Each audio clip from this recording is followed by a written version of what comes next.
Podium Audio presents Chiral Justice, Book 3 of the Biogenesis War, written by L. Richman, performed by Tom Taylorson. Part 1. Discovery. 1 week earlier. Turning the Asset. Premier's Briefing, State Assembly House, Central Prefecture, Eridu, Akkadian Empire, Alpha Centauri A. The prisoner's head hung forward, his restraints the only thing keeping him from collapsing into the slick of bodily fluids pooling at his feet. The lone patch of illumination was centered on the chair, yet something about the recording suggested a cavernous space extending into the darkness beyond. Che Jaza wasn't watching the holographically projected image. He was watching the man riveted to the frozen scene before him. Asher Dent, the new Akkadian premier. "This is the Alliance's Vice Chief of Joint Operations?" asked Dent. Che nodded. "Yes. Harris Carlyle." The premier flashed him an approving look. "Excellent." Asher Dent had made good use of the political fallout from a failed bioterror attack on the Coalition of Worlds Defense Summit 18 months earlier. Having been one of its targeted victims, he was the only Akkadian that the settled worlds knew was uninvolved with the attempt to decimate the intelligence community.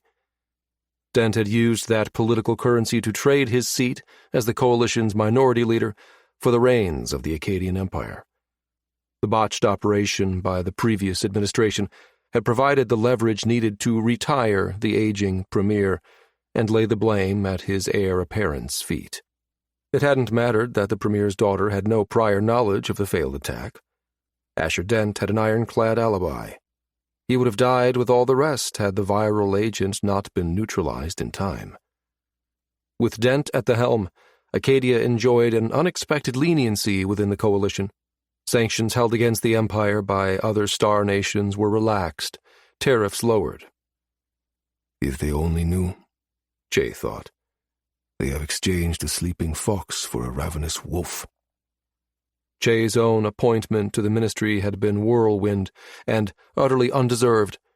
Had Asher Dent known the truth behind Che's own involvement in the bioterror attack, Che was certain he'd be resting with his ancestors now, instead of serving as Minister of State Security. The previous minister, his superior, Rin Zhao Enlai, had been convicted of crimes against the state and subsequently been made to disappear. She yet lived, but Che wondered if she wouldn't rather have been gifted an honorable death. "How long before he breaks?" The premier's question pulled Che back to the present. He glanced over to see if Dent had noticed his wandering attention, but the man's focus was entirely on the prisoner that Che's senior interrogator had recently acquired. "I was told a single session secured his cooperation," Che replied. Dent frowned at him. "Truly? That is a surprise, although—" The premier's fingers drummed a soft pattern on the table's surface as his attention returned to the man on the screen. "I would expect no less from the Tuzong." The Tuzong was the elite intelligence branch of Akkadia's state army. It had been Che's responsibility once upon a time to train these warriors, to forge them into the ultimate weapons of the state. Part of him wished for those days, simpler times with a singular goal, when the weight of duty was a much easier burden to bear. But his words betrayed none of these thoughts, his voice calm and measured as he spoke. "You'll soon see why. It's evident the man never had any form of resistance training."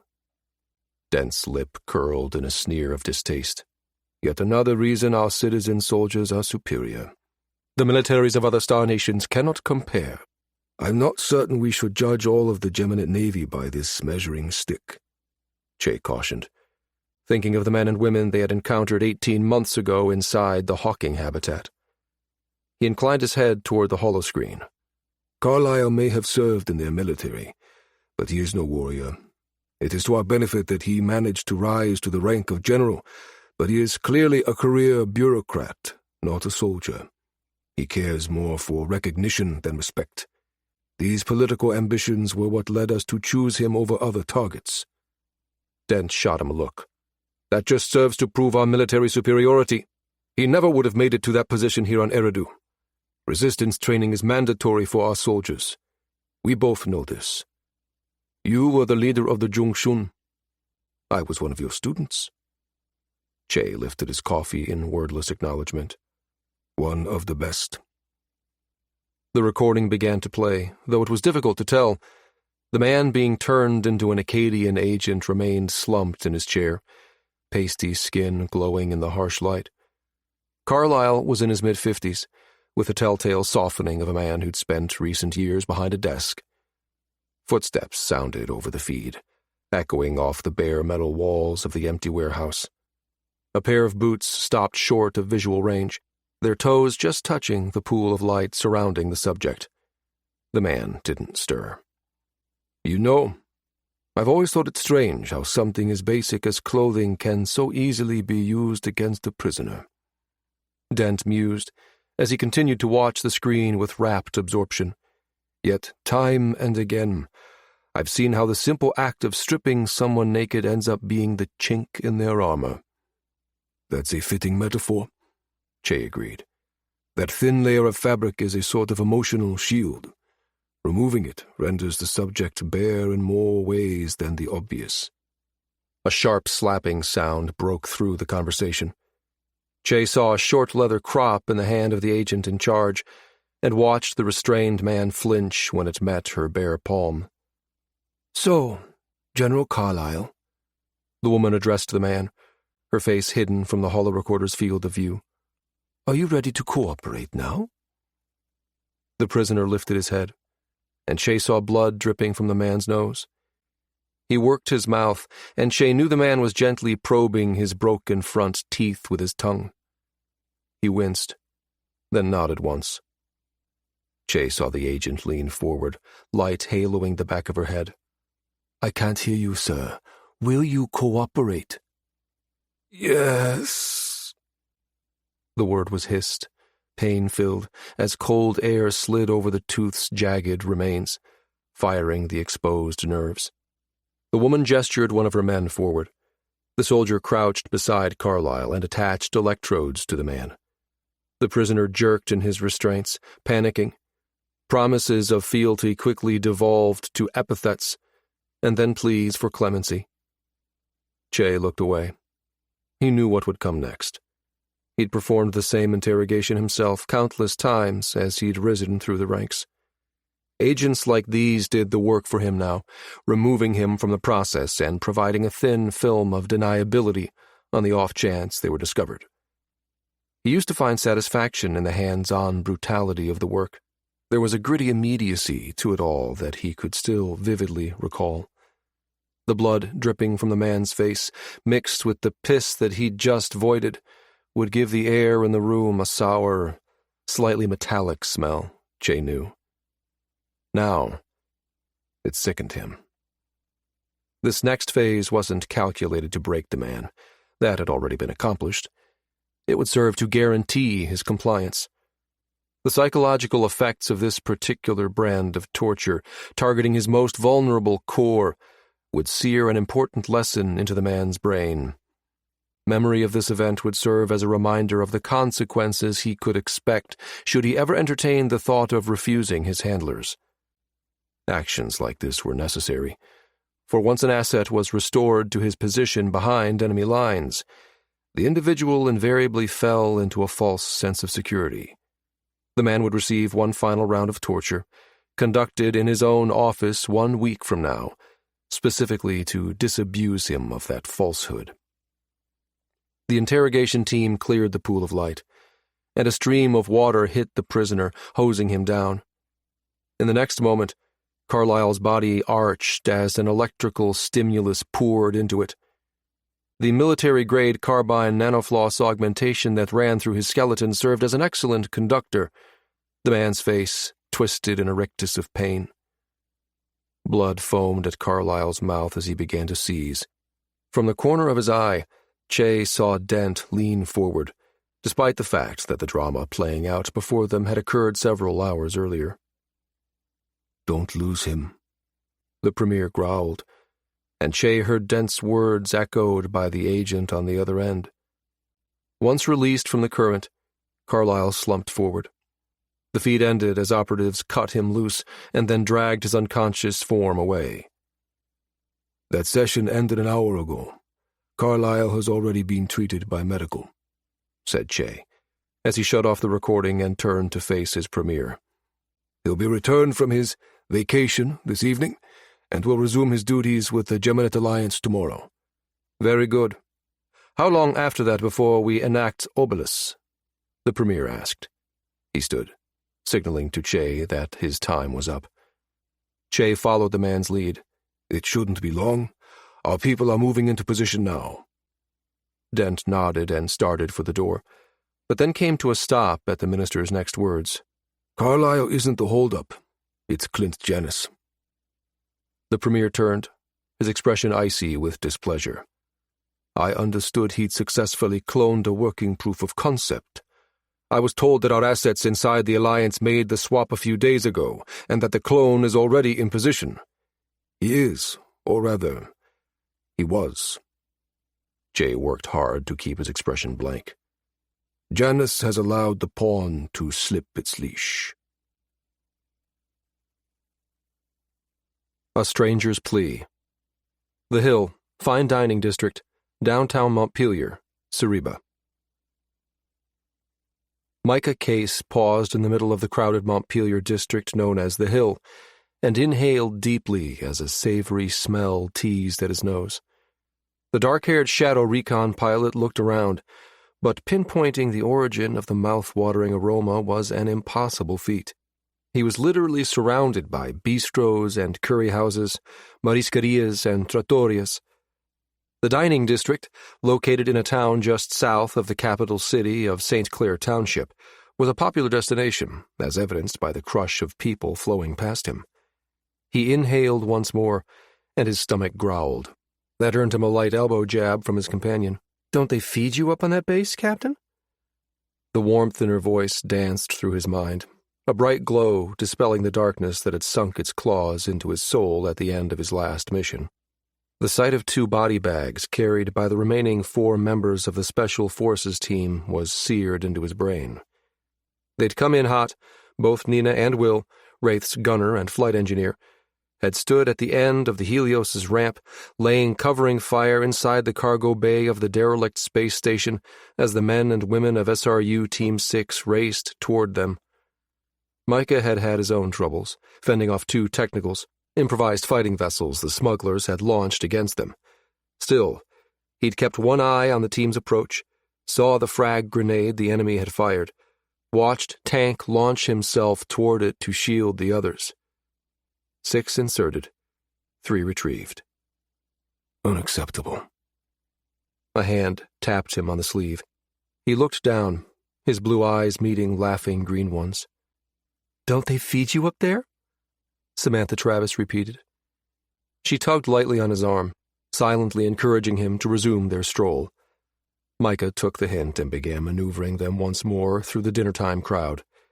He made an effort to shake his morbid thoughts, to stay in the present with the woman who held his heart. There's food, and then there's culinary artistry. He strove to inject a lightheartedness he didn't yet feel into his tone, as he spun his finger around to indicate the various eateries. Trust me, what the Navy serves and what I'm smelling here, not even close. Well, we are surrounded by the best that Montpelier has to offer. I wonder. Her brows arched in playful challenge. You think that might be why this area is also known as Restaurant Row? Watch it, wise ass. Sam bumped her hip against his as he snaked a hand around her waist. That's Dr. Wise Ass to you. Micah grinned, and he felt the last of the chill in his soul retreat under the shine of Sam's exuberant spirit. It felt good to be planetside for a change, with Sam by his side. The light from the white dwarf above Cereba kissed Sam's hair, the strands glinting gold in the waning light. His fingers twitched, and he resisted the urge to tuck an errant strand behind her ear. Instead, he tugged her closer, and she settled comfortably against him as he let the murmur of voices from the crowded street wash over him. The sounds mingled with the chirping of the birds, flitting through the trees at a nearby park, as they meandered through the small burrow. They'd both been busy of late, him flying Special Forces teams to the Badlands, her with a time-sensitive chiral experiment. The moment he'd been cut loose, he'd pinged Sam to see if she could get away for the evening. She'd eagerly accepted. A small street vendor cart filled with shawarma caught his eye, the meat's juices making quiet, sizzling sounds as spatters of the liquid dripped onto the searing hot plate below. Reaching for Sam's elbow, he pulled her to a stop. "Come on." He nudged her toward the street vendor and extended a token, silently pointing to one of the skewers of meat. "We're on our way to dinner. You'll ruin your appetite," she scolded. The vendor smiled and handed it over, despite Sam's protest. Micah lifted one eyebrow as he regarded her. "Woman, have you seen me eat? Besides, our reservations aren't for another hour, and you know that place is always jam-packed. We'll be lucky if I survive that long." Sam rolled her eyes, but didn't refuse the skewer of meat he held out to her, pulling the topmost piece off and popping it past her lips. Mouth full, she switched to a more private method of communication. "Sometimes I find myself forgetting that none of this food will sustain your chiral body." Micah shot her a sardonic look. "I don't. Can't afford to." When he saw her stricken expression, he saluted her with his skewer and sent a reassuring smile. "It does come with a few perks, you know. I can't get sick, and I can eat all I want and not have to worry about packing on the pounds." To illustrate his point, he tossed a piece of the spicy meat into his mouth. The smells hadn't done it justice. The savory flavor that coated his tongue was sheer heaven. Sam agreed, if her moan of pleasure was any indication. He inclined his head toward the nearby park. "Come on, let's get out of the crowd and go enjoy these in peace." The park incorporated the same tasteful architectural lines as the hill. Surrounded by a colonnade, its entrance was a graceful, arched trellis, tumbling with a waterfall of colorful flowers.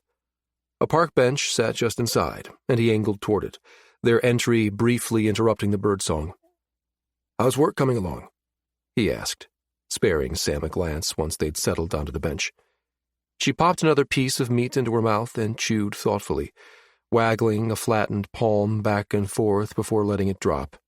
We're taking it slow, trying different methodologies as we work our way up from simple organisms. Creating quantum-entangled chiral clones of complex, multi-celled organisms, like a trichoplex, is much more involved than when I was working with molecular compounds." "A tricho what?" Micah slid the last chunk of meat off his skewer with some regret, wishing he'd purchased more than one. Sam sent him an image of something that looked a bit like a disc-shaped blob with fuzzy tendrils as she licked the juices from her fingers. "A simple sea animal. It only has 6 cell types, which is why we chose it." She brushed her hair from her face with the back of her hand, as a light breeze stirred her short blonde locks.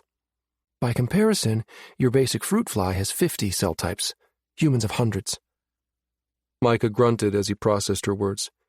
He wadded up the napkin he'd used to wipe his fingers, and then looked around for a recycling receptacle. "Someone needs to uninvent those things." "What, chiral clones?" "No. Fruit flies." That earned him a laugh. She dropped her napkin-wrapped skewer into his waiting hand and rose to follow as he walked toward the exit. "Sometimes the quantum entanglement between the 2 chirally paired mirror organisms is complete," she continued. "But sometimes it's not there at all."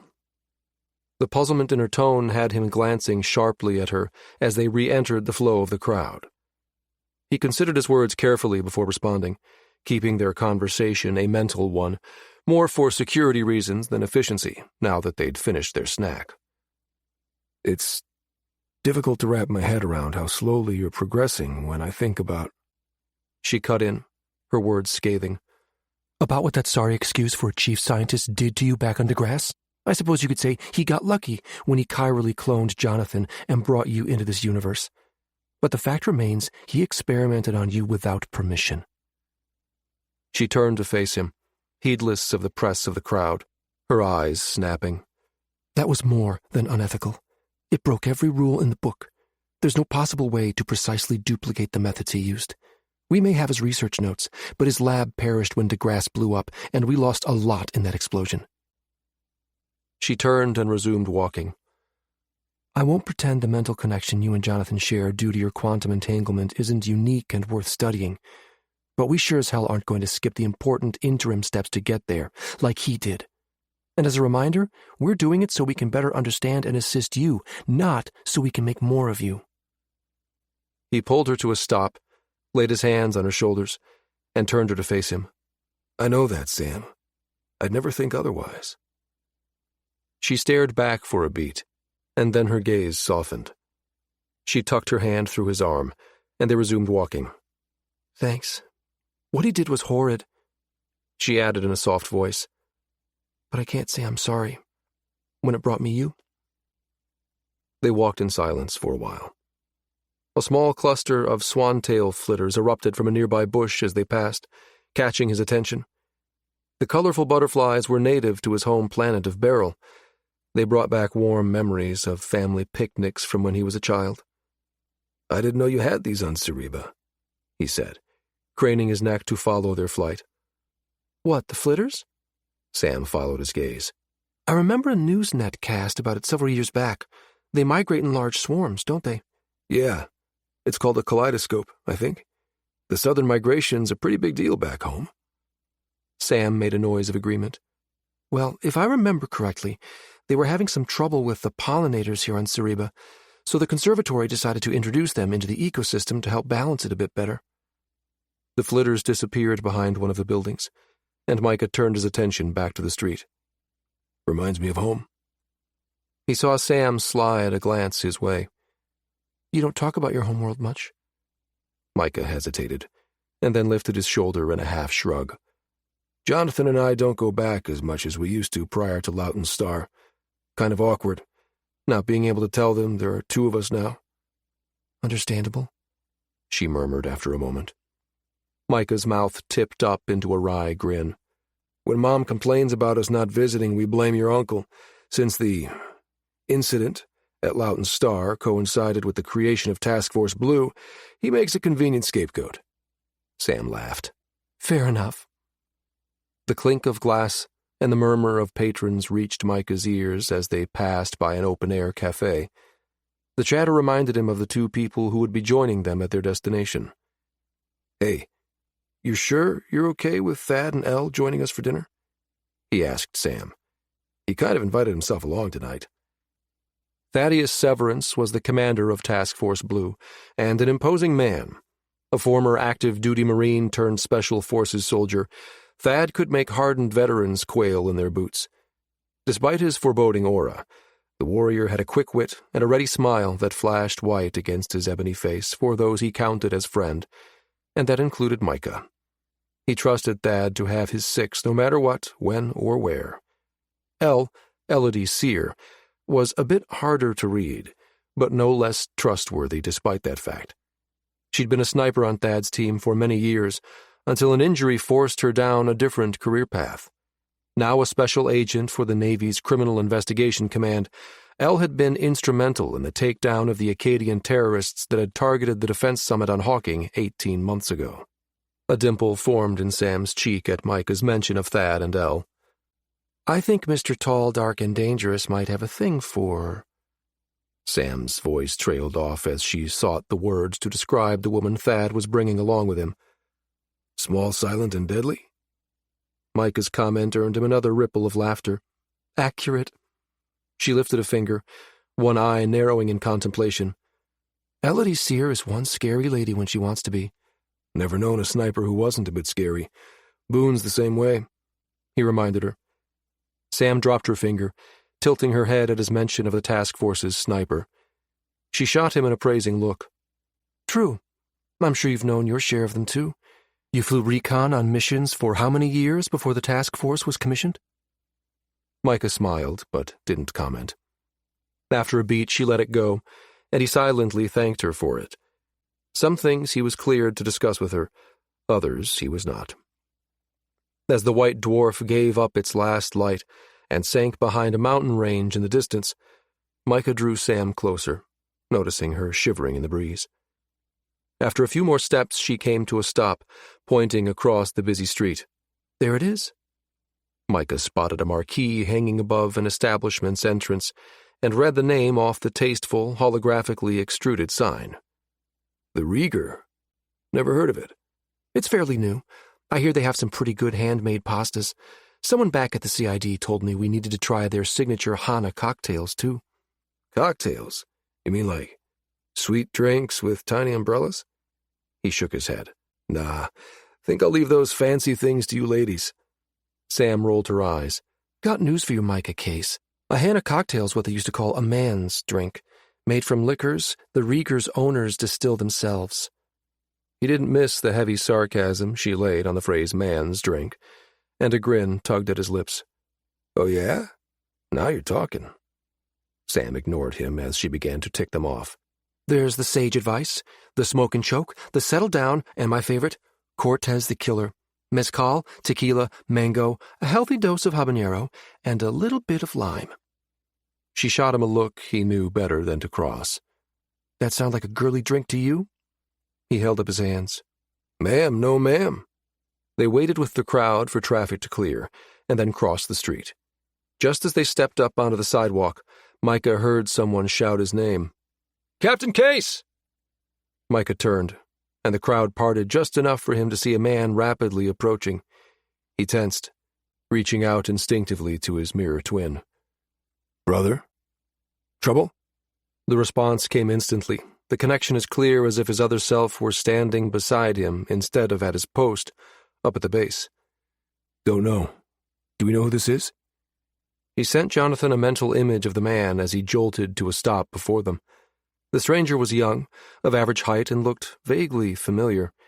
He seemed unusually anxious, his eyes shifting left and right as if seeking danger in those milling about.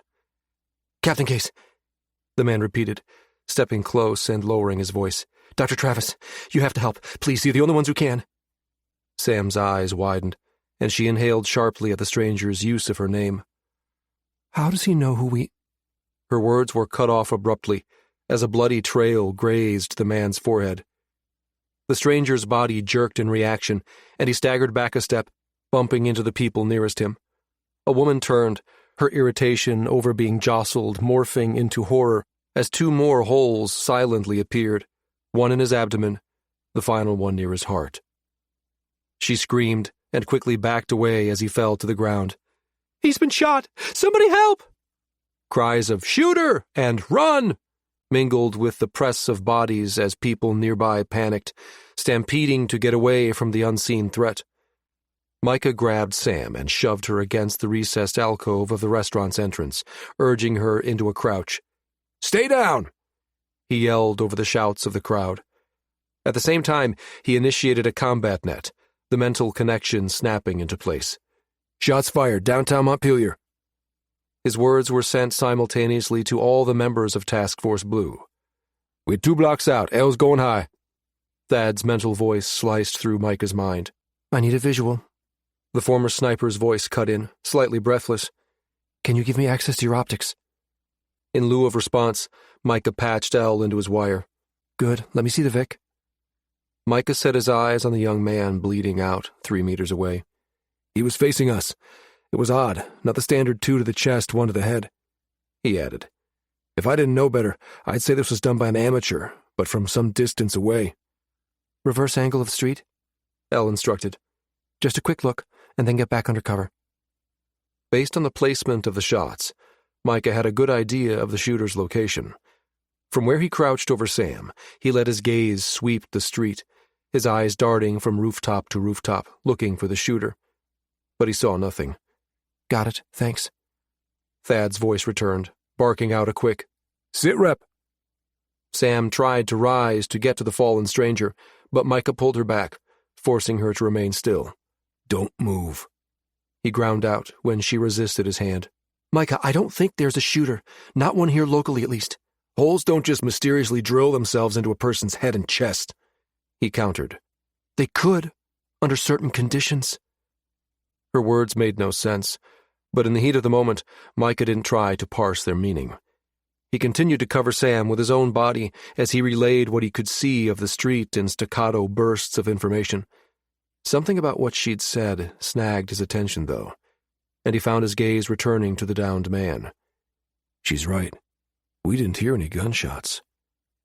The fallen man was surprisingly still alive, though Micah could see the life draining from him by the second. So could Sam, and she redoubled her efforts to get free, her doctor's instincts and medical training demanding she go to him and treat his wounds.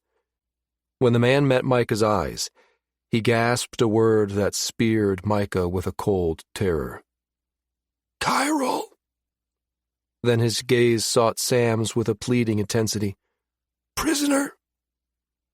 He took a shuddering breath, blood bubbling from between his lips.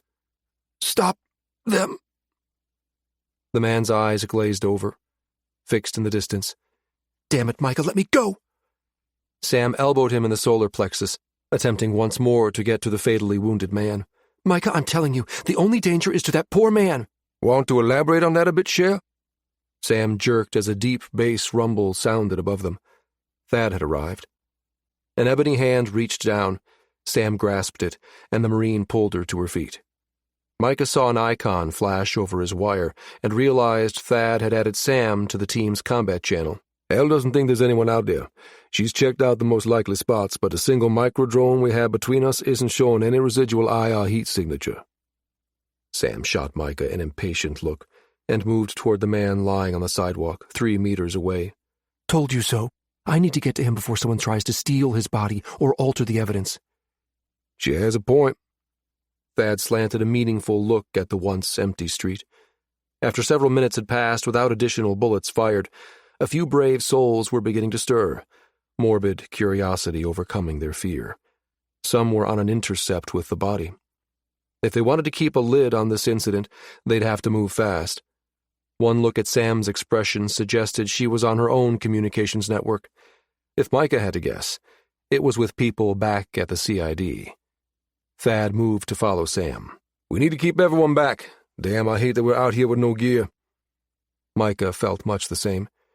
This was supposed to be a night off. No one had kitted up for that. Elle showed up, and something unspoken passed between her and Thad. The former sniper nodded and then stepped forward to flash her NCIC Special Agent's badge at those in the restaurant, assuring them that things were under control. Local LEOs are going to be all over this, and that's pissing me off, hoss. The Marine admitted as he lifted a hand and shot a warning look at an especially bold bystander. You say he mentioned you by name? Yeah, Micah replied. Me and Sam both. Sam looked up from her cursory exam. Her eyes slid to the people standing in a loose semicircle around them before returning to him and Thad. I need to get the body into stasis. I've contacted Admiral Toland, and she's dispatched a critical care team. They're on their way. He nodded. Copy that. Admiral Amara Toland was the officer in charge of the Navy's Chiral project, based at the CID's main offices here in Montpelier. It wasn't long before Micah heard a shuttle coming in on a fast intercept. As it came to a stop, medical personnel spilled out, 2 of them pushing a stasis pod between them. Seconds later, the strobe of flashing lights signaled the arrival of 2 police cruisers converging on the street. Thad waved Elle toward them. That badge of hers is coming in handy tonight, Micah commented. Thad grunted as he stopped another curiosity seeker from trying to get a better look at the victim. By the time this wraps up, I'm going to owe that woman a lot more than a nice dinner. The medic stopped in front of Sam, and she beckoned impatiently to one of them. He handed her the medical bracer he had tucked under one arm. Shoving her hand into the gauntlet, Sam's fingers danced over its controls as she brought the unit to life. The medic staffing the stasis pod bent to lift the body, but she snapped a quick command, halting them so she could conduct her exam. The pod hummed softly, hovering between them while the 2 medics waited. Sam's gauntleted hand traveled from the entry wound in the man's forehead to the ones in his chest, the bracer cataloging each injury as she went. She ended the exam by placing her hand against the man's neck. After a second, she nodded and motioned the medics forward. They lifted the body into the unit and sealed the lid. Micah could just make out a faint blue glow emanating from the pod when the unit cycled on, signaling the body had entered stasis. The crowd that had stuck around to gawk dissipated quickly once the body had been removed. As the medics piled back into the shuttle and Sam retraced her steps back to them, Thad motioned Micah closer. "What in the hell went down here?" he asked in a low voice. Micah scrubbed a hand through his hair. "Damned if I know. We'd just crossed the street when the man ran up to us. He called us by name, but before he could say anything else, he was shot. That's about it, except projectiles that cause wounds like his usually travel fast. We should have heard a sonic crack, and we didn't." Thad nodded. "That tracks with what Elle found, or rather, didn't find. No evidence of a shooter. If there was no shooter, then how did he die?" Micah didn't try to hide the skepticism in his voice. "I can think of one way." Sam's gaze was troubled, and Micah could see her mind working, analyzing. "Right before he died, the man said something that might explain it." "What was it, Shell?" She looked Thad in the eye. "Chiral." Obelisk. Joint Operations Command Headquarters, Parliament Hill, St. Clair Township, Cereba. 20 kilometers away, in Joint Operations Command Headquarters, General Harris Carlisle whipped his head around angrily at the sound of his office door opening. "Damn it, I said no interrupt—" The words clogged in his throat as he caught sight of the person standing in the open doorway. Jackknifing from his chair, he stumbled back, hitting the credenza that lined the wall. The papers he'd been reading scattered on the floor as they fell from nerveless fingers. They should have been stopped at the entrance. Security was tight at Joint Operations Command, just as tight as it was up the hill at Parliament House itself. And yet here they stood. Remembered pain caused his heart to race, panic welling. Carlyle felt his hand tremble, and he shoved the betraying limb deep into his pocket, his other supporting him against the wooden sideboard. "I'm gratified to see you haven't forgotten me, General," the woman said as she glided to a stop in front of his desk. The two men with her rounded the obstacle, coming to stand on either side of him. His knees threatened to give way as mental pictures began to replay in his mind. A dark chamber, his body stripped bare, cold, hard metal, and pain. So much pain. "What do you want?" he rasped, his eyes shifting rapidly between them, prey frozen in place by an apex predator. "I warned you. There is no place you can retreat where we cannot reach." She smiled, and it was a cold thing. A quick nod to the man on her left brought the glint of steel as the man raised his fisted hand. Carlyle's eyes caught with sick fascination on the set of molded metal rings the man wore. He recognized the fist-load weapon for what it was, a simple device to concentrate the force of a strike, inflicting maximum damage to tissue and bone. As the man advanced, Carlyle was unable to tear his eyes away from it. "Call this a refresher," the woman continued. "A reminder that your life belongs to Acadia now, and you serve at the pleasure of Obelisk." Carlyle ripped his terror-filled gaze from the advancing threat and over to the woman. He began to shake his head, slowly at first, then with increasing vehemence. "Not necessary. I told you I'd comply." The woman's eyes grew intense. "We are here to ensure that you do." She motioned to the other man. He spun Carlyle around, securing his arms behind his back. The general felt something cold hiss against his neck, and the embedded wire in his head instantly muted.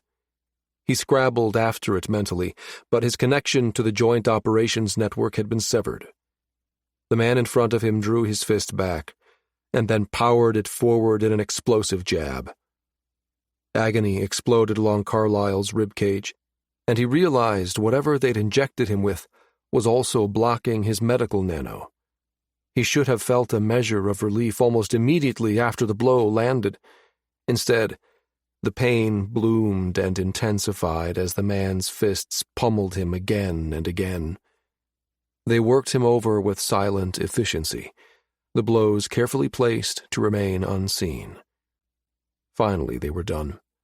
The man holding him released him, and Carlyle sagged to the carpeted floor, his breaths coming in shallow gasps. A shadow loomed, the woman's voice sounding in his ear. "Now listen carefully, and I will tell you about your first assignment." Debrief. The Hill, Fine Dining District, downtown Montpelier, Cereba. Despite Elle stepping in to claim the incident as an NCIC investigation, it took another hour before the Montpelier police cut Micah and Sam loose. Sam couldn't shake the sense of unease she felt when the CID transport carrying the dead body began to pull away from the restaurant. She turned to where Micah and Thad stood quietly conversing a few meters away. Just beyond them, she could see Elle talking quietly with local authorities. It looked like the NCIC agent was close to wrapping things up. Sam looked back at the transport as she stepped close to Micah.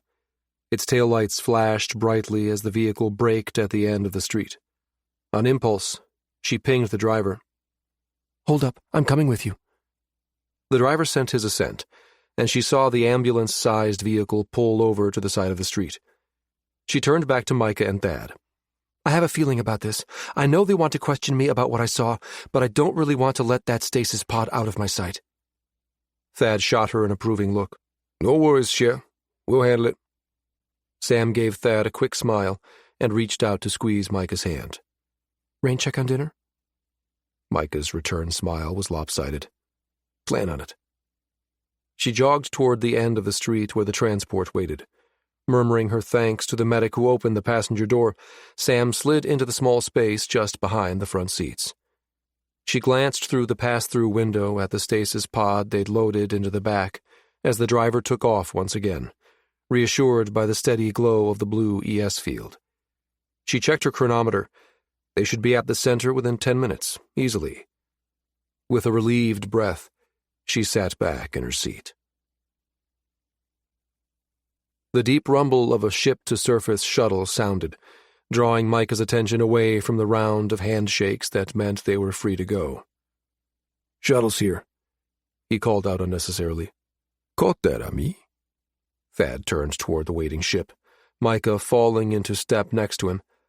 Behind them, Elle promised to send the officers a copy of the final report. Micah exchanged a hooded look with Thad. "That ought to be an interesting bit of fiction." Quick footsteps sounded on the pavement behind them. When Elle caught up to them, she slid Micah a glance. "That's what the probies are for, Captain." She deadpanned. Micah's lips twitched in amusement as she swept past and stepped up into the shuttle's open hatch. "Glad I'm not a probie, then," he said, following her inside. Micah wished he'd been able to talk Sam into coming along with them, but he couldn't fault her for wanting to accompany the medics to the CID. At least the trip back up to the base would be a quick one. He spotted Boone waiting for them as the shuttle slipped into the task force's hangar.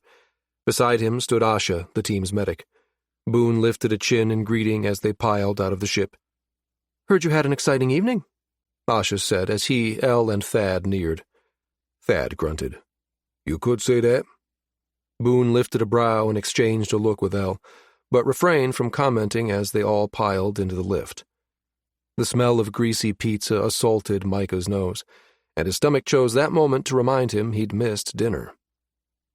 "Sounds like someone's hungry," observed Boone with a laugh as the lift began to rise. Micah shot him a sour look. "Having someone chase you down and die right in front of you has a way of messing with dinner plans. Come on, then." Thad jerked his chin in the direction of the team's bullpen when the lift doors opened. "The colonel had higher order in. There should be plenty to go around." Asha sent him a scowl. "You sure about that, sir? Have you seen how much that woman eats? I have no idea where she puts it all." An alarmed look crossed Boone's face. Thad's laugh boomed out when the sniper bolted for the operations center, ostensibly to try to rescue some of the food from Heyer's hands. "Asha's right," he called over his shoulder. "Better hustle if you want anything." The medic groaned and broke into a jog, following after him.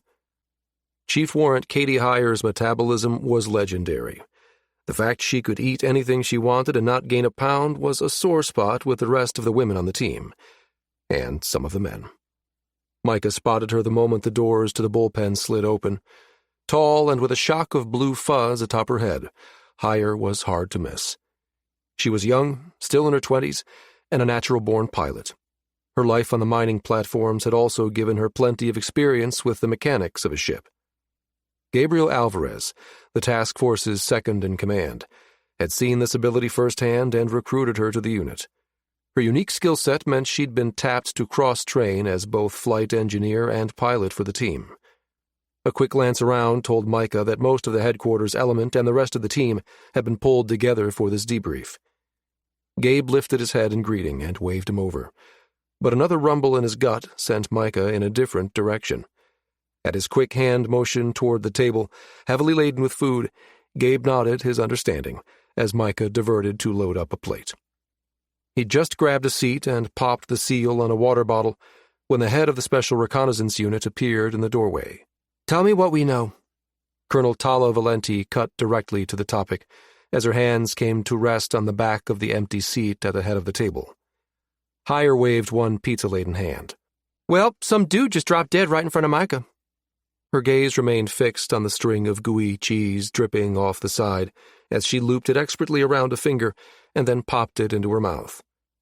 She froze when Valenti's dry voice cut in. "Other than that?" Katie lowered the pizza, shot Gabe an apologetic look, and then turned to the colonel.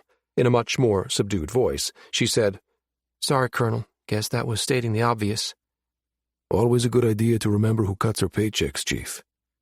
Gabe's mental tone held mild reproof. Katie was renowned for her tendency to say whatever was on her mind. She just put it all out there, with no filter. The team didn't care, but Gabe had been working with her to try to curb that tendency whenever the brass stopped by. Colonel Valenti looked around at those assembled. "Well, as the chief said, a man dropped dead in front of Captain Case. I want to know why." Her expressionless gaze lingered on Katie for another moment before her eyes landed on Micah. "Captain," she invited.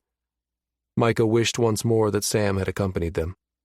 He shook his head, his eyes defocusing as he transported himself back mentally to the minutes just before the man had called his name. Not a lot to tell, really. Dr. Travis and I were crossing the street in downtown Montpelier when I heard someone shout my name.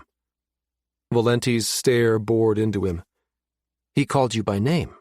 "Yes, Sam too. Before he had a chance to say anything else, he was shot, or at least, he gave a really good impression of someone who'd been shot." He amended. Valenti's eyes cut to Thad's. "Severance?" The big Marine frowned, his eyes wandering to Elle as he thought. "It looked like he'd taken a headshot, and then two more sent a mass. He was dead when I arrived." "What kind of shot?" Thad squinted. "Sure gave a fine impression of a 6.8mm round burned through his skull. Problem is, there was no evidence of a bullet anywhere we could find." "We?" Valenti repeated. She swiveled, her attention now on Elle. "You were there as well?" "I was. We were a few minutes behind Captain Case, so we weren't there to see the incident when it happened." Elle's mouth turned down in an unhappy line. "I had a single standard NCIC issue crime scene drone with me. It scanned the most likely spots a shooter would have used. Conclusion?" Elle shook her head. "No weapon residue. No lingering heat signature." The colonel turned to Micah. "I find it interesting that Dr. Travis insisted there was no shooter. How could she possibly know this?" "Beyond the fact there was no sonic crack that accompanied the bullet?" Micah shook his head. "I didn't get a chance to ask before she left to follow the body to the CID." "What exactly did the man say to you before he expired?" Micah thought back to the incident. "Just 4 words. Chiral, prisoner, and stop them." Gabe's voice was thoughtful. "Was he saying someone was involved in a chiral study and holding someone prisoner? A scientist, maybe, like the situation with Sam?" "And is it really safe to assume that, by stop them, he means the Acadians?" Katie interjected. "What about drug cartels, or even other star nations?" Asha stirred. "Last we knew, Acadia was in a similar position as we are, working with viral organisms and chemical compounds. Should we consider they may have cut corners and upped their game? Could he have been a chiral?" Then she shook her head. "But he wasn't a prisoner." Jonathan sat up suddenly, and Micah felt his twin's gaze land on him. "Or maybe he was, and he escaped. Maybe the Acadians did to him what Stinton did to us, and cloned him. Oh my God! Katie exclaimed, her hand flying to her mouth. Her eyes were wide as they swung from Jonathan to Micah and then back again. Katie? Gabe prompted. That was enough to jolt the chief warrant out of her headspace. Remember what the doc told us about the viral weapon they'd created on that secret base? They managed to entangle them. They used the chiral version as the trigger, and when they altered it, the non-chiral version became altered too, in the exact same way. What if... She swallowed hard, and a sick look came over her face. What if they've managed to achieve the same thing with living creatures? A shadow of impatience crossed Valenti's face. We already know that's possible. She gestured to Micah and Jonathan. That's nothing new to us. Yes, but they're different. Hire waved her hand between the two men. When Jonathan was injured on Levitt Station, Micah wasn't. Micah rubbed his chest, recalling the moment Jonathan had been stabbed. I might not have been injured, but I sure as hell felt it, he reminded them. Gabe sat up straighter. So let's consider this for a moment. We know the machine Stinton used on Case was destroyed when the grass blew up. Not only that, Stinton himself had no idea he'd successfully accomplished what he'd set out to do, chirally clone a person. He shook his head, stopping himself. No, wait, it was more than that. Even if he found out, he would have had no idea how his chiral clones finally became viable, because it was Sam's intervention that did it. Nothing of her actions would have been included in the research the Acadians stole from Stinton, correct? True, Katie admitted. But then, 18 months ago, Sam told them that chiral pairs could be entangled. She didn't know she was telling them, Micah began, and Thad waved him off. We know that, Hoss. She thought she was telling an Alliance colonel that, one who'd been read into the program, remember? What are you suggesting, Chief? Valenti asked, her gaze on Hire. Katie licked her lips nervously. Well, they have all of Stinton's early research, or at least we're going on the assumption they do because Janice stole it and sent it to Acadia, right? There were nods all around. Clint Janice had been Stinton's right-hand man. They also suspected the biochemist was behind the destruction of the DeGrasse research torus, but there was no proof, so he'd walked free. After Acadia's recent attempt to decimate the intelligence community, Janice had mysteriously disappeared. If he defected to Acadia like we think he did, and he has access both to Stinton's research and the research Sam did on entangling viral pairs, what if he combined the two? The room fell silent as they contemplated Hire's words.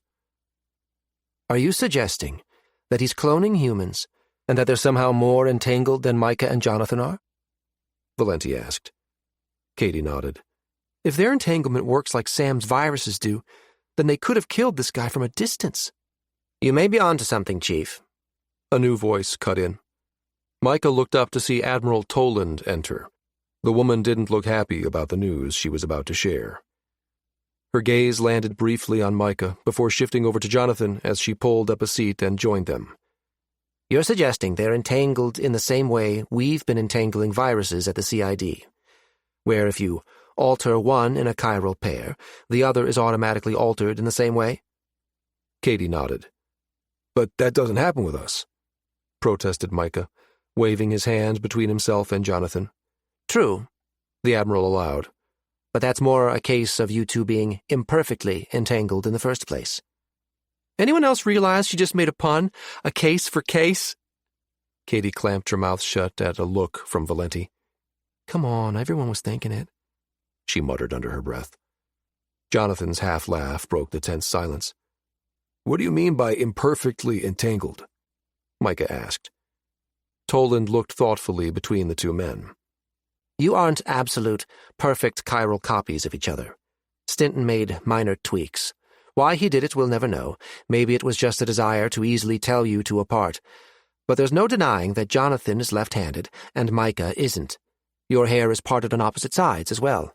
The point is, those subtle irregularities have nothing whatsoever to do with the mirror molecular structure.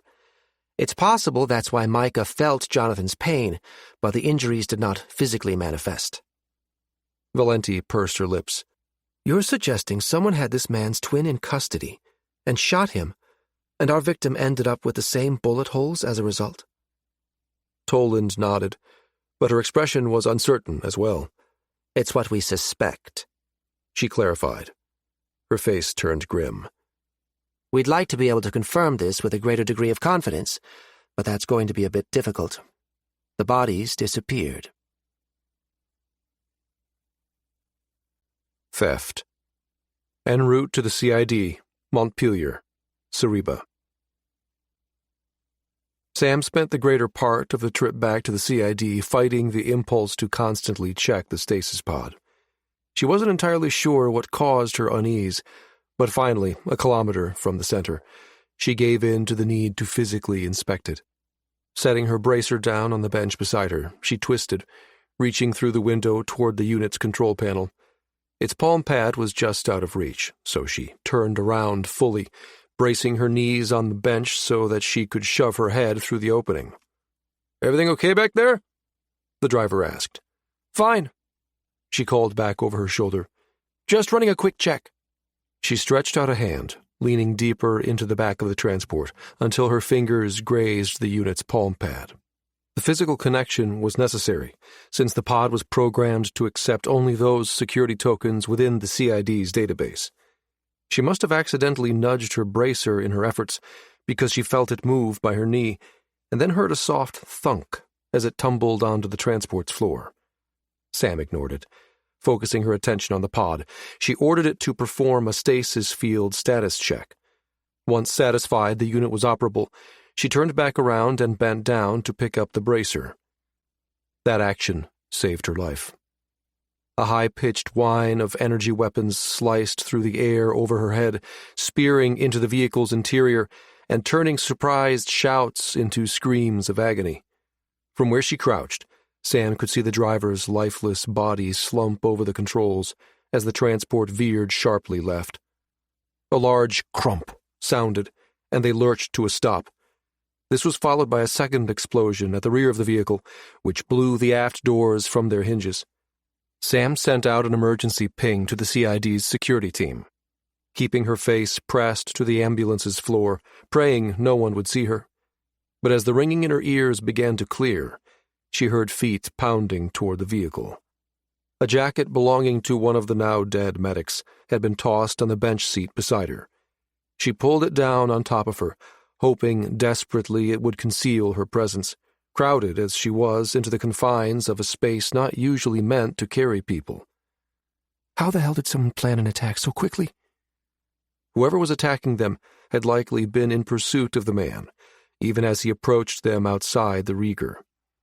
Easy enough to know where this transport's headed. The CID logo on the side of this thing is hard to miss. It wouldn't have been hard to ping ahead for backup. She felt the whole conveyance rock as their attackers hopped in beside the stasis unit and began muscling it out the back. Voices cursed when they realized the pod was securely locked and they'd have to physically carry the thing. Sam didn't speak Aka-A, the Akkadian native tongue, but the liquid syllables were easily recognizable. There was a scraping sound as they pulled and tugged, and then grunts followed as the intruders hoisted the unit between them. Their footsteps faded as they retreated with their prize as quickly as they could. Evidently, it wasn't fast enough to please their ringleader. Sam heard a low, gruff voice rasp out an urgent, "Move it, move it, move it!" She blew out a silent, relieved breath when it appeared that they were more focused on retrieving the pod than they were on checking for survivors or witnesses. Cautiously, she began to ease her way toward the passenger door. From the sound of retreating footsteps, that side of the transport was hidden from the raiders' view. If she could crawl out and get a quick look at the thieves before they got too far away, then maybe she could ID them. Her eyes widened when she heard the shouted command, "Okay, blow it!" Slamming her palm against the door's controls, she hissed a soft, "Damn it," when it slid open several centimeters, and then stopped. The impact must have bent its frame. Heart slamming in her chest, she crammed both hands into the opening and pushed, her panic lending her strength. It worked. She shoved her way between door and frame, falling onto the pavement in her haste. She heard the sound of sirens approaching in the distance as she scrambled to her feet, and looked around wildly for cover. There was little to be found, save for the low wall bordering the office park that the ambulance had rammed into after the driver had been shot. She raced for it, legs pumping. The explosion followed fast on her heels, the leading shockwave lifting her and sending her body cartwheeling through the air. Shrapnel from the shredded ambulance overtook her, superheated air searing her lungs. She barely registered the wall as her body slammed into it. She lost consciousness before her body hit the ground. The bullpen erupted with exclamations of disbelief at Toland's news. Micah lurched to his feet, hands pressing against the table's surface as the food he'd just eaten threatened to come back up. "Sam," he said hoarsely. "Sam. She was with them, in the transport." The Admiral nodded, her expression sympathetic. "I know. She managed to get out an SOS to the center's security, but they couldn't get to her before the attackers blew the transport." Micah stumbled back. Thad was suddenly there beside him, but he ignored him, gaze locked with the Admiral's. "Is she—" He couldn't finish the sentence. She shook her head. "She's incredibly lucky. She was on the opposite side of the transport from the people who hijacked it. I didn't wait around to get the whole story from security. Once I saw she was stable, I left to come up here." Micah shrugged off Thad's hand. "I need to get down there," he insisted. But Toland held up a hand. "She has some burns and took some shrapnel. They're working on her now." Toland shook her head. "I'm honestly not sure how she managed to escape. Whoever did this shot and killed the medics in the cab of the ambulance before they lit it up." Thad's hand was back on Micah's shoulder, squeezing. "I should—" Toland interrupted him. "There's nothing you can do right now, Captain. Addie Moran's treating her. Let the doctor do her job. I also posted guards outside medical. Don't worry. Sam's in good hands."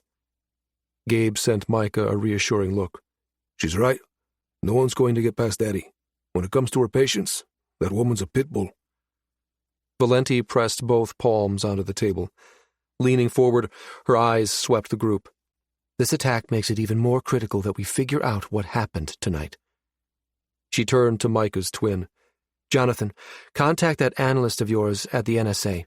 Get her to run a report of any suspected Acadian activity on Cereba." Her gaze swiveled to Gabe. "Alvarez, assume the chief's theory is right. Trace Janice's movements up to the point he disappeared. See if you can pinpoint any potential moles by the people he interacted with the most." The two men nodded and pushed away from the table. "We'll need someone to interview the doctor when she wakes up. Find out what she recalls. Anything that can help us trace these people." Valenti continued, and she turned to face Micah. Something moved behind the hardened colonel's eyes, and though her tone remained as curt and dispassionate as ever, her words had him closing his eyes in relief. "Go on. Get your ass down there." Narrow miss. Ministry of State Security. Eridu, Acadia.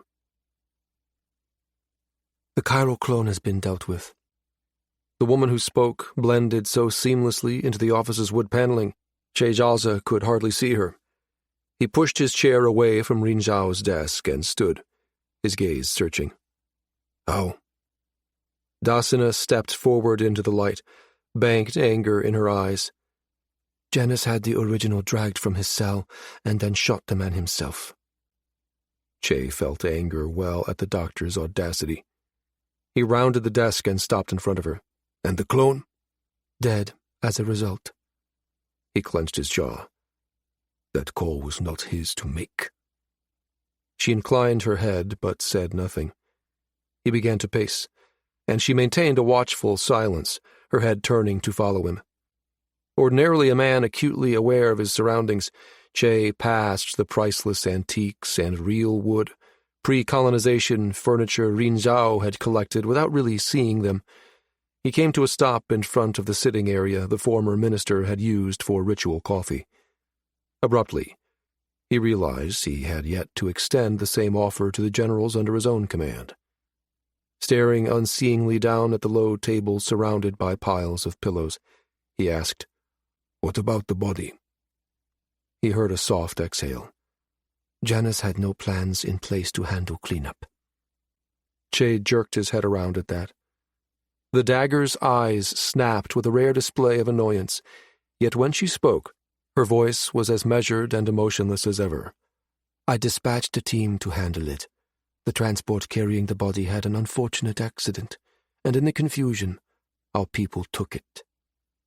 She hesitated, the movement so slight it was almost unnoticeable, but for Dasina, it was the equivalent to a shout. "There's more," he guessed. Reports from the agents who are following him say that the subject made contact with Micah Case and Samantha Travis. Words were exchanged before he perished. This, I believe, is what set Janice off in the first place. A headache began to form behind Che's eyes. He gripped the bridge of his nose, pinching hard as he drew in a calming breath. What idiot gave Janice secured access to the agents assigned to monitor the clone? Don't answer that. It was rhetorical. He caught her eye. Do they have any idea who that young man was? Or that he was Chiral? He resumed his pacing, and he saw the beads woven into her brown braids glint as she turned her head to follow his progress. Unknown, but we must assume so. Irritation flared. Che took a calming breath and focused on counting the steps from the low table to the sweep of clear steel windows. 13, 14. I will strangle Clint Janice with my bare hands. Weariness settled suddenly upon him. Che turned to face her once more. Thank you for handling this. You have done well. She inclined her head. There is one more thing. 3 hours after your debrief on Carlisle, the doctor arrived for a private audience with the premier. This surprised Che. Janice's work fell under the auspices of state security. If Asher Dent had questions on Obelis's progress, protocol dictated he should have asked Che. The first stirrings of unease shafted through him. Janice is supposed to be kept off-grid and away from Alliance spies, he said after a moment's consideration. That's why we built the lab 30 meters below ground, inside almost heavily guarded prison in the heart of the wastelands. The Sharkali Correctional Facility, Acadia's maximum security prison, was located where the Hoenn Savannah met the Aksu Desert. It was the ideal way to ensure both Dent's plans for Obelis and its associated research remained secure. Dasina's lips firmed, but she held her counsel. Do you know why Dent called him in? Che pressed. I do not. They met behind closed doors. The glint of determination in her eyes told him she was up to something. It was clear that the dagger did not like to be denied. I do not know yet, she clarified. Though I can think of only one reason why he would do such a thing. Che could too. He nodded. Whatever it is Dent wants from the doctor, it's something he does not want his ministry to know about. It could be for deniability. Something moved behind Dasina's eyes. It was cold and deadly, and caused a chill to race down Che's spine, despite the fact that it was not directed toward him. Or it could be that he is plotting against his own people, she countered. I will find out. Che had no doubt that she would. I applaud your initiative in shadowing Janice, he said finally. That was a wise move. But proceed with caution. Dent is not a man to be underestimated. Dasina inclined her head. Neither am I. Up the hill from the State Security Building, Asher Dent stood, staring out his office window, considering the information he'd garnered from Clint Janice. Just past Eridu's main space elevator, he could make out Acadia's sister star, Zoshir, so close it was visible during daylight hours. The star formerly named Rigel Kentaurus was at Periastron right now. At night, it turned Eridu's blackest sky into a dusk-like twilight. The vista didn't even register in Asher's mind.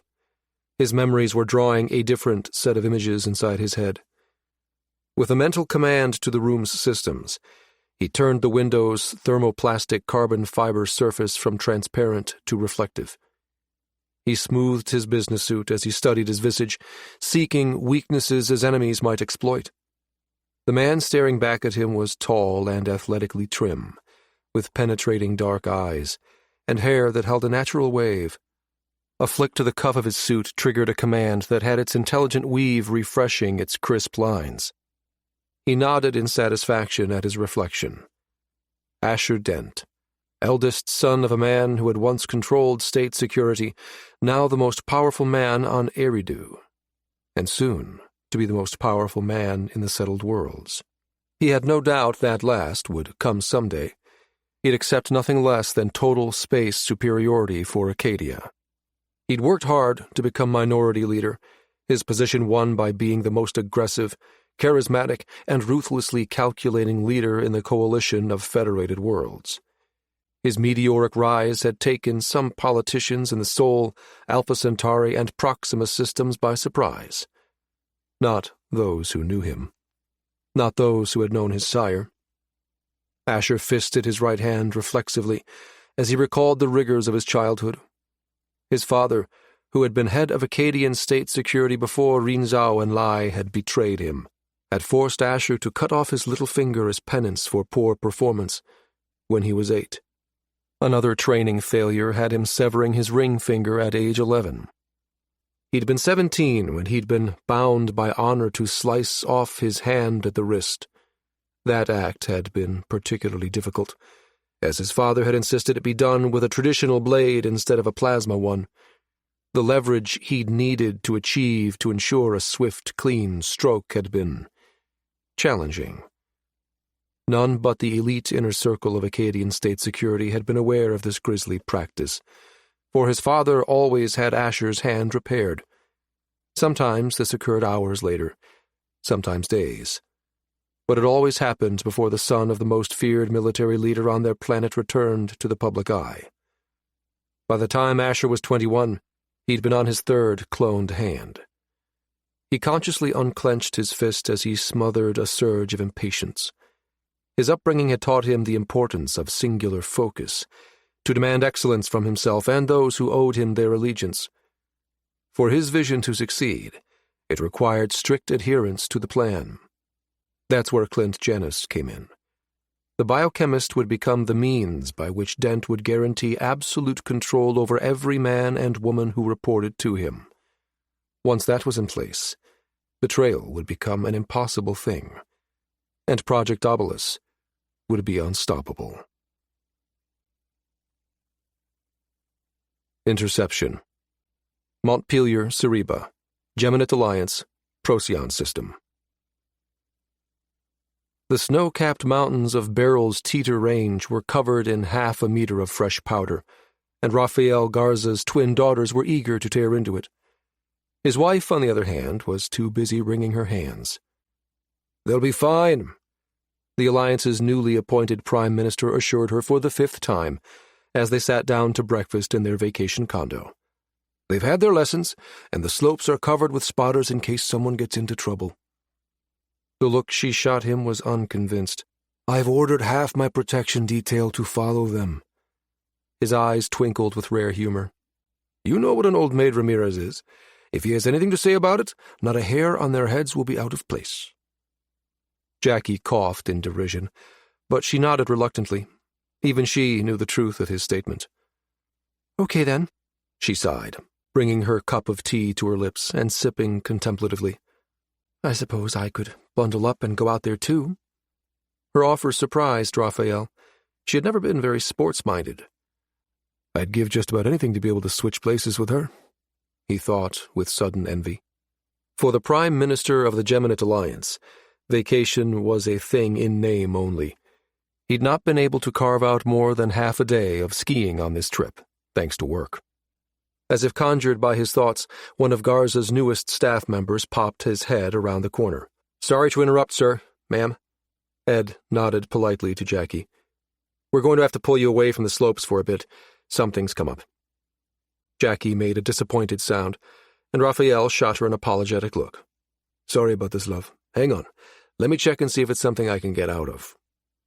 He connected his wire to the encrypted government partition that Parliament had set him up with when the Governor-General had first appointed him to the position, but oddly, he found no record of any pending meetings other than the ones he'd already scheduled prior to his departure. Ed shifted, drawing Garza's attention. "Sorry, sir, you won't find this one on the net." He handed over a blank white sheet. Physical memos were almost unheard of in a world that relied upon digital traffic sent via implanted evanescent wires. They were employed only when there existed a need for extreme security. Unfortunately for Garza, the running of a star nation was one such job where this level of security was a prerequisite. The Bioplad's sheet was keyed to his biosignature and could only be read when his security token accessed it. As he took it from the man's hands, Garza's own personal identification token performed a handshake with the security nanofiber embedded in the page, revealing the contents of the classified memo. His eyes skimmed the document, and a sense of resignation filtered through him. This was one meeting he could not shunt off until after he returned to Parliament House on Sariba. He shot his wife an apologetic look, as his thumbprint once more secured the paper from intruders who might seek to read it. "We'll have your husband back to you as soon as we can, ma'am." Ed smiled, but something about it felt off to Garza. "You won't even know he's gone." The words struck the Prime Minister as odd, and yet there was nothing menacing about them. He'd recall that odd turn of phrase in a few hours, when the universe as he knew it turned sideways. 2 protective detail agents stood waiting in the condo's foyer.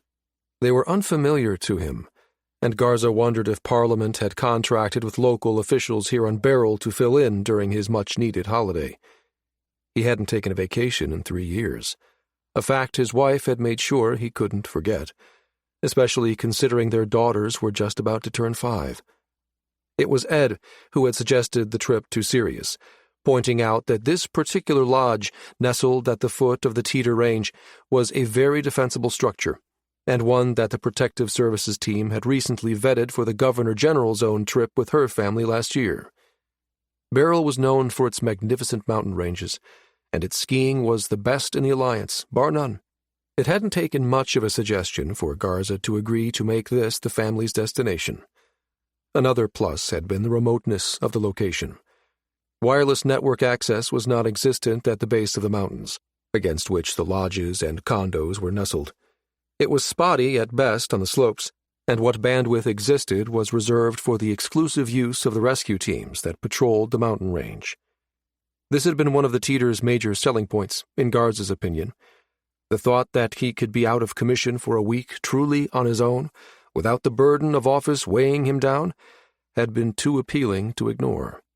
His wife had been a bit less enthused with the idea, but the shopping the small resort town offered and the plethora of artisans and craftsmen selling their wares had drawn her like a moth to a flame. Once on site, she'd admitted to him in a private moment after they had retired one evening that this was one of the best vacations they'd ever had. It had done wonders for their marriage, too. But now this.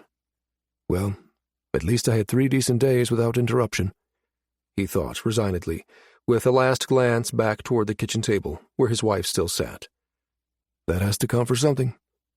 "Sir, we're ready for you," one of the details said, opening the door and motioning with his hand.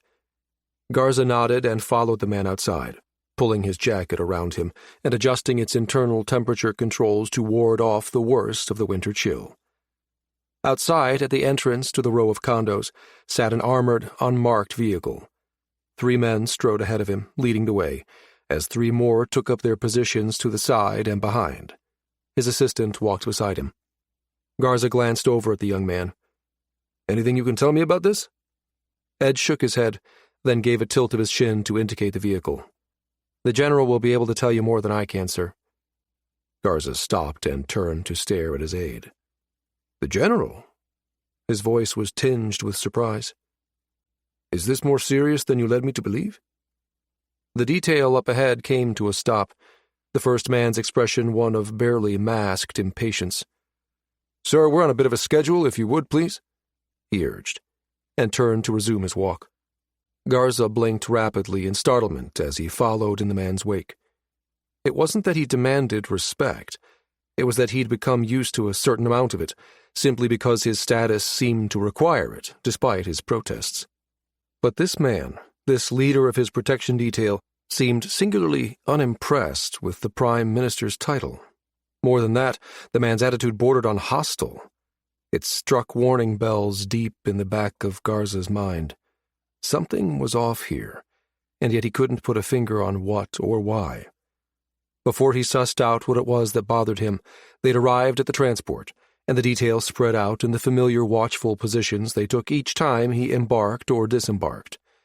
His mind settled at seeing the routine reassert itself. It shouldn't have. Ed stepped up beside the vehicle, rapped once on the frame of its door, and then stepped aside. "You aren't coming with us?" Garza asked, surprised. Ed shook his head, an odd smile ghosting along his lips. "I'm too junior, sir. Besides, I'm needed here. I'll see to your family personally, sir. You have my word." Something in the way the man worded that phrase resurrected the unease he'd felt earlier. But then he shook his head and dismissed the errant thought when he heard a familiar and unwelcome voice call his name. General Carlyle was the last person he'd expected to see in the transport. The general was a 3-star, and one of those men whose personal ambition eclipsed what was best for the Star Nation's military. Garza had come up through the Geminate Marines himself, once upon a time. He'd seen men like this, had been unfortunate enough to serve under a few. Most of the men and women who served in the Alliance Navy had his utmost respect. They were individuals who fought, bled, and were willing to give their lives in service to and protection of the Geminate Star Nation.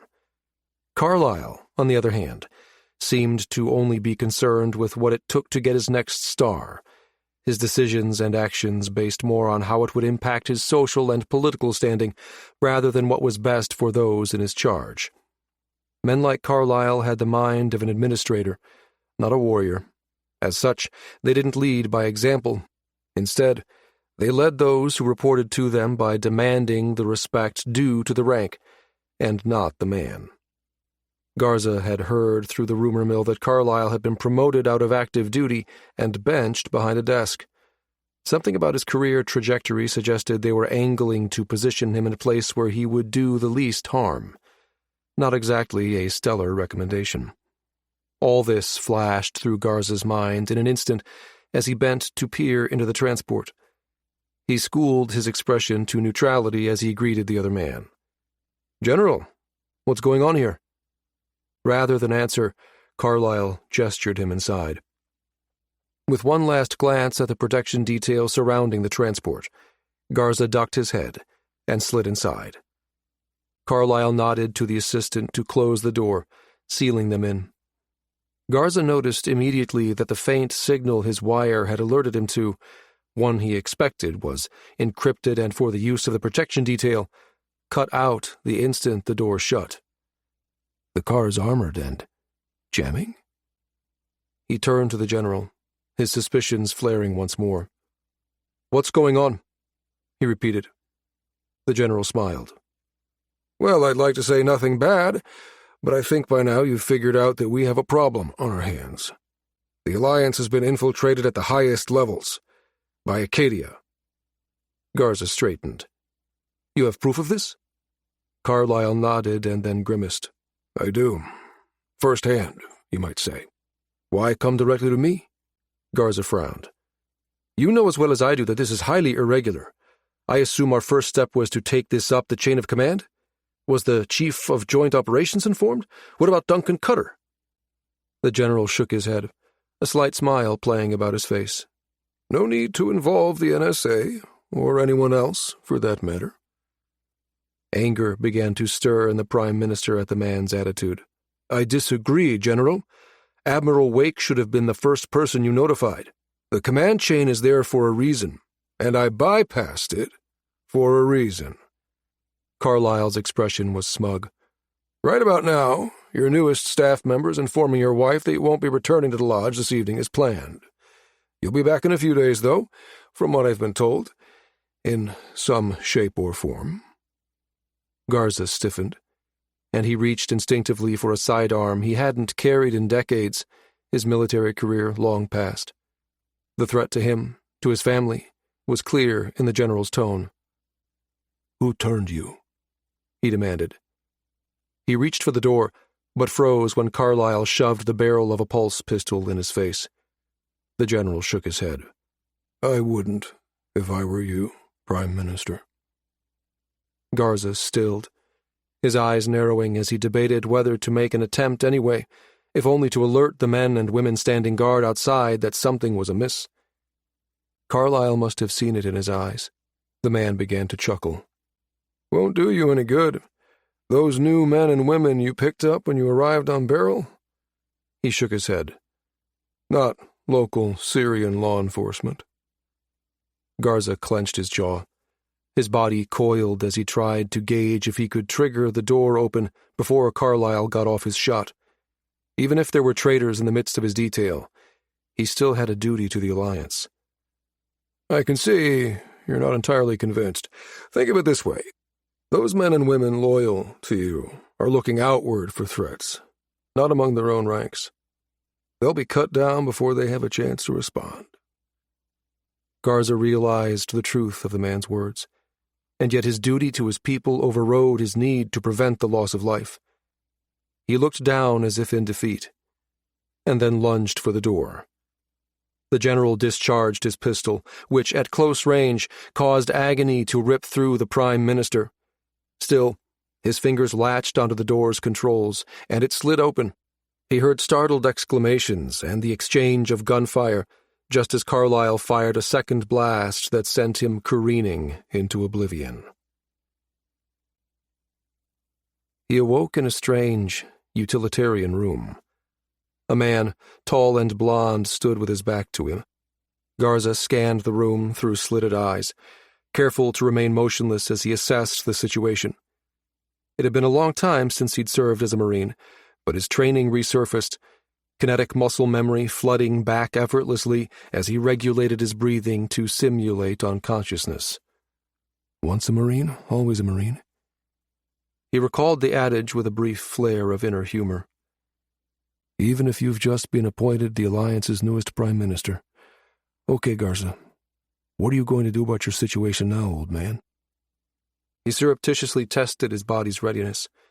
His captors had been foolish, or perhaps overconfident, to not restrain him, treating him as the politician he was, and forgetting the warrior he used to be. He glanced once more over at the only other person in the room. There was something familiar about him, and Garza wondered where he'd seen the man before. Prior to his recent appointment as Prime Minister, he'd been serving as a retired three-star general, assigned to the Parliamentary Intelligence Commission. Potential enemies, high-value targets, and persons of interest were constantly being brought to the Commission's attention. If this man was one of them, the Alliance Navy might already be searching for him. He instructed his body to remain still as the man turned to face him, and he continued his study as the other man approached. The light green eyes set into the man's narrow face were cold and calculating. They were also familiar. And then it clicked. Oh, shit. Clint Janus. This was the biochemist, formerly of DeGrasse Research Taurus, who had disappeared so suddenly after the thwarted viral attack against the intelligence community on Hawking Habitat. Though it claimed to be a privately held company, the intelligence community suspected differently. All indications pointed to Brower being an Acadian-owned and run agency. That meant that anyone in its employ was also suspect. When Clint Janus went missing shortly after the Hawking incident, speculation was the man had officially flipped sides and openly joined the Acadians. It had come as no real surprise to anyone who had been following him, and it didn't surprise Garza to see him here now.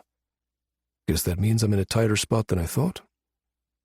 He saw no indication Janus was armed, so he tensed, readying himself to overpower the man and force him to assist in an escape. But then a voice sounded in his head. Don't. Garza paused, wary, and confirmed his wire was still offline. The mental pathway he used to access it cut off.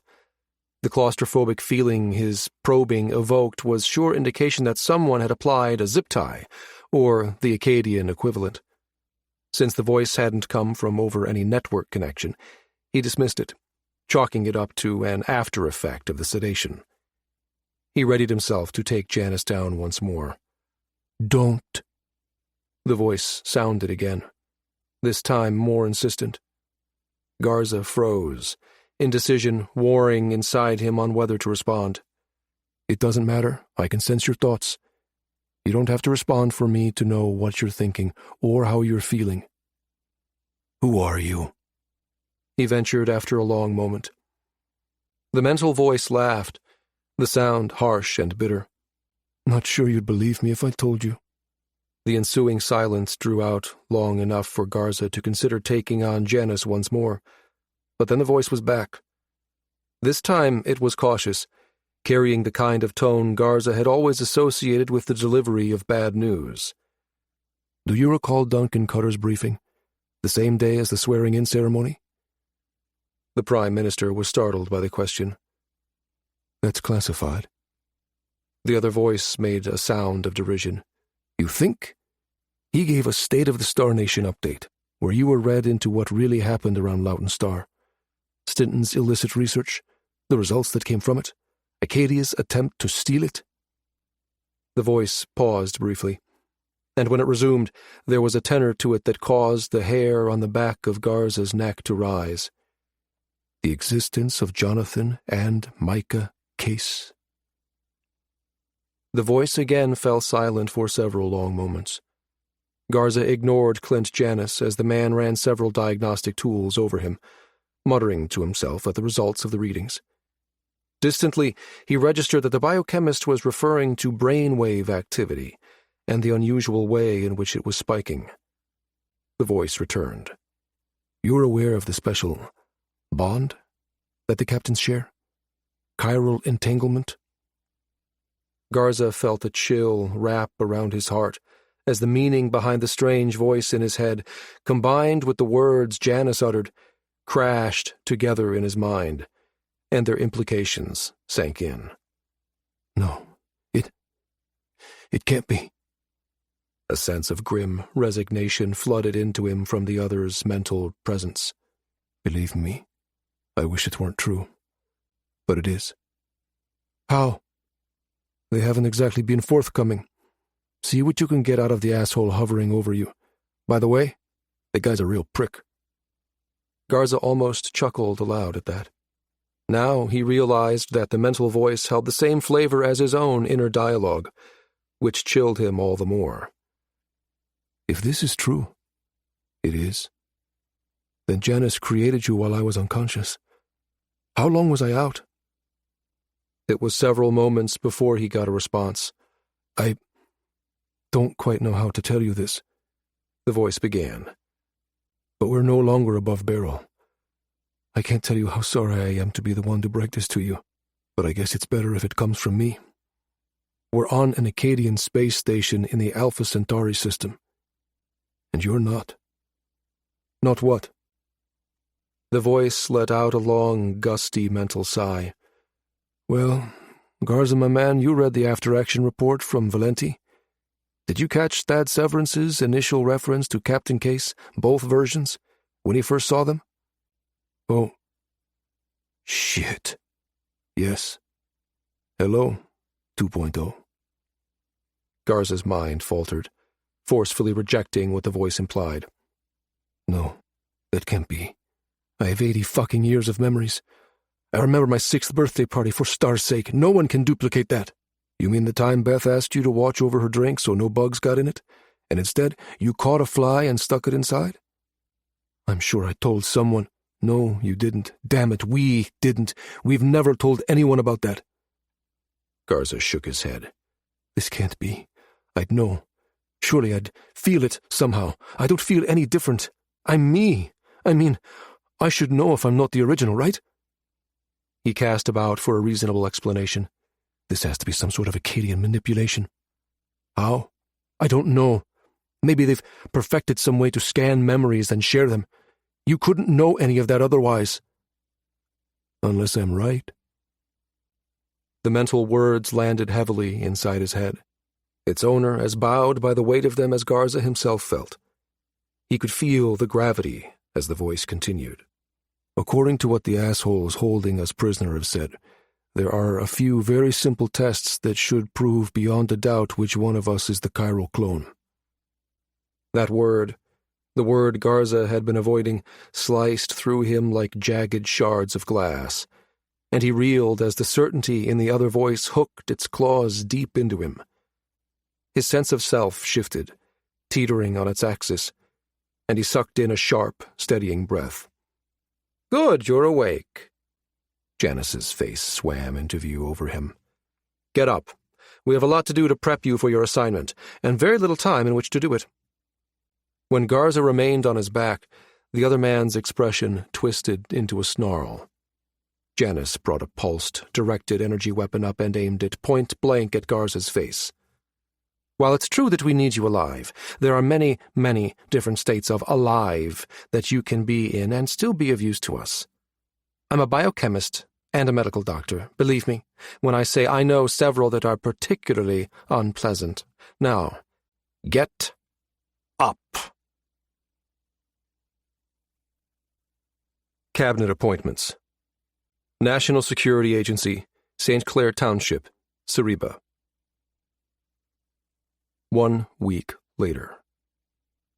Duncan Cutter was flipping through the major news outlets covering the Prime Minister's press release when the rapid thud of footsteps sounded outside his office.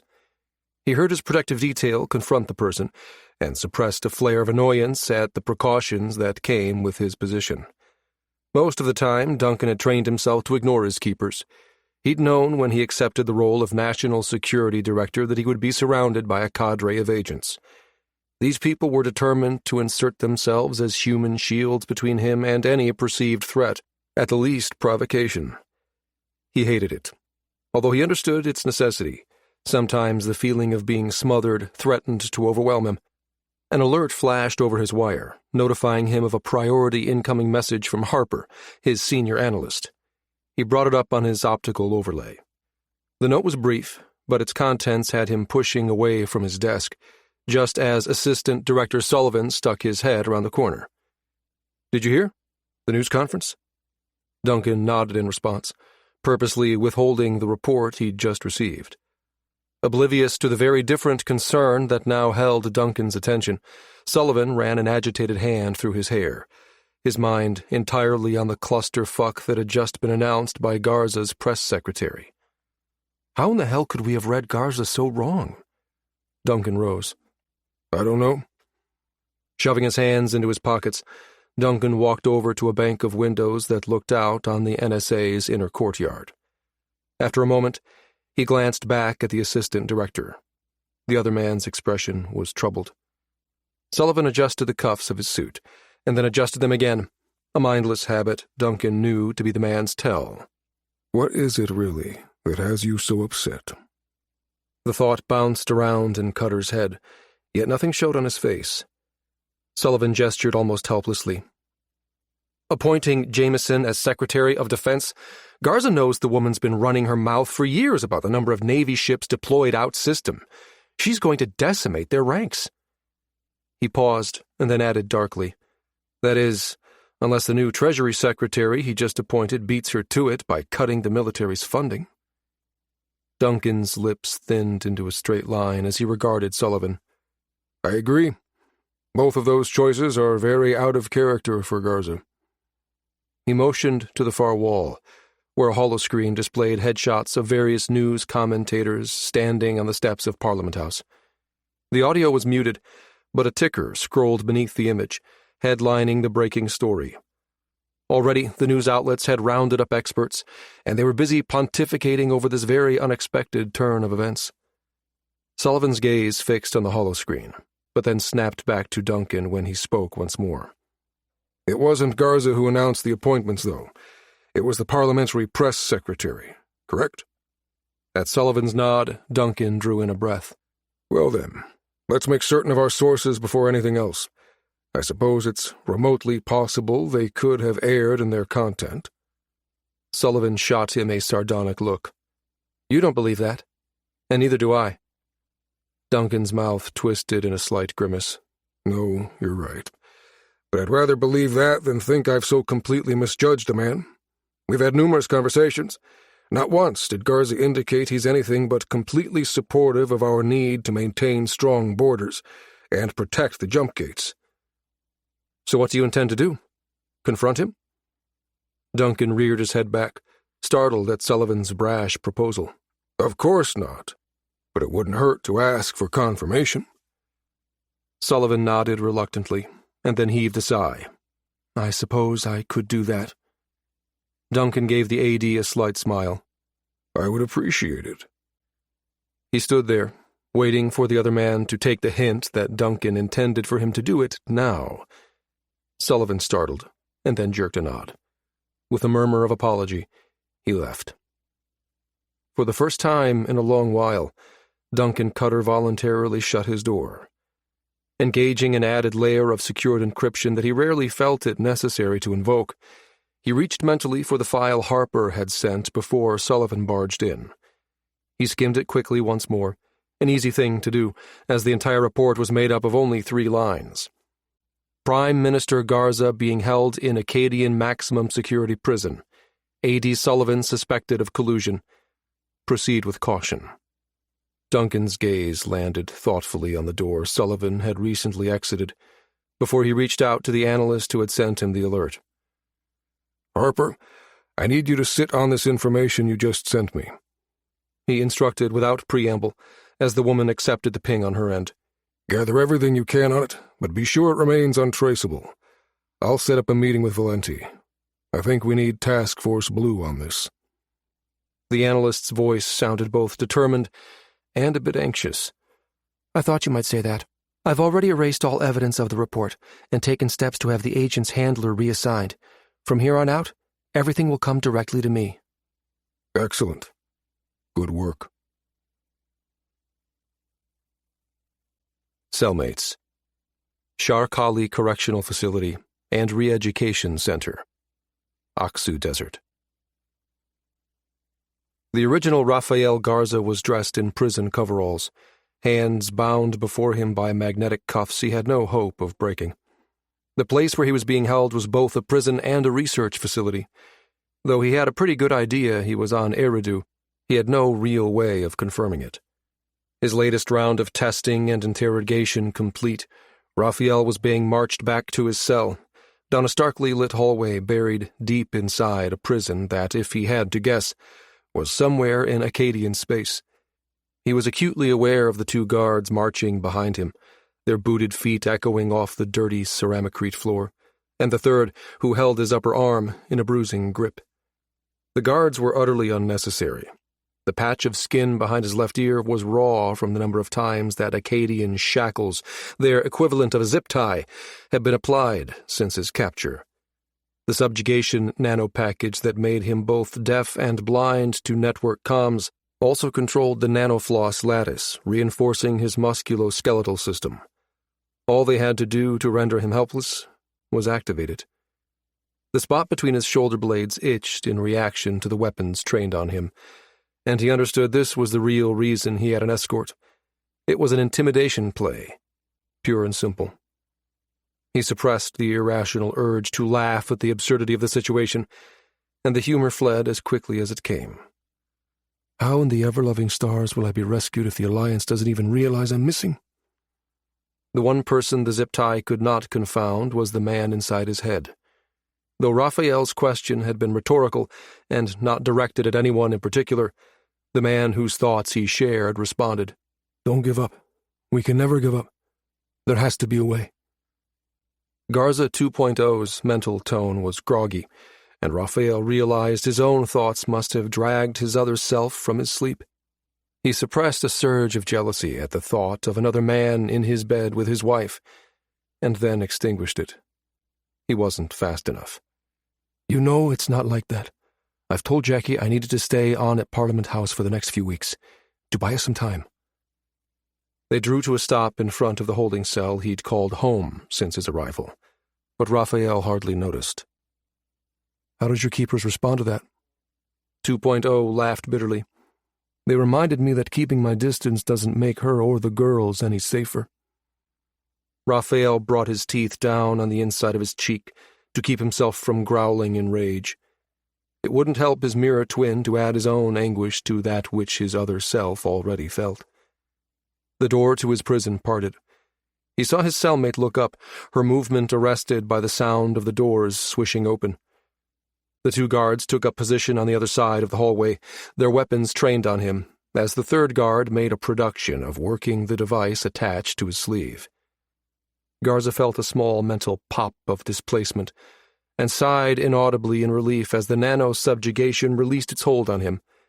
It didn't make much difference, since the cell itself was a Faraday cage, effectively sequestering all inside. But it sure felt far less constraining. Not all that effective. It doesn't block our connection. That's something I hope they never find out. Gotta admit, I'll take the Faraday cage over a zip tie any day, he replied. Remember how Jackson used to describe it? When he'd been active duty, one of the Marines under his command had likened it to the difference between sex with a condom versus going bare. Inside his head, 2.0 chuckled. Yeah, I remember having to scour through the history records to learn what in the hell a condom was. Raphael smiled at the memory. He'd been half amused, half shocked at the primitive method of birth control used by his ancestors.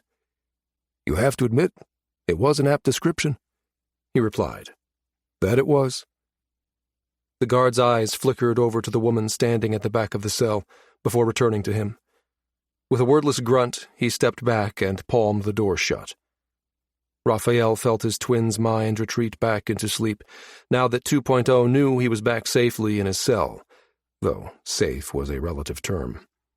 He looked up as his cellmate spoke.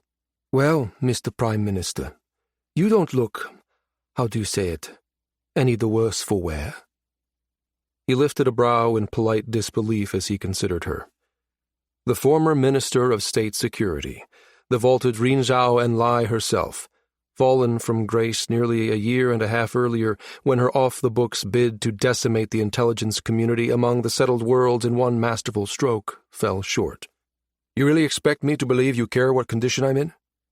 He favored her with a quizzical look. Rin Zhao shrugged, then lifted a graceful hand and gestured about her. If you haven't noticed, we've fallen into similar circumstances. As far as why? A second shrug accompanied the first. Why not? There's little else here to entertain. A harsh laugh escaped him. Entertain, he repeated. What an odd choice of words. You appear to be physically unharmed by your interrogation. Rin Zhao pressed, her head tilting in an oddly bird-like motion. Unless the wounds they inflicted were internal. Yet you weren't moving with discomfort, and I fail to see the purpose behind an injury if not to create discomfort. The Prime Minister shook his head. Our beliefs differ on that quite a bit, I would imagine. The Alliance's position on torture and interrogation is clear. We don't condone it, ever, in any form, he said flatly. It was Rin Zhao's turn to raise a brow. So you take the moral high ground. Your words are accusation. You find yourself better than us, judging Acadia for its ways. I wonder, Mr. Garza, if you had to endure the hardships my people have, if you would find yourself so comfortable on that moral high ground. We do what we need to do, what we must, in order to survive. Raphael dismissed her words with a tired wave of his hand. This was an old argument, though they'd only been cellmates for a little more than a week. She abandoned the topic in favor of returning to her previous line of questioning. What did they want this time? He gave her a hard look. I repeat, why do you care? He stepped up to the nearest wall and began to run his hand over it, tracing its contours once more. They likely have surveillance on us, you know, she said conversationally. If I were in charge, I certainly would have. You were in charge. You should know.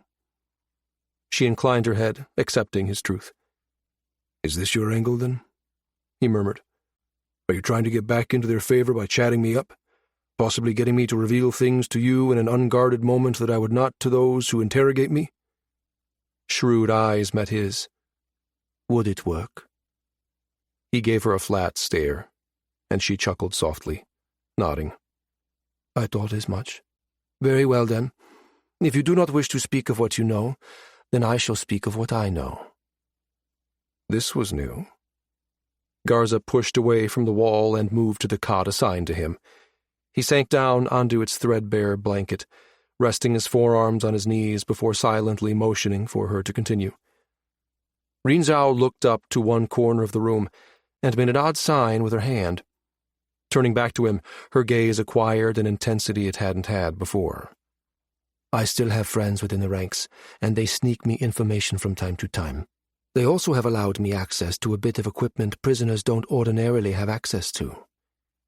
She held out her fisted hand, rotated it, and then uncurled her fingers. On her palm rested a small unit that Raphael instantly recognized. You have a jammer?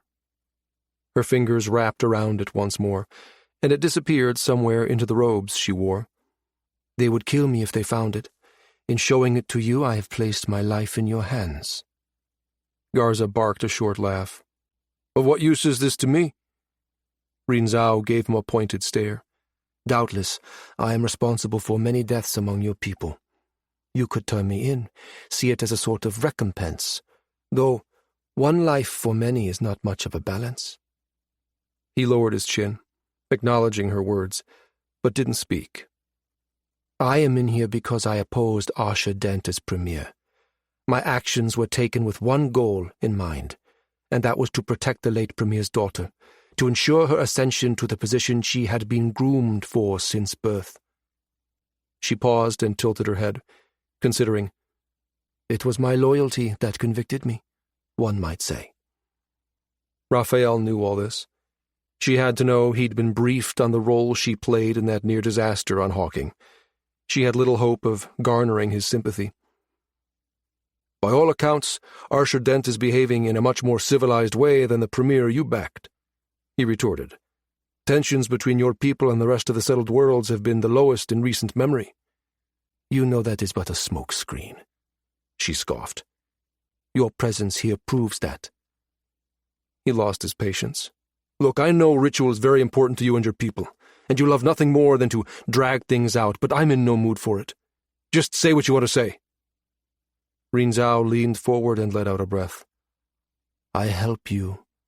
You help me. Raphael motioned for her to go on. I know what Janus has done to you. I know your Cairo clone has been returned to Cereba and is even now being forced to do Dent's bidding. He fought to keep his surprise to himself. Do you know his endgame? Rinzhao's eyes shuddered. If she knew, she apparently wasn't willing to share. I can help you escape. In return, I want your help to depose Dent. Why? So you can rule instead? For the first time since they'd been thrust together, Rinzhao's words sounded without artifice, her words unguarded. Believe me, Mr. Garza, I pose a much smaller risk to the Alliance than that man does, and an even smaller risk to the settled worlds. Her words gave him pause. It seemed she held a critical piece of information regarding Dent's intentions, something so grave she was willing to treat with an adversary to stop him. Dent is one man. You think he poses a threat to every star nation in the coalition? She stared at him, her expression frank. Raphael, I know he does, and we need to stop him at all costs. Hurry up and wait. Task Force Blue HQ, Humboldt Base. The week following the mysterious man's death passed with interminable slowness for Task Force Blue. Valenti instructed them to remain close and to be prepared to deploy at a moment's notice. As the days went on, Gabriel Alvarez saw that the constant state of readiness was beginning to wear on the team and flight crew alike. After Heyer's attitude set Boone off for the third time in as many days, out of desperation, Gabe reached out to Major Snell, the officer in charge of the stealth combat aviators. "What can I do for you, Alvarez?" asked the Shadow Recon leader. "I have a bunch of people up here ready to tear each other's heads off. You wouldn't have any drills you could manufacture to help the crew burn off a bit of steam, by chance, would you?" Snell's mental laugh was droll. Valenti's SI contacted me a week ago and told me the colonel was putting you on call. That causing a little bit of tension, is it? A bit, yeah. So her SI contacted you, huh? The one she calls Takiko? That's the one. Gabe must have made a mental noise that gave away his discomfort, because Snell chuckled. I know, I'm still getting used to that thing in her head, too. There was a brief pause, and then Snell asked, Still no orders, eh? No, sir. Looking forward to the time when that comes, I can tell you that much, was Gabe's heartfelt response. I'll just bet you are. Actually, this is perfect timing. Shadow Recon just took control of that new vessel cutter commission for you people. That thing finally arrived? Gabe was surprised. He'd been hearing for a year and a half about the mysterious spacecraft that the Geminate Navy had commissioned from Sidarius Aerospace, a vessel designed specifically for TF Blue. It had taken on the tenor of an urban legend among the team. No one really thought the ship would ever show up. It did, Snell confirmed. It's everything we'd been told to expect, and the folks from Sidarius are almost done with the refit that'll give Wraith some of the same new toys that the new ship has. Tell the flight crew to report tomorrow for recertification at 0800. Copy that, sir. I'll pass your orders along. And thanks. The next morning, curiosity got the better of Gabe, and he decided to head down to the hangar to catch a glimpse of the mysterious new ship. The vessel was a completely new type class, a nadir. It differed slightly from Wraith, the ship that normally carried the team when they deployed. Unlike Wraith, this new vessel wasn't simply a modified version of a Helios fast attack craft. The nadir took those modifications to an entirely new level. It was also bigger than Wraith, though it was a bit difficult to distinguish any features from this distance. Oddly, the closer Gabe got to it, the more disoriented he became. It got to the point he was forced to focus on the people standing in front of it instead of the ship itself. "Starter systems up," he heard Snell call out as he drew to a stop. He saw Hire standing in the ship's open hatch, but she looked for all the worlds as if she were floating 2 meters above the deck, suspended in a sea of black nothingness. It looked almost as if she had opened up a door in space-time, a portal to a ship that wasn't there. He saw her nod and duck back inside the ship. Gabe looked over at Jonathan Case, the person nearest to him, and tilted his head in the direction of the vessel. "That's the Mirage, I take it?" At the pilot's nod, Gabe grunted, keeping his gaze fixed on the other man's face. "Not to put too fine a point on it, but I thought you could cycle those ships' skins so they looked normal and didn't play tricks on the eyes." Jonathan glanced over at the ship and then back at Gabe, a look of amusement pulling at the corner of his mouth. "Yeah, sorry about that. We're cycling through Mirage's outer hull settings, kind of a multi-point inspection. Hang on. Let me have them put it on hold for a sec so we can calibrate your software uplink." Gabe nodded his understanding and waited while Jonathan sauntered over to Snell and the 2 men briefly conferred. "Okay, come on over," Jonathan called out, a laughing note in his voice as he added, "We can't have the team's second-in-command walking around the new ship like a drunken sailor, especially when she's about to be sent out on her first mission. Very funny, Case." He followed the pilot gingerly, doing his best to look anywhere but directly at the ship. "Just walk up and place your hand on Mirage's hull," Jonathan encouraged. "I'll input your token into the ship so you can handshake with her systems." Gabe's gaze wandered over to the figurative black hole where the ship sat, and he immediately tilted his head up to look at the hangars overhead. "Damn, that ship will do a number on your vertigo," he muttered, and heard Jonathan smother a laugh. "It's the ship's ultra-black surface. It's 10 times blacker than Wraith's coating." "Shit, and I thought Wraith was impressive." Both vessels evoked an eerie feeling of sensory deprivation when their skins were programmed to present a precisely aligned forest of carbon nanotubes. The tubes were spaced in such a way that they absorbed all light that hit the surface across the visible IR and UV spectrums. It was disorienting enough that military minds had programmed a virtual optical overlayer for the crews attached to the spacecraft. It allowed ship's personnel, and any passengers like Gabe, to approach and interact with the vessel without being thrown by its lack of visual cues. Gabe recalled someone explaining to him that the vertigo he experienced was because the surface suppressed all depth perception. This, in turn, made the human eye want to shy away from looking directly at it. Right then, keep going. You're almost there.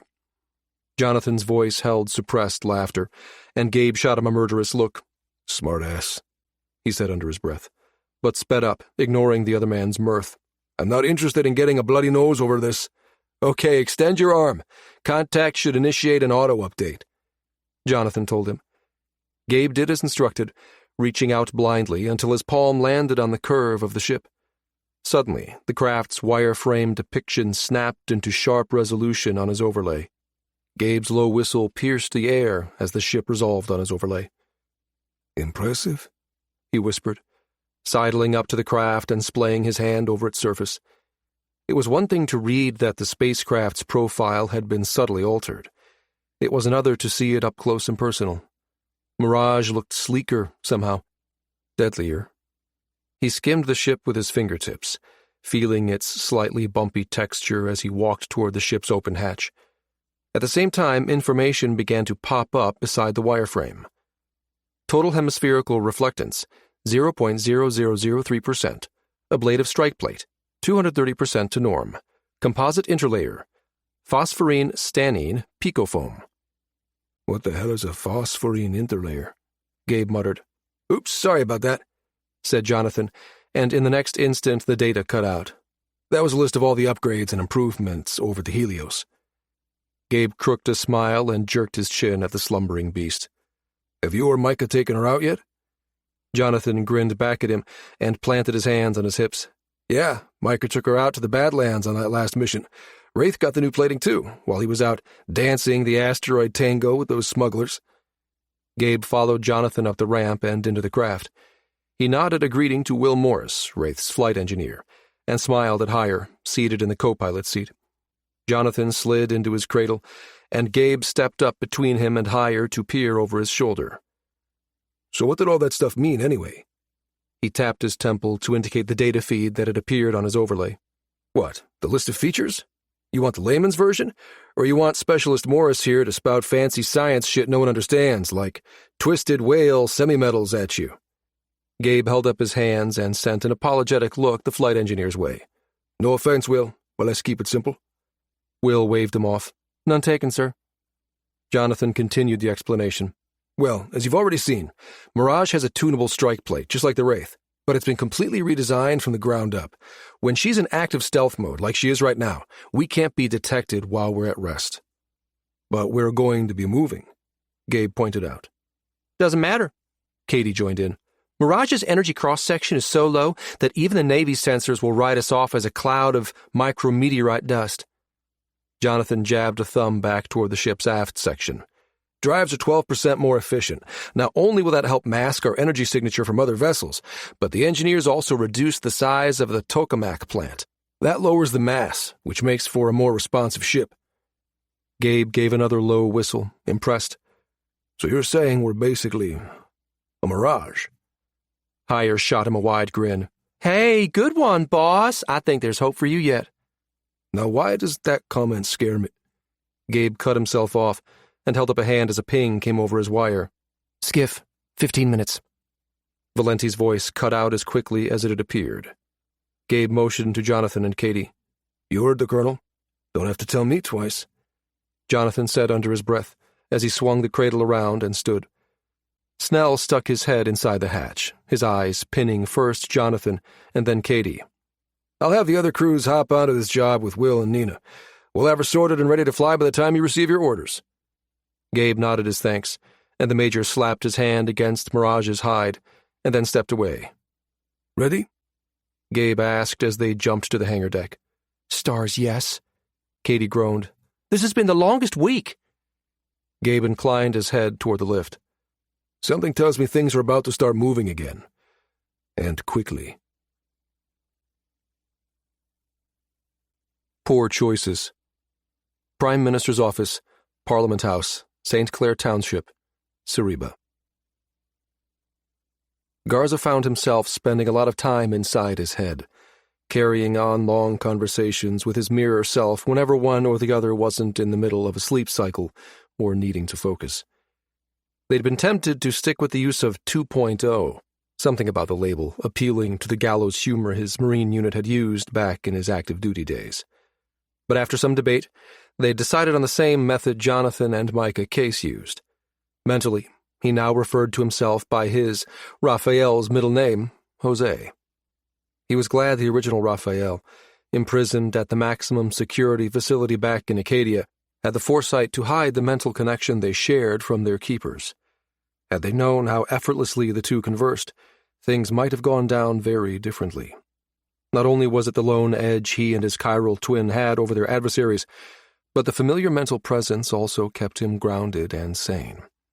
He'd been left alone this morning, a rarity these days. He sat at his desk, staring blindly down at the single-page daily brief that listed Parliament's most pressing issues. The knowledge that he was a clone, and not the original version of himself, was an awareness that simmered at the back of his mind, ever present. Despite that, he realized his good fortune. He wasn't the first chiral clone. Though it was true that his position was what had caused him to be targeted, it also gave him access to classified information that others would not have. He had been briefed on the Case mirror twins. He knew of their unique strengths and their greatest weaknesses. Knowledge was power, and forearmed with such information, he was able to beat back his encroaching panic to a manageable level and think with some clarity. There was a lot to overcome, not the least of which was the need for chiral sustenance to keep him alive. If left to his own devices, he knew he would starve, for there was not a single thing growing on any planet in any of the settled worlds that would feed his mirror cells. His keepers knew this, of course. It was one of two ways they kept him under their control. We can kill you fast, or we can kill you slow. Ed, his Acadian keeper masquerading as his newest assistant, had told him the day he was inserted back into his, Raphael's, old life. You'll be just as dead, either way. The Acadians had demonstrated as much to him and his other self back in the lab, where he'd been brought to life. He and Raphael had been given a graphic demonstration of exactly how his quantum entanglement prison worked. Jose rubbed his hand over his chest at the memory. Getting shot hurt like hell. He'd experienced it a few times during his service as an active-duty Marine, and had thought those days were behind him, until that bastard Janus shot Raphael, point blank, in the leg. Jose hardly had time to process the scientist's unexpected actions before searing pain brought his attention to an identical hole in his own leg. He'd staggered back into the exam table, unable at first to comprehend what had happened. Janus's action that day had driven home in a compelling way how narrow the thread was that held Garza's life. Should he forget, Ed reminded him of this fact each morning when he doled out the supplements he needed to remain alive. He reached down, fingering the time-release capsule he was to take with his food when his lunch was served. Please don't let there be any more of those orange bars on the dessert menu. He gagged a little, recalling the taste of pine tar that had clogged his throat when he'd bitten into one the other day. I wonder what other tasty surprises they have in store for me. Raphael had tried not to laugh, and failed horribly, when Jose shared the incident with him. Jose had told him to stop being an asshole. He was grateful he had someone to talk to, though. Ed and the other Acadians who had infiltrated his protection detail were a stark reminder of the precariousness of his position. He knew that if he did not do exactly as he was told, the first casualties would be his family. While he firmly believed in the vows he had taken to protect and defend the Alliance, he also recalled the solemn vow that he, or rather Raphael, had made to his wife when they married. So he bided his time, agreeing to his keeper's demands, while continuing to seek ways to free himself and his family from the enemy's clutches. He knew, as did Raphael, that at some point he'd have to risk reaching out to someone for help. The problem was, who could they trust? His thoughts had carried him through to the end of the briefing, and he looked up in mild surprise when a knock sounded outside his door, and his secretary, Ross, popped his head in. Assistant Director Sullivan to see you, sir? Jose flicked a glance at the calendar on his overlay and noted the NSA briefing that had been put on his schedule earlier that morning. Thank you, he said. Please, show him in. To his shock, his Acadian keepers allowed Sullivan to enter alone. Jose's heart raced. Is this it? The opportunity we've been looking for? He stood to greet the assistant director while reaching out mentally to Raphael. The clouded, disjointed thoughts on the other end signaled the other man was sleeping. "Sullivan, good morning." Jose held up a hand to his aide, and Ross paused at the door. "Coffee?" Jose asked. The other man smiled, and the way he adjusted his suit cuffs briefly drew Jose's attention. "That would be appreciated, Mr. Prime Minister." Sullivan turned to the man at the door. "Cream, no sugar, please." Ross shot Jose a questioning look, and he nodded a silent yes to the man's query. The door slid closed as the man retreated to get their drinks, and Jose gestured to the sitting area off to the side. He braced for bad news. "Okay, lay it on me," he said, and Sullivan's brow crinkled in confusion. "Sir?" Jose stared at the man, and some instinct told him not to mention the tell he'd picked up on. He waved his comment away with a small smile. "Figure of speech, or maybe you could call it a calculated guess. I've only been in office a little over a month, but if I've learned one thing already, it's that there's more bad news than good." Sullivan's expression cleared. No, actually, sir, there's nothing too pressing going on at the moment." Jose's brows lifted at that. "Really?" He waved the daily brief at the man. "I see here Secretary Jameson's recommending we cut the defensive screen in half at the garrison guarding the Alpha Centauri gate. Maybe she thinks Asher Dent is less of a threat than the previous administration." Jose sent the man a sardonic look. "And I'm sure you're about to tell me that would explain why Treasury's gone ahead and lifted all sanctions against Acadia as well?" The other man's smile turned wry. "Maybe, for once, the man in power there is someone we can reason with." Jose felt the breakfast he'd eaten sour at Sullivan's words. "Reason with?" He shook his head, an uncharacteristic bitterness tinging his voice. "The hell we can." Sullivan's expression sharpened, but before he could respond, Jose stopped him with a meaningful look toward his office door. "Coffee should be here soon." A look of understanding crossed Sullivan's face at Jose's unspoken warning to watch his words. The assistant director settled back into his seat, adopting a relaxed pose. Jose clasped his hands and leaned forward, resting his forearms on his thighs. "Okay, besides what SecDef and SecTres have been up to, is there anything else you have for me that wasn't included in the brief?" He saw his secretary appear in the entrance, coffee service in hand. Jose waved him in as Sullivan began to detail the latest news from the Sol, Proxima, and Alpha Centauri systems. He let the man drone on as Ross set down a tray with a steaming carafe and 2 china cups bearing the parliamentary crest, and then exited. "The president of Anyang has expressed an interest in attending this year's Founders' Cup." Sullivan's statement caught Jose's attention, and he sent the AD a sharp look as, with a silent nod of thanks, he accepted his coffee from Ross. "I didn't know he was a fan," said Jose as he took a sip. Sullivan pushed a sheet of paper across the coffee table between them. "He would like an official invitation from your office, of course, before it is announced." Jose picked up the brief and scanned it. "I don't see why not." When his office door closed behind his assistant, Jose abruptly set the paper down and motioned to Sullivan's portfolio. "Is there anything in there that might be worth an extra layer of security, by chance?" He sent Sullivan what he hoped was a meaningful look, dipping his chin and silently urging the man to grasp the request he didn't dare state aloud. The man blinked, and then darted his eyes about the room, confused. "No, sir. Everything's standard today." "Are you certain?" Jose's gaze drilled into the other man. He let out a relieved breath when understanding dawned on the other man's face, and he reached into his pocket, removing a small device.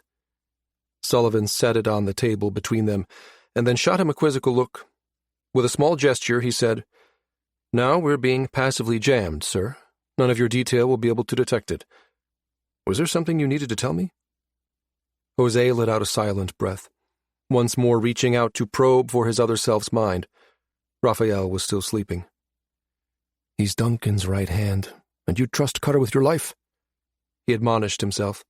"So shit or get off the pot, Garza, old man." "Yes. There's something you need to know.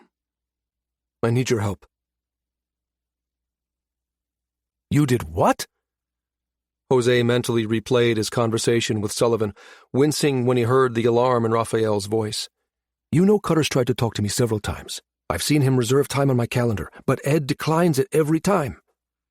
Raphael made a sound of agreement. Well, what's done is done. Wish you'd woken me. Jose grimaced. Would it have made a difference? No. Raphael replied after a beat. It was a smart move. He's Cutter's number 2. He wouldn't have someone he didn't trust implicitly in a position that high in the NSA. Jose abruptly recalled Sullivan's seeming tension, the nervous habit he had of adjusting his cuffs, and stifled a sudden sense of foreboding. You mentioned the Founders' Cup. Raphael's words brought Jose back to the conversation. Anyang is an ally. Think there'll be opportunity there? The next day, almost exactly to the hour, Jackie Garza arrived at a center for victims of the new psychotropic compound, Frenzy. This press junket was to raise awareness for the dangers of the drug. It was one of the platforms Jackie had chosen to take on as the wife of the new prime minister. She smiled as she mounted the steps of the temporary stage that had been set up in front of the facility, and then waved to the holo cameras. Thank you all for coming. I'm so proud of the rehabilitation work the Take Back Foundation has done in their first few months here. She let her smile drop and her expression fall into sober lines as she launched into her speech, which lasted the next few minutes. And it's centers like the Take Back Foundation that are making real inroads to combat this dangerous drug, Jackie concluded. But don't just take my word for it. Donating your time here will allow you to see for yourself the genuine difference this organization has made. One practiced smile later, and Jackie's duties were finished. The agents assigned to her protection flanked her as she swept off the stage and toward the motorcade. From the corner of her eye, she saw 2 members of her detail slowly slip away. She dismissed it, her mind on other matters. Smiling, she waved at the crowd of onlookers and reporters shouting questions, and then turned to duck into the waiting transport. Alert! Incoming! Alert! She looked around, confused at what the vehicle's security SI was saying, and why it had cut off so abruptly. The agent beside her had an entirely different response. He cursed, his hand coming down on the top of her head, urging her inside the reinforced transport.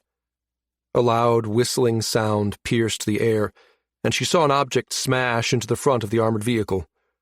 The vessel lurched, and she fought to stay on her feet as shouts of "Missile!" and "Down!"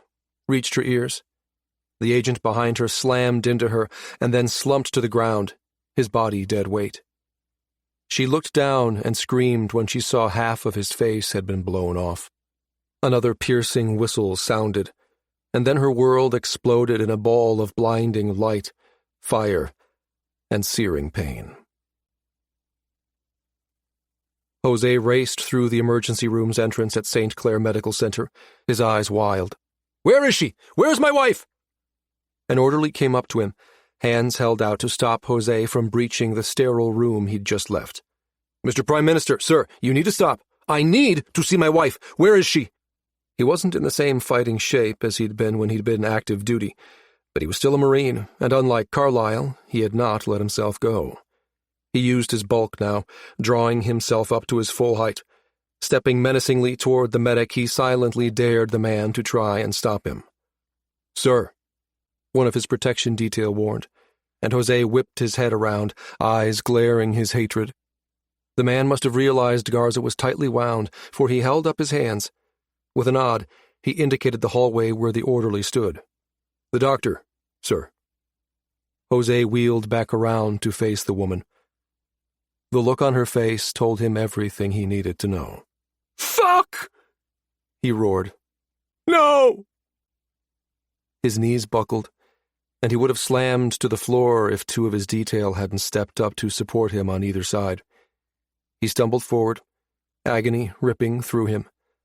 The doctor lifted a placating hand. "She's not dead yet, sir, but she is in grave condition." She shook her head. "It's going to be touch and go, and the next few hours will be critical, but we're doing everything we can. You have my word." Her voice had gentled as she spoke that last, and Jose gathered himself enough to give her a wordless nod of appreciation. She spared his detail a sweeping glance, and then her eyes returned to his. "We'll keep you updated." Jose shook off the hands that held him as the doctor retreated behind the doors of the operating theater. "Get the fuck away from me!" He glared at the agents surrounding him, hating that he didn't know who he could trust and who was a traitor. If you want to watch, sir, there's an observation room." Garza rounded on the orderly when the man began to speak. The young man took a step back, eyes wide, and his voice faded on a hard swallow. Pointing to a stairwell, he then turned and bolted back the way he'd come. "Bully for you, Mr. Prime Minister. You just scared the shit out of one of the people trying to save your wife's life." The voice came from his left. One of the men he knew was on Acadia's payroll. Jose closed the distance between them and slammed the heel of his hand hard against the operative's chest. "Do not mess with me right now," he growled. He spun and took the steps 3 at a time, his chest tightening the closer he came to the viewing area. Thank stars, the place was empty. Stepping up to the clear steel wall, he looked down into the operating theater. 2 teams of doctors hovered around a surgical suite, the blue glow that outlined the area telling Jose they were encased in an ES field. Their movements were urgent, and he could hear low calls being made from the anesthetist as she relayed vitals to the chief surgeon, the man working urgently over the broken body of his wife. Outwardly, Jose fought to remain calm. Inwardly, guilt ravaged and tore at him. "I did this to her." His body thrummed with the need to take action, his mind racing as he turned over everything he'd done or said, scrutinizing it for where he went wrong. He kept coming back to the one data point he couldn't ignore, the lone outlier, his meeting with Sullivan the morning before. Damn it all to hell. How did they find out? Is Sullivan a traitor? Or did they detect the jamming field? Jackie's body looked so fragile from this far away, lying behind that sterile field. A sense of helplessness settled over him, the kind a man only felt when he'd failed those he loved.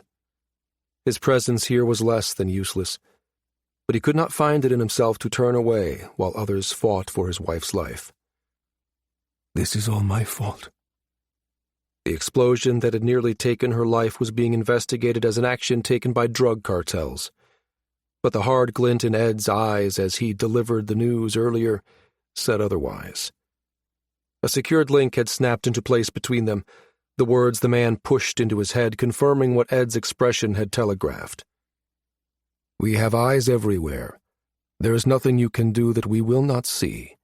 Try to reach out for help again, and I promise you, she won't survive."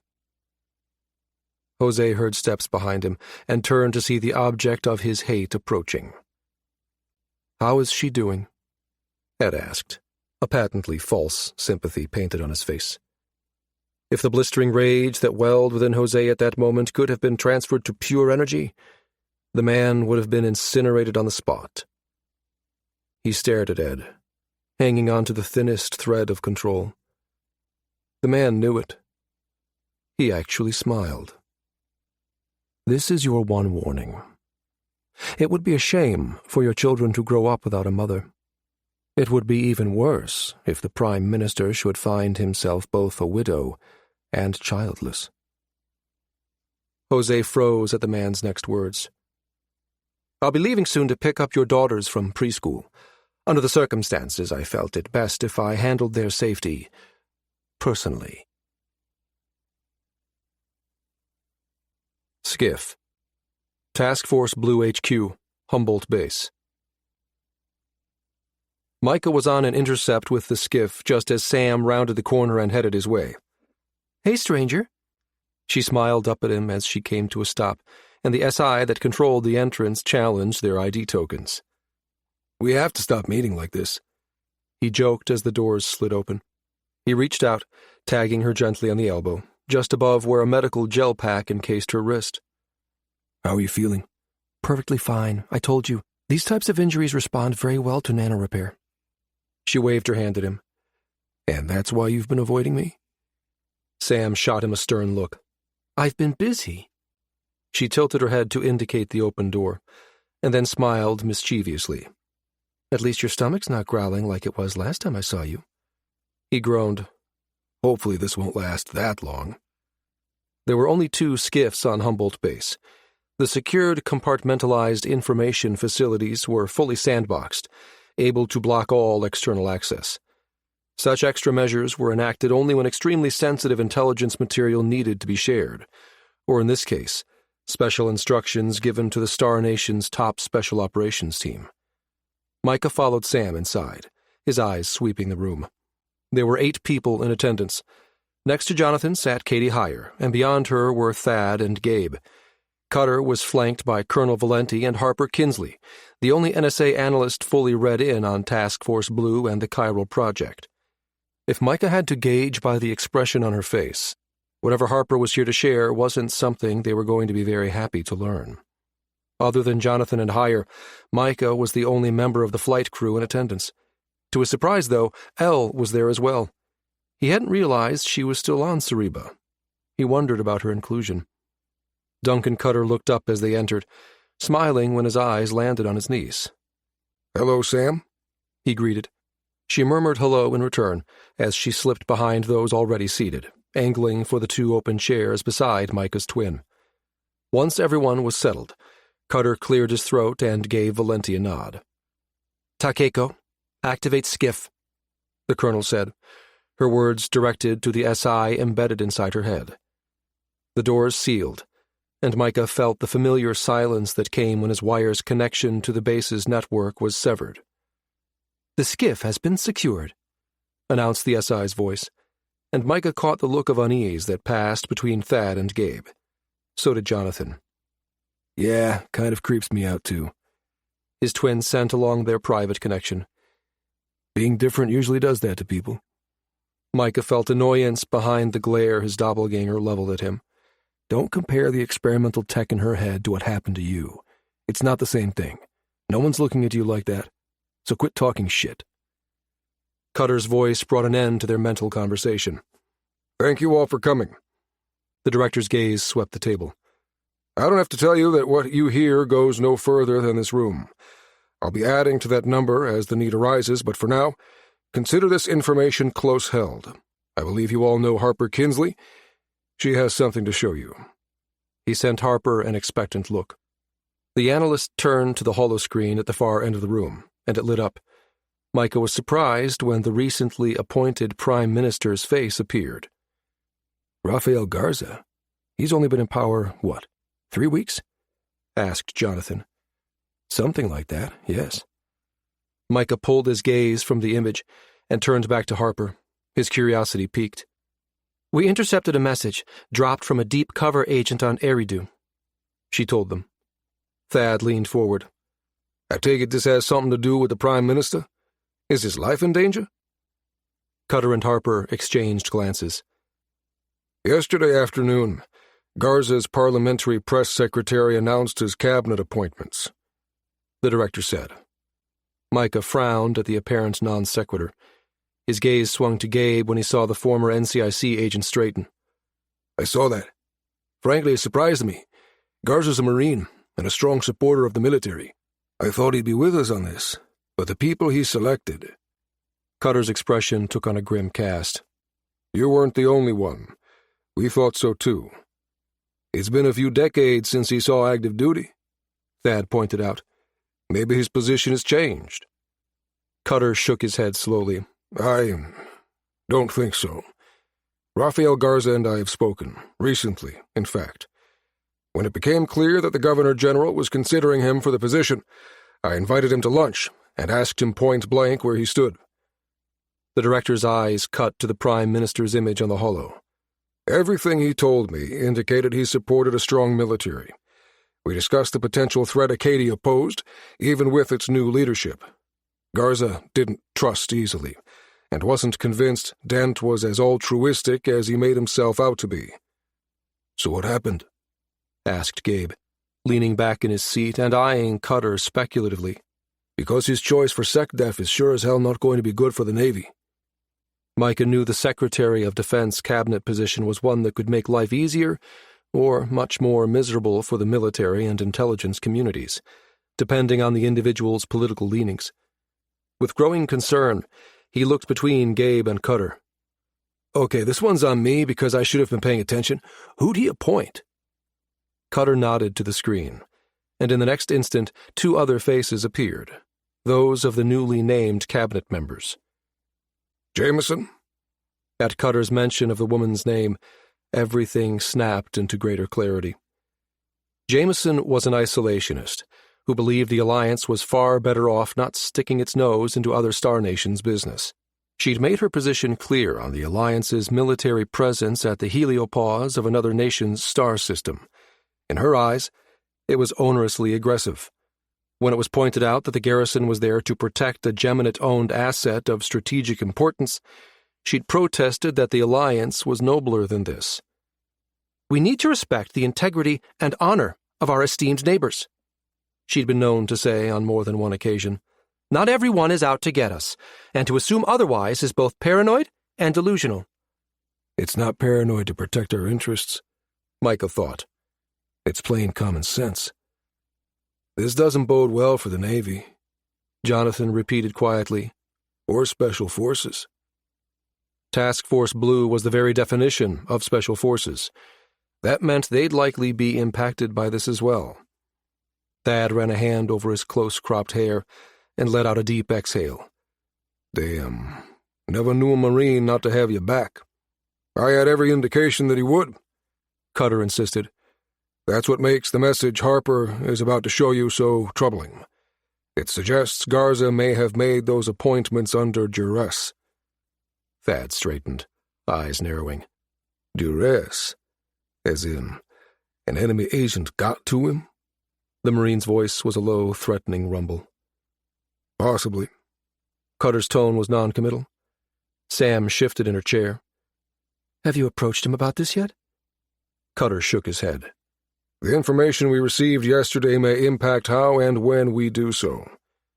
He turned to Harper, and Micah saw tension settle onto the analyst's shoulders as the director wordlessly ceded the floor to her. She cleared her throat and then indicated the holoscreen once more. Garza's image disappeared, to be replaced by text. "Prime Minister Garza being held in Acadian maximum security prison. A.D. Sullivan suspected of collusion. Proceed with caution." Beside him, Micah saw Sam jolt upright, her spine snapping straight. "Are you suggesting we have an imposter in Parliament? Or are you suggesting—" Cutter studied his niece intently. "What are you thinking, Sam?"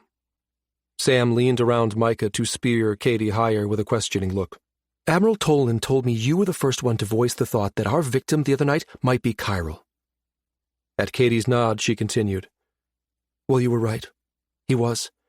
The sample I took with my bracer wasn't enough to do much more, but it did confirm that. Harper used the visual file Micah sent Elle to identify his—" Sam stumbled over the next words. "His donor." Micah glanced over at Harper, lifting his brows in silent question. "His name was Chris Williams," Harper supplied. "He worked at the NSA as an entry-level analyst, just out of university last spring. We believe Chris was a test case to see if they could control a pawn once they had him back in play." Harper's expression was bitter as she finger-quoted the words. "He'd just come back from a 3-week vacation. He was supposed to have visited the casinos on Ganymede, but he never arrived." Jonathan scrubbed at his face. "Hell of a vacation," he muttered under his breath. Micah shot him a glance. "You think?"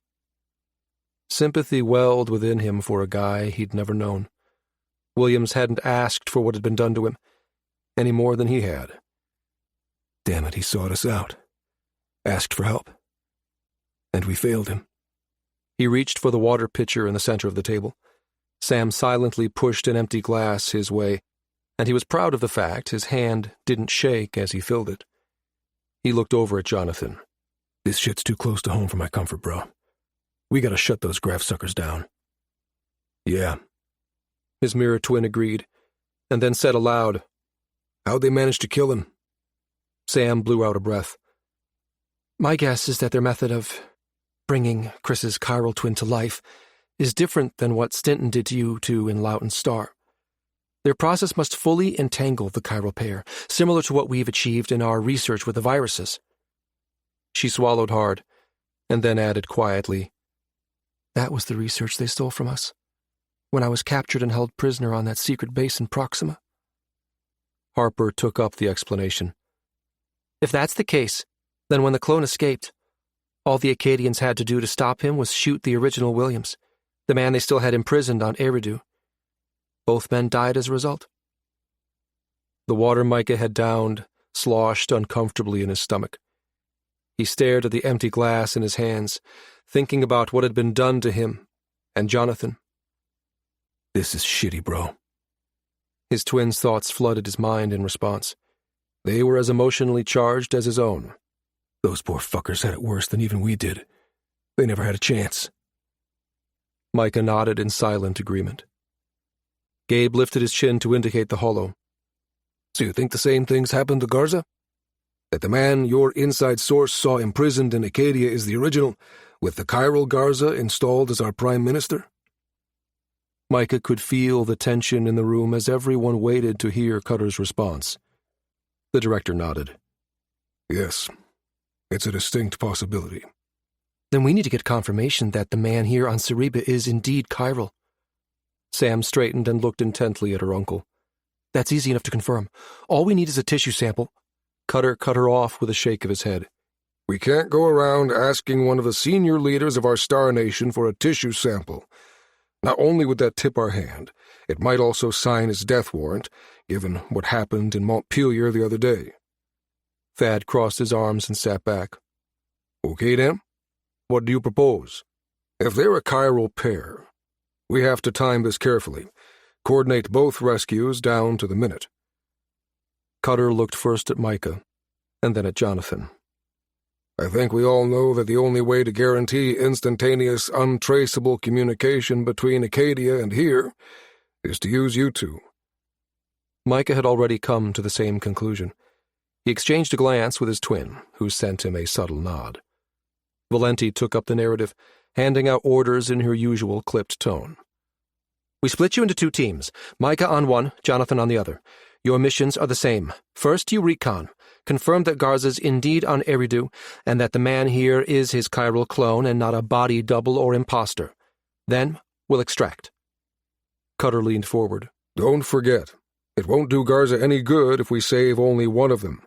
If they have the other, they'll still be able to eliminate them both." "How do you plan to divvy this up?" Gabe asked Valenti. The colonel's gaze landed on Micah.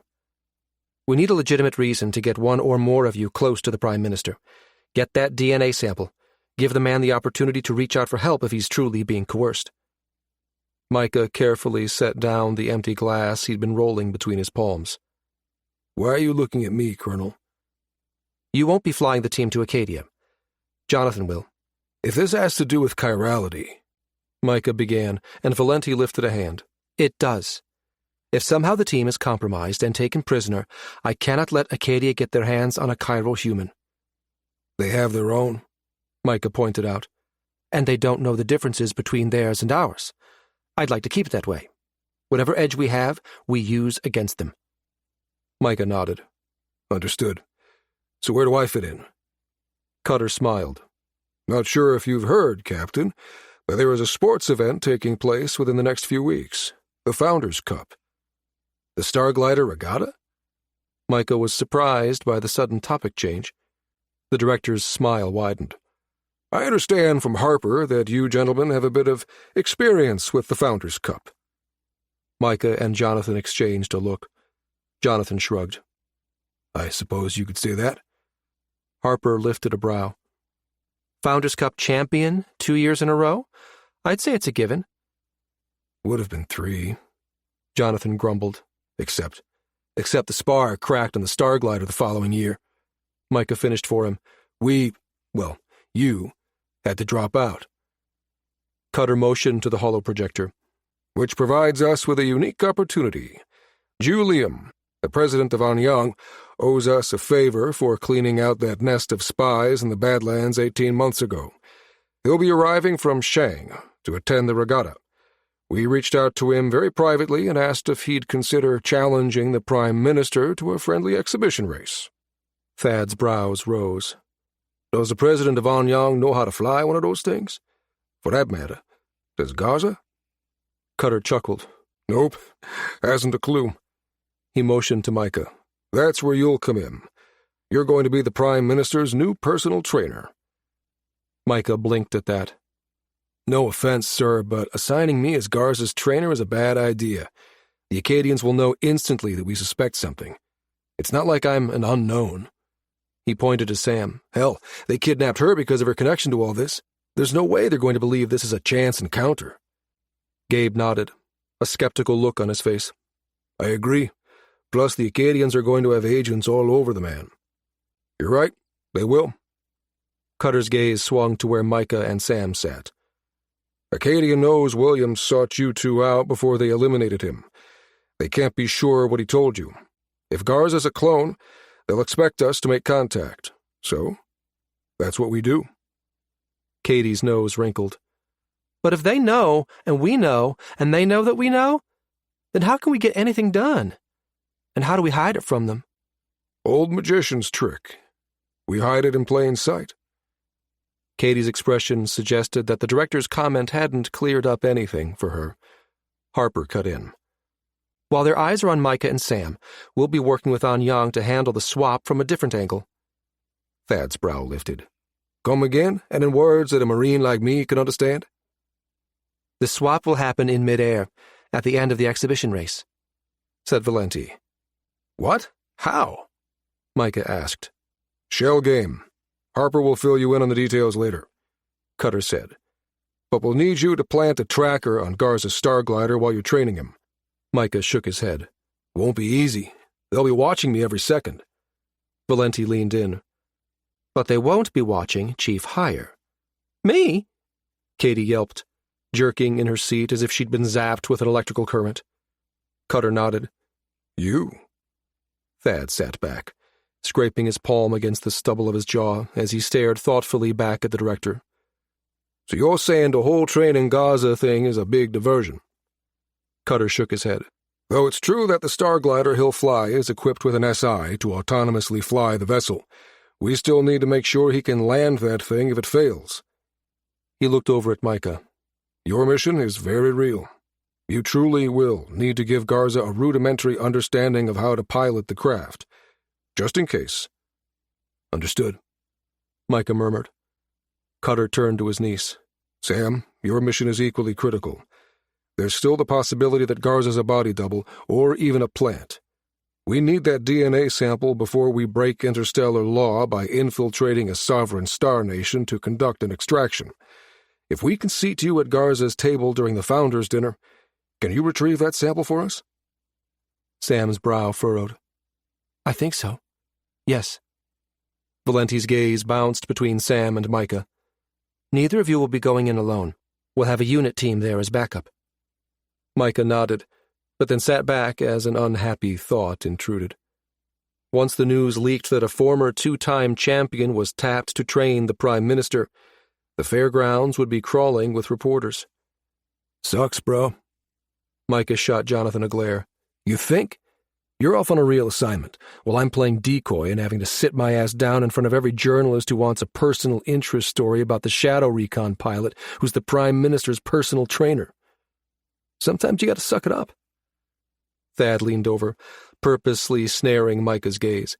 The expression on his face told him that he knew full well he and Jonathan were having a private bitch session. Let the team do what they're trained to do, the Marine advised. Boone and Asha can slip inside the fairgrounds undetected. The Acadians will never see them, and you'll never be without backup. Trust us to do our jobs, Hoss. Micah raised his hands in nonverbal capitulation, and then turned back to the colonel. If I'm on Garza duty here, who's going to retrieve the one on Eridu? Thad, Jonathan, and Agent Sear. That got a reaction out of Thad. The Marine straightened, angling a questioning look Valenti's way. In lieu of a response, the colonel gestured to Cutter. The director turned to the petite woman seated beside Thad. Since you were singled out by an Acadian assassin 18 months ago in Hawking, we plan to exploit that, if we can.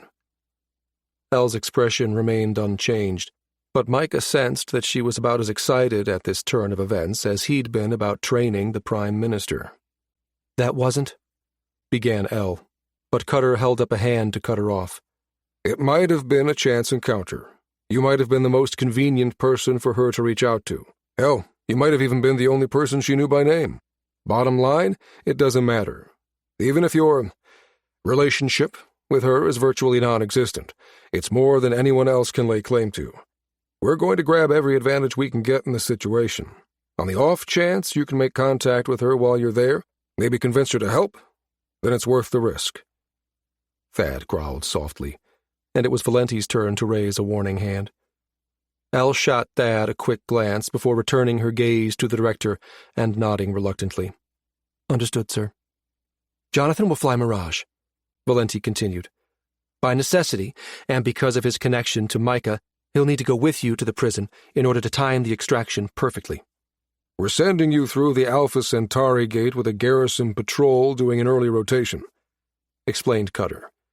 "It happens from time to time, so it shouldn't raise suspicions." "Takeko, display file Eridu 1, Valenti instructed, and then turned to face the hollow when a small sea of dots appeared, floating in a field of black. "Invictus is the flag for the cruiser squadron that will take you through gate transit. Mirage will travel inside her boat bay." As she spoke, labels identifying additional Shadow Recon ships appeared above each icon representing one of the cruisers. "We're sending Wraith, Scimitar, Katana, and Eidolon too, along with 8 direct-action Nova Strikes. You'll all be hitching rides with the squadron. Once there, these ships will jump in closer to Eridu but remain on standby within the Sargon Straits. If you find you need an assist with a hot extraction, they'll be ready." There were nods all around, and then Cutter cleared his throat. "One more thing. For them to have snatched Garza out from under his protection detail tells me this was an inside job. At this point, we don't know which organizations have been compromised, so we assume the worst. No one outside this room is to know about this. This is highest security, code word access." "Copy that," said Thad. His words were echoed by those around the table. "And here we thought Asher Dent might be a more reasonable leader for the Acadian people," Gabe murmured. "I don't think the words reasonable and Acadian go together in any lexicon I've seen," Sam murmured. "Hoorah," Thad agreed under his breath. Valenti nodded to Alvarez. "You'll take the lead on the Cereba op. I'll be going with Team 2 to Acadia. Admiral Toland will move over from the CID to take over in my absence." Cutter stood. "You have your orders? I want Mirage ready to depart 2 hours after you've completed your briefings. Dismissed." Team Eridu briefing. Task Force Blue HQ, Humboldt Base. The alert appeared on Elle's wire just as she was grabbing a sandwich to go from the base commissary. With a regretful look, she tossed the prepackaged meal back into the chiller and headed back toward the Special Ops sector. She cleared the security SI at the first checkpoint, murmuring her apologies to the line of soldiers as the specialist standing guard waved her to the front of the queue. Her chrono told her she was still running behind, so she bypassed the lift, racing down the stairwell to where the team was meeting one level below. She came to a stop just outside the briefing room and looked inside. Spying Jonathan and Harper, she was relieved to see she wasn't the last to arrive. The sound of footsteps had her peering over her shoulder to see Thad coming up behind her. She lifted a brow and mimed looking at her wrist, as if checking one of those external chronos people used to wear. Thad shot her a mock glare. "Don't go there with me, Cher, especially when I can see you're winded from running here yourself." Elle resisted the urge to smile at his growled warning. She settled for arching a brow in reply as she slipped past him into the room. Thad sealed the door shut behind him, and Harper flipped the holoscreen on, launching immediately into the briefing. An image of the planet Eridu appeared, rotating slowly as she spoke. "The facility you'll be breaching is located at the border of the Hoenn Savanna and the Aksu Desert." An icon appeared, pinpointing the spot. "That's one of the most barren pieces of terrain on the Acadian homeworld," she continued. "The land is subject to both monsoon rains and haboobs, depending on the season, and is not too far from Central Prefecture and their main space elevator. The analyst spread her hands, and the projection's view exploded, a topographical map of Eridu zooming past as Harper zeroed in on a particular spot. Now the analyst appeared to be standing among a sea of dun-colored switchgrass, nearly a meter tall. She pointed to her right, and the image tracked in that direction. Off in the distance, Elle could see a haze of green. She pointed to it. "What's that?" "It's a rainforest that borders the savanna. Because of Eridu's botched terraforming, they have a real problem with acid rain, so it's not advised you spend any time there, which reminds me." She tossed a data chip to each of them. Elle reflexively lifted her hand to catch it. As the chip hit her palm, she felt it handshake with her wire's data partition, and a file opened. "You'll all be thrilled to know that you have appointments this afternoon in medical for a few tweaks to your respiratory system. It'll allow you to blend in like natives and breathe their toxic air without the headsets off-worlders need to use." Jonathan grimaced. Damn it. I hate it when they start tinkering with our lattices. It's worse than a 100G burn. Makes me wheeze for days afterward. The lattice was a mesh weave of nanofilaments known as smart carbine, tied to an onboard accelerometer and connected to a person's wire.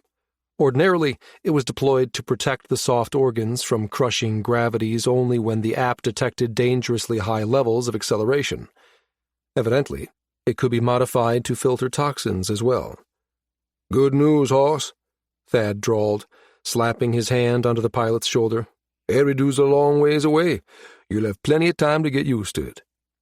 Harper coughed, drawing their attention back to the hollow. "Our assets on planet say the best way to breach the facility is here." She moved her hands again, and the image shifted. Elle saw the grasses thin into sparse clumps as the desert asserted itself. Jonathan wrinkled his brow. "I don't see anything. Looks like just a bunch of dried grass and desert sand to me." "That's because the prison is 30 meters below ground. There are entry shafts here, here, and here." As she spoke, areas on the screen lit up. "But they're monitored by both human and SI guards, and the surrounding area is heavily seeded with sensor arrays and listening platforms. Again, our local assets will have worked out a way to insert you into the prison, so for operational security purposes, we will defer to them. They'll give you the specifics once you're on site." "What's this?" Jonathan pointed to a flat, rectangular space in the sand, several meters away from the shaft. The indentation's straight lines confirmed that whatever was buried was of human origin. "Those are hangar doors, very heavily guarded," Harper said. "The hangar bay serves as their main entrance. Supply shuttles run in and out of there once a week." "Hangar doors, huh?" Jonathan leaned forward, expression focused. "Yes, the doors retract to reveal an underground runway." Jonathan nodded absently, fingers drumming a light cadence on the table's surface. His tone turned musing. "I could think of a few ways to get in there. Maybe—" "Take it up with the agents on site once you arrive," Harper cut in. "They've approached the prison to test defenses twice this past week. They'll know if something can or can't be done. Just know you'll need to approach with extreme care." "Any idea of the layout inside?" Thad asked. She nodded. "Our agent sent a basic diagram with his last report, but it's a bit sketchy. They'll refine the data and have it ready for you when you get there. We do know the Prime Minister is being held on the 4th level, and the report indicates he's not alone. He has a cellmate." Harper paused, and the expression on her face made Elle's gut tighten. "Who?" she demanded of the analyst. "Rin Zhao and Lai." Thad saw Elle stiffen at Harper's mention of the name. And Lai was the woman who'd been behind the viral attack against the defense summit on Hawking Habitat 18 months earlier. That same woman was responsible for the kidnapping of Samantha Travis and later the death of thousands of citizens vacationing aboard a cruise ship when the virus slipped its leash. Elle wasn't a bloodthirsty person. Years spent as a unit sniper had trained her to be deliberate and methodical. So when she approached an assignment, it was with cool calculation. But she'd been there, up close and personal, during the entire Hawking op. She'd helped apprehend the small terrorist cell and Lai had dispatched to carry out the deadly mission. The expression that crossed her face now told Thad that the former sniper would have no trouble taking out the Acadian woman, with extreme prejudice. Come to think of it, neither will I. Orders? He growled, turning to face Harper. The sheet in the analyst's hands made a crinkling noise as she fiddled with it, causing Thad's eyes to narrow. He had a bad feeling he knew what her nervous shuffling portended. If his guess was correct, he couldn't honestly say he blamed Cutter for wanting to keep Enlai alive, considering the vast wealth of information the former state security minister was likely to have. Your discretion, Harper said, confirming his suspicions. If you can extract Minister Enlai without compromising the operation, then you're authorized to do so. If not, Garza remains your primary objective. Thad's jaw worked as he turned Harper's words over in his mind. Slapping his hand down lightly on the table's surface, he nodded in reluctant acceptance. Copy that. So what's the plan for getting us to Eridu and then sneaking us onto the planet? The image of the savannah disappeared entirely, to be replaced by a stellar landscape. A label appeared, identifying it as a region of space 4 AU from the Acadian homeworld.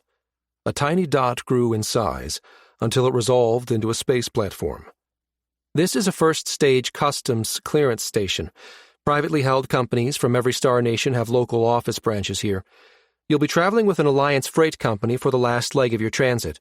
Their ships berth here, she said, dropping a pin on a section of the wheeled station.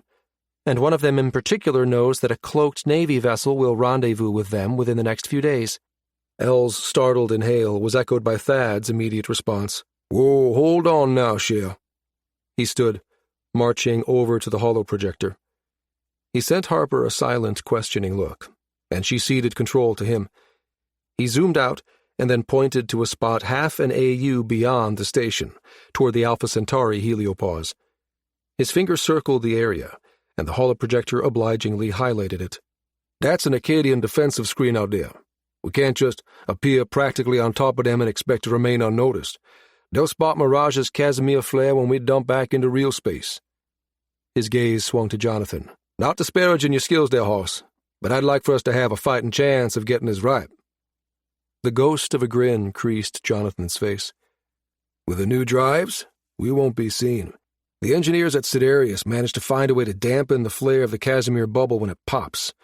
Wouldn't have believed it myself if I hadn't reviewed the test footage Sidarius sent along with the ship. Mirage appeared out of nowhere while I was flying left seat on Wraith. He shook his head admiringly. That ship appeared from out of nowhere, just as pretty as you please, slicker than snot. Thad shot the other man a jaundiced eye. Then snot, huh? Is that aviator talk? Jonathan winked. That comes straight from a certain Chief Warrant who hails from the mining platforms. Thad lifted his eyes to the ceiling and muttered, Aya's not even here, and yet she's here. Trust me. Jonathan's tone turned serious. I don't want to be seen either. That far inside Acadian space, they get a sniff of our signature and we'll be blown out of the black. I wouldn't do this if I wasn't confident we would remain undetected. Fine. So we'll latch on to a merchant. How do we know that ship's captain can be trusted? Thad's tone remained skeptical. Harper gave him a wry smile. She's Naval Reserve, and Valenti vouches for her. That's all I know. Jonathan leaned back, one arm draped along the back of an empty chair. Lifting a brow skeptically, the pilot voiced the question uppermost in Thad's mind. So we're going in as crew of a merchant ship. Won't we be scrutinized pretty heavily? Harper shook her head. You'll drop inside an Allied world's shipment. As cargo. Jonathan shot up straight. Hold up, as cargo? Harper nodded. They're running contraband for one of the ministers. It won't be checked. She indicated to the holoscreen projector, where the image changed from the Acadian terrain to a man's face. That's Acadia's Minister of Commerce, Vin Kavari. Vin has a real weakness for Cobalt Blue's Gold Label Reserve whiskey. In exchange for him looking the other way when the next shipment from Allied Worlds freight arrives, the minister will receive a healthy-sized shipment of his favorite whiskey, duty-free and unreported. And exactly what does he think is being smuggled inside that shipping container? Jonathan sounded doubtful. He believes one of the local cartels is smuggling drugs. No one will be allowed to scan the shipping container when it arrives. Her lips turned up in a wry smile. We wouldn't want anyone to discover the minister's hidden case of Gold Label Reserve. Another indication of how corrupt their system is. But since it can be manipulated in our favor, I'll take it." Thad grunted. Harper waited for follow-up questions. When none came, she continued the brief. On the hollow, a light haloed over one of the warehouses in the back of the train yard. "Two of our best assets will intercept the shipping container here. Their contact information is loaded onto your data chips, in case something should go wrong." "Oh, that never happens," Jonathan said under his breath. Ignoring him, Harper added, "If at all possible, we don't want these agents burned, so treat this information with care. Once you make contact, it's critical that you follow exactly what they tell you to do, even if it may seem to make little sense." Her eyes drilled into each one of them individually, to drive her point home. They're deeply embedded with the Acadians. They know the people, they speak the language fluently, they understand all the cultural ins and outs. They are your best hope for surviving this mission without harm." Thad nodded.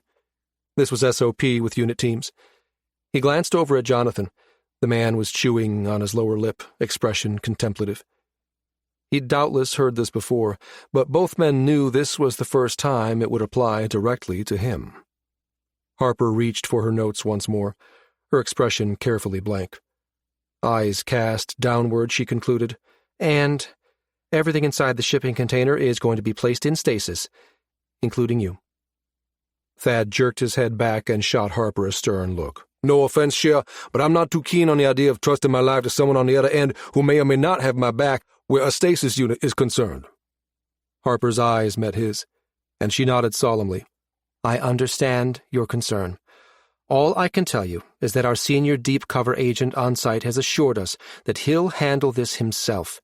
He'll personally receive the package from Allied Worlds Freight." "And by package, she means us," Jonathan interjected with a scowl. Harper shot him a repressive look and continued. "With the minister's seal on it, the shipping container won't have to go through customs. The container should be offloaded and set inside the warehouse before anyone has a chance to get near it." Thad worked his jaw back and forth as he thought about what she'd said. Elle knew what was going through his mind. Trust was earned in this business, and the higher the stakes, the more imperative it was that the people you partnered with could be trusted. He shook his head. "Afraid I'm going to need more than that. Names, Harper. Tell me about this agent on the ground, the one calling the shots. Who is it?" Without a word, Harper turned back to the projector and brought up a file. Thad gave a low whistle when he saw the image of the man on the screen. "Okay, I'm in." Surprise suffused Jonathan at Thad's sudden capitulation. "Just like that." Thad tilted his head toward the image of the man. "Morrison got me out of a jam a long, long time ago. Stuck out his neck and risked burning himself to do so, around a different star, in another deep-cover situation. He's good people." "One of the best cryptologists and human intelligence operatives the NSA has ever known," agreed Harper. Her gaze swung to Jonathan. "So, now, will you agree to the plan?" After another long moment's consideration, he sighed, then muttered, "I still don't like the idea of traveling from here to Acadia as a popsicle." Harper cracked a smile. "You won't be frozen. Stasis isn't cryo. It simply places you in a state where all atomic function is suspended." Jonathan regarded her silently for a beat before he nodded his agreement. "Popsicle it is. Sign me up." "Good, because they're waiting for you in medical. Best get going, flyboy. Oh, and Captain—" Jonathan looked at her expectantly, but Harper wasn't looking at him. She was staring at the Marine captain. She had also resumed fiddling with her sheet. "There's just one more thing," she hedged. Thad groaned aloud, and Elle looked from him to Harper, her interest piqued. "I'm not going to like this, am I?" the man asked, and Elle saw a reluctant smile tug at Harper's lips. She shook her head. "Probably not, but it's been decided. We're adding one more member to your team." The analyst looked Thad straight in the eye. "You'll be taking one of the cats with you." Team Founders Cup. Task Force Blue HQ, Humboldt Base. The meeting with the home team progressed much more quickly. Gabe walked in right as Micah was describing Thad's response to the news that one of the cats would be joining their mission. Jonathan been ratting out the captain again? Gabe asked Asha under the sound of Sam and Katie's laughter as he pulled out a chair beside the medic. On Asha's other side, Boone tipped his chair up onto its back legs. The move displaced him far enough that he could see around his teammate and make eye contact with Gabe. Ratting him out and starting a betting pool on whether or not Thad'll find a way to squirrel out of it. Gabe lifted a brow. You in on this wager, soldier? Asha laughed. He keeps his nose too clean for stuff like that, or at least that's what he'd like you to think. She ducked as Boone took a half-hearted swipe at the back of her head. Gabe withheld comment, turning when the briefing room doors slid open once more to admit Harper. Major Reed strode in just behind her. Whipcord lean, with dark eyes and hair, the major was Colonel Valenti's right hand, an officer who had worked her way up the ranks of the Special Reconnaissance units after several exemplary tours. The woman had distinguished herself as a servant leader, earning the respect of the teams the hard way. She was the kind of person equally willing to tackle the menial stuff and unafraid to listen to the wisdom of non-coms with years of experience under their belts. And yet, she was one of the most taciturn people Gabe had ever known. She never used 2 words when one would do, and even those she doled out sparingly. "Major," Asha called out when she spied the woman. Both sniper and medic had served under Reed, Thad too, for that matter. The major had led SRU Team 5 for a full decade prior to Thad taking over as unit commander, a role he'd held prior to the formation of Task Force Blue. Boone straightened in his seat. "Good to see you again, ma'am." The major nodded to them both, her expression virtually unreadable. Her gaze traveled past them and then landed on Micah. "So, you're the game piece they're putting in play on the local board," she said as she came to a stop beside him. Micah shrugged, looking a bit uncomfortable, though whether it was because of her scrutiny or because of the assignment, Gabe couldn't tell. "Looks like it, ma'am. I can't say I'm looking forward to it, though." The major jerked her chin to one side, as if dismissing Micah's words. "You forget, I've seen you work. You've flown us in and out of too many hot spots over the years for me to think this will be an issue. You'll do." She nodded decisively, as if by the strength of her words alone she could wipe away his concerns. "Perhaps she can," Gabe thought, as he saw Micah's shoulders settle. As the major turned to take a seat, Harper cleared her throat. "Major, I don't believe you've met Dr. Travis or Chief Warrant Hire yet. There are other 2, game pieces that'll be in play for this part of the mission." Reed nodded curtly to the 2 women as Hire raised a hand. "About that, what's my role exactly?" Harper tossed Katie the Douglas Washburn ball cap she held in her hand. "You mean how will you go about planting that tracker on the Star Glider? You'll be joining the pit crew for the Prime Minister's exhibition race." "Gotcha." Katie caught the cap, examined the logo on its bill, and then flipped it over her short blue curls. Tipping the bill of the cap back with one finger, she gave Harper a sloppy salute. "So I'm a grease monkey then. Nothing I haven't done before." Harper gave Katie a quick smile. "Keep an inside eye on Micah while you're at it. If anything looks suspicious, find a reason to step outside the tent and alert the team." At Katie's nod, Harper gestured to the major. "Major Reed has SRU Teams 1 and 4 assigned to canvass the fairgrounds, where the stands and the starting line will be set up. Major?" Reed's gaze swept the group. "Some of the team will be wearing drakeskin. The rest of us will be in plainclothes." She turned to Micah. "I've not been to a Founders Cup. What are we looking at here, Captain? Top-level sketch on what to expect." Micah pulled his lower lip, expression thoughtful. "The regatta's pretty much no different from any other major sporting event," he said after a moment. "Each team participating has a tent set up along the taxiway where their star gliders are hangared during the event. There's also a large area set aside for vendors behind the stands. Fans can walk around and buy memorabilia from their favorite teams, shirts, hats, posters, stuffed animals, things like that. Anything they can slap a logo on, they'll sell. And then there are food trucks scattered all around, where you can grab the kind of stuff your mom never let you eat when you were a kid." Major Reed leaned forward. "Security?" "I can answer that one." Harper waved a hand at the room's holo projector, and it lit up with a diagram of the fairgrounds. She pointed at a spot on the map.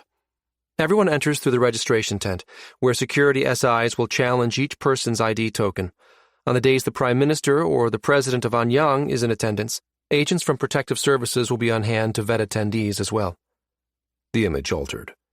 The tent housing the Star Glider that the Prime Minister will use will have around-the-clock protection, both from Parliament and the Navy.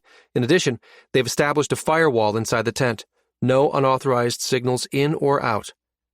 They don't want to risk someone sneaking something in and setting it off remotely? Micah guessed. Boone was the one who answered.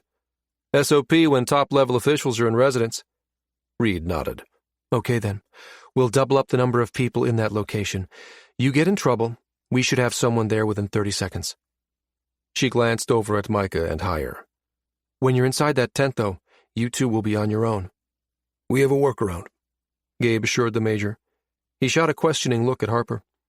A subtle shake of her head told him Reed hadn't been cleared to know about the unique chiral connection Micah shared with his twin, something no firewall could defeat. They'll have a way to reach us if they need our help, Gabe stated simply. Harper blanked the screen. I've sent each of you data files with the details. Bottom line, they're already expecting you out at the fairgrounds. Micah made a startled sound and shot up in his seat. We'd better get moving then. With a nod to Boone and Asha, Gabe stood. So had we. Part 2. Deployed. Fairgrounds. Founders Cup Fairgrounds, Bezier Foothills, Cereba. The event area reserved for the Founders Cup was awash in color, just like Micah remembered from years past. Bright flags adorned the tents that housed the competitors, proclaiming each team's name and nationality. Katie Hire's face was glued to the row of clear steel windows that lined the sides of the spaceport shuttle as it pulled to a stop at the entrance. When its doors opened, the passengers were met by a cacophony of sound, organized chaos that rose from the park-like expanse. The place was swarming with people, the purpose-filled strides of team members and pit crews slicing through the sea of spectators like a mako through a school of slow-moving fish. Busier than a cat covering crap on a marble floor. Micah wasn't sure he was meant to hear Hire's words as they were muttered sotto voce, but they surprised a laugh out of him anyway. Interesting way to put it, but yeah, it's always like this right before the regatta begins. He inclined his head, indicating the registration tent. Go on ahead. We're not supposed to know each other, remember? Gotcha, Cap. No worries. She turned in that direction, her long legs and easy stride giving her a coltish look. Hire dressed the part, too, straight down to her mechanic's coveralls. Micah took another long moment to visually scan the area, picking out the icons of racing teams he recognized. He spied a team from Anyang clustered between a flashy Ganymede tent and one from the cloud cities of Venus. They'll be the team to beat, he heard a voice say, and turned to see a woman with a Newsnet holo badge around her neck, staring in the same direction. Nothing like a pilot who's grown up in the clouds to innately know how to handle an airframe, he agreed. The woman thrust out her hand. Janet Provo, Sports Center. You're Micah Case, aren't you? He smiled as he took her hand. In the flesh. The reporter waved a hand around. What's a two-time Founders Cup champion think of our home team's chances this year? Micah let his brow lift. On or off the record? She grinned. Oh, you'll know when I'm on the record, trust me. Wouldn't be very sporting of me to waylay you the second you arrived. Micah let his gaze travel over the team's banners once more. They're up against some tough competition this year, but I think the Sirius Gems might have an edge over the Atliaka Hawks. Provo shot him an assessing look. Sounds like you've been keeping up on things. Her gaze returned to the fairgrounds. Any truth in the rumor that you're here to help train Prime Minister Garza for that exhibition race Anyang's president has challenged him to? And is this an official Navy assignment, or are you taking a personal vacation? Micah couldn't help the laugh that escaped him. You people don't pull your punches, do you? I think you've missed your calling. You should contact the NSA, see if they have any analyst positions open. You'd be a sure bet. The woman chuckled quietly. Nah, where's the fun in that? Besides, my passion is sports, not political intrigue. She made a face at that last, but quickly pivoted back to the topic of Garza's race. She motioned to the tents. You realize you're walking into a feeding frenzy, don't you? Press will be swarming all over you the minute you hit the fairgrounds. Micah gave an easy shrug. Not much I can do about it. When the Navy sends us a photo op and cuts orders for you to be somewhere high profile, you salute, say yes, sir, and show up on time. He let his eyes roam the tents once more as his tone turned nostalgic. Not that I'm complaining. Been years since I've flown one of these babies. Can't wait to go up in one again. Provo crossed her arms. Is that really the wisest thing, then? To send in someone so rusty to train one of our star nation's top leaders? Micah popped off a cocky grin. You forget what I do for a living, ma'am. I'm a Navy pilot, and I fly billion-credit machines every day. He nudged his shoulder in the direction of the tents.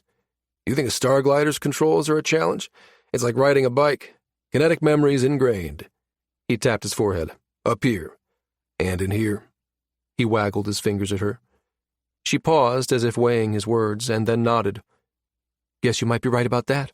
Damn skippy I am. Now, if you'll excuse me, I hear registration closes at 5. I better hustle, or they won't let me in. Provo smiled and fell into step beside him as he strode off. When he slid her a sidelong glance, her smile widened into a grin. Don't mind me, just tagging along so I can see the dog and pony show. She pointed her finger at him. You can thank me later for warming you up with softball questions. I like the Lasagna lager they have on tap at the main food tent, by the way. In a frosty mug? Micah tipped his head back, his laugh catching the attention of those nearby. I'll remember that, ma'am. He gave her a quick salute as he ducked inside the tent. He moved to the back of a short queue just as Katie stepped up to a tired-looking woman at the registration desk and pulled out the papers she had tucked inside her mechanic's coveralls.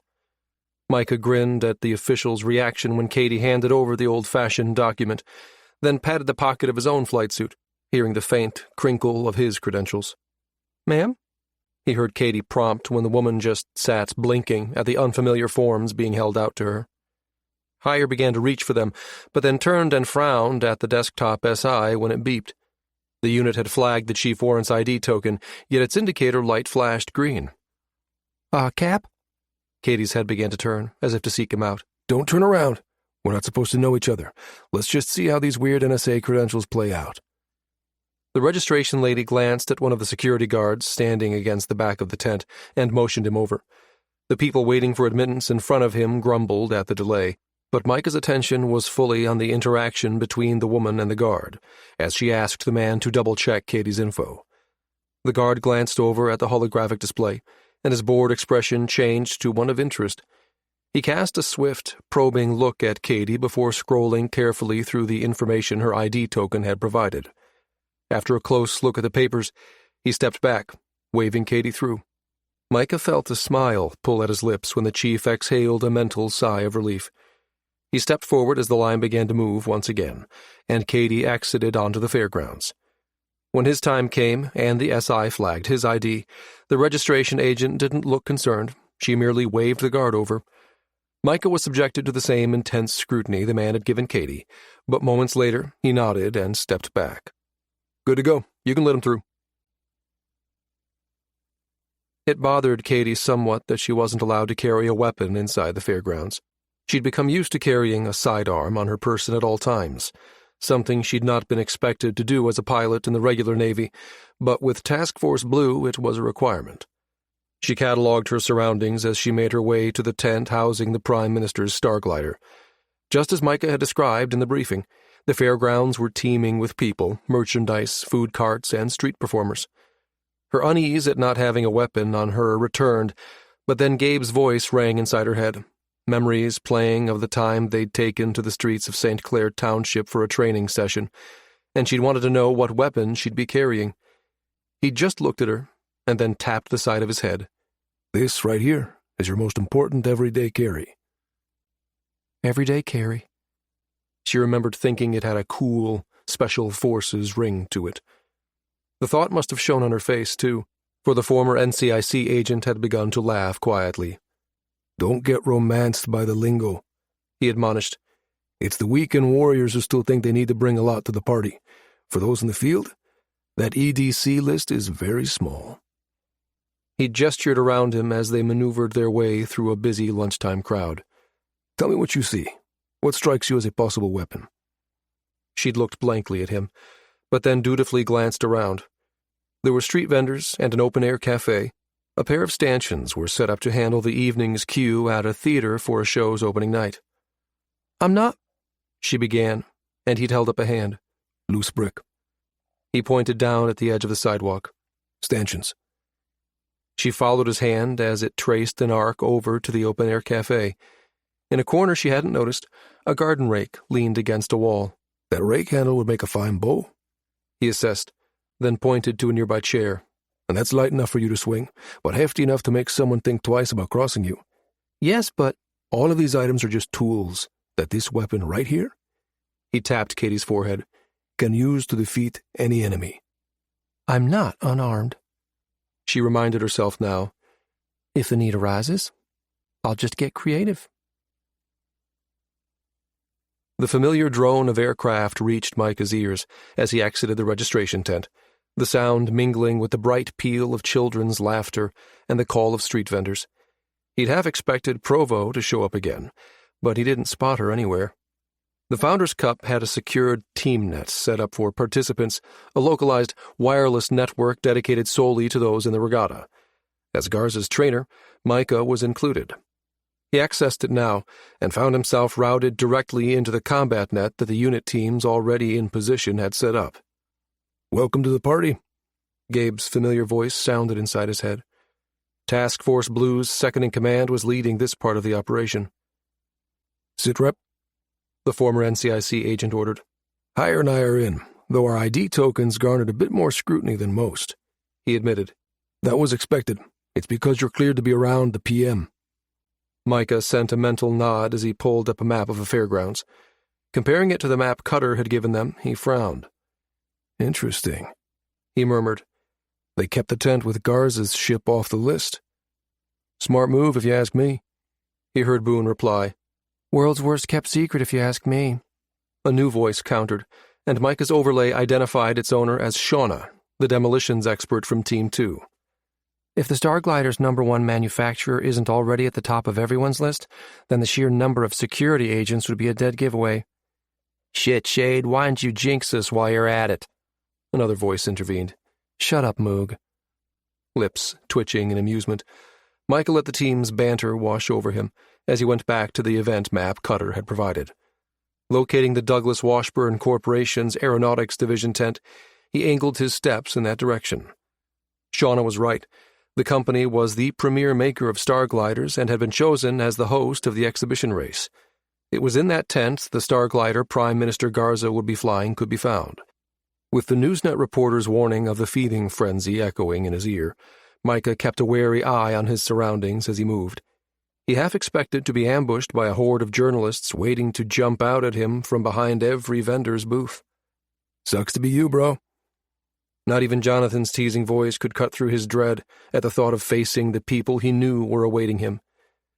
"Should get hazard pay for this, you know," he grumbled back, as his path dumped him into the row of tents where Douglas Washburn had set up shop. It was easy to see what Shauna had meant. Though there were plenty of onlookers in the vicinity, the sheer number of reporters and news media outlets that were represented was significantly greater than outside any other tent. Interspersed with them and forming a tight ring around the tent itself were men and women who were clearly not mere spectators. "How's the setup look?" his twin asked. Micah tried to get a better feel for the number of agents surrounding the tent without putting his head on a swivel. "They're canvassing the area pretty heavily. Several layers of on-duty personnel, all of them carrying and all of them in uniform." "Uniform?" Jonathan's voice sounded surprised. Micah sent him a mental laugh. "You know what I mean. Black suits, no identifiable markings, expressionless faces, eyes hidden behind visors. Yeah, uniform. How many do you think are undercover, either as reporters or wearing drake skins?" Micah sent him a mental shrug. "Good question. The drake skins only have enough juice for a set number of hours before they have to be powered down and the heat buildup dissipated," he reminded Jonathan. "So they're probably swapping out every 4 hours or so. What about the Prime Minister? You spot him yet?" The soon-to-be trainer pushed his way past a small knot of cameramen and reporters. "Don't think he's here. The opening ceremonies don't begin for another few hours, but I'm sure he's at the main stadium. He's involved in the pre-event ceremony, isn't he?" He had nearly made it to the first line of security forces when a sharp exclamation sounded from behind him. In the next instant, he was surrounded by the news media, microdrone holorecorders hovering around his face as reporters began pelting him with questions. Micah growled under his breath, causing Katie to cackle in genuine amusement from where she stood at the tent's entrance. "Watch it, Chief." "Sorry, sir. I'm just part of the pit crew." She grinned and then slipped inside, abandoning him to the ministrations of the paparazzi. Forcing a smile, he turned to face them. "Are you the same Micah Case who won the Founders' Cup 2 years in a row? Is it true the Prime Minister has been challenged to a race with the President of Anyang? Are you still active duty Navy? What does the Navy think about you taking time off to train the Prime Minister?"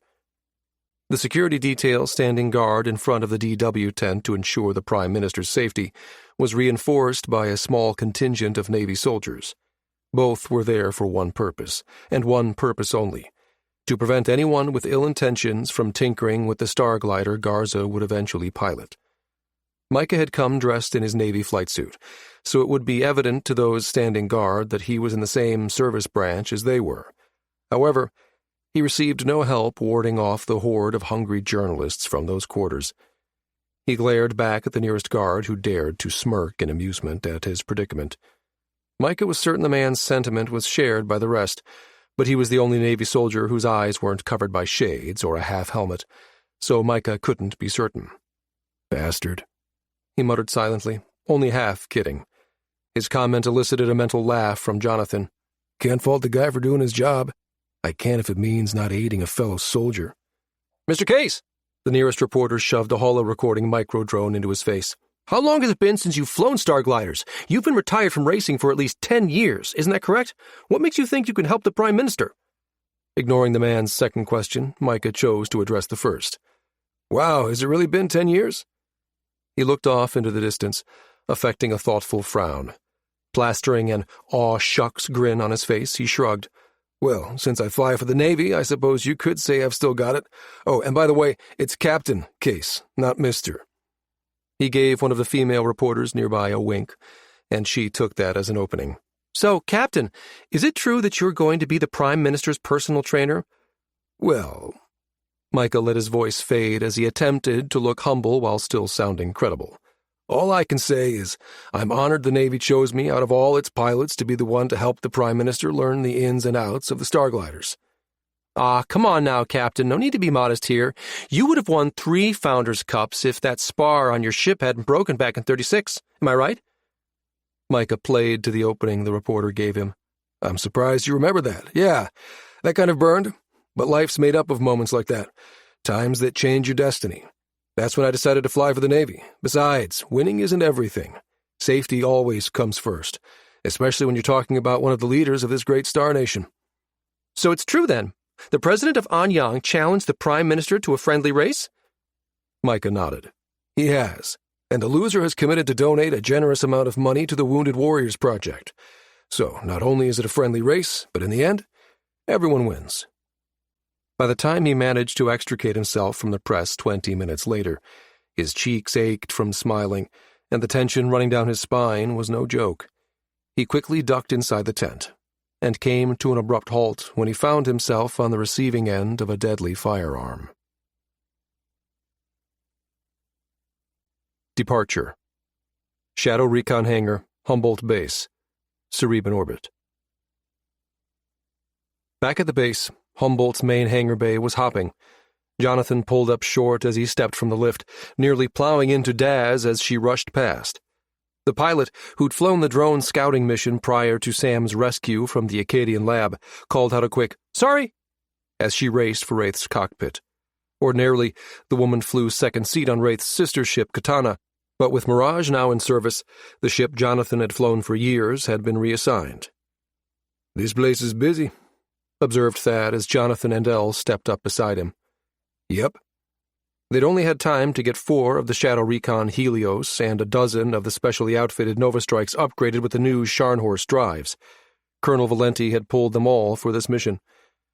Jonathan could see 2 more flight crews loading up from where he stood. Johnson was at Scimitar's controls, with Ryan piloting Eidolon. In addition, 4 fire teams from SRU 3 and 5 were spread evenly between the Nadir and Helios ships. The small fleet would leave within the hour for Levitt Station. They'd travel at 3 times the speed of light, the Scharnhorst drive's maximum excel. However, even at those speeds, transit time would still be nearly 5 hours.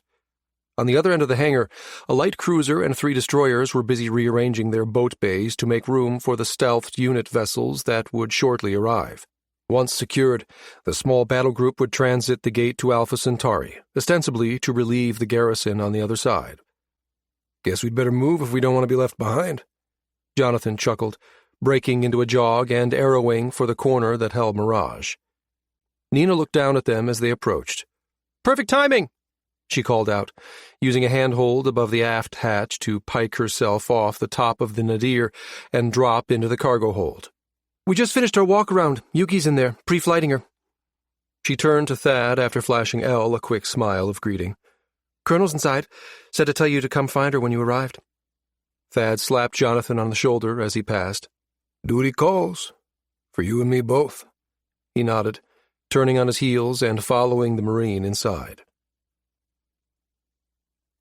The trip to Levitt was a bit of a letdown after the rush of preparations leading up to departure.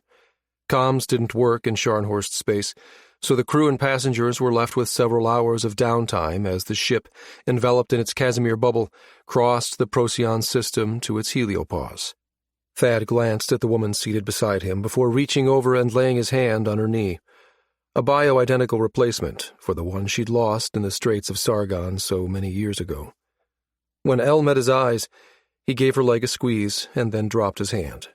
The contact had allowed him to initiate a private peer-to-peer connection with her. "You doing okay, Shia?" Her inscrutable eyes met his unblinkingly. "L.O.D.," he coaxed, drawing her name out as he had so many times in the past. She stayed silent for a beat, and then gave him a small nod. "I'll be fine. I won't let you down." Thad let out a low growl. "That's not what I asked, and you know it. I have every faith in you. I don't think you know the meaning of the word quit." He tapped his temple. "What about up here?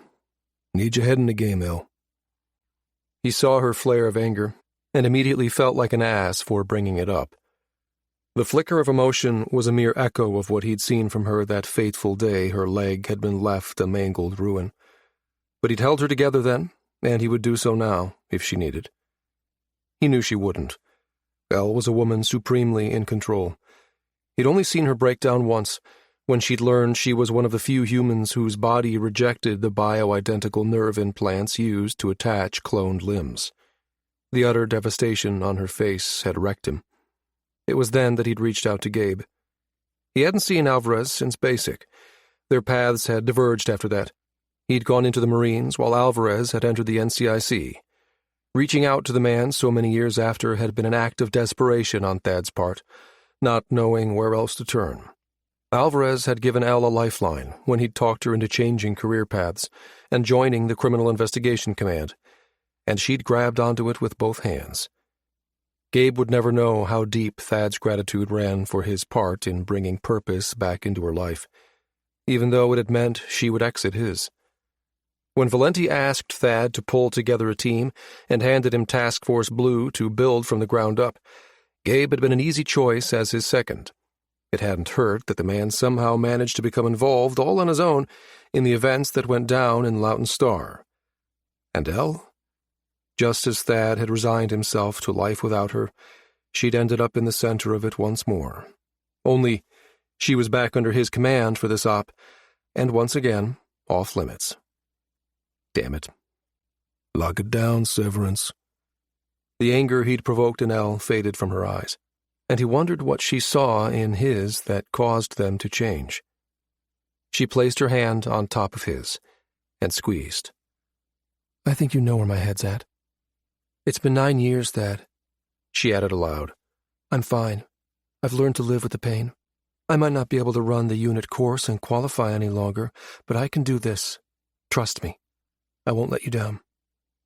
Their conversation was interrupted by an alert from the ship's SI. "Transition to real space will commence in 5, 4. They broke apart, both turning to look at Mirage's forward screens.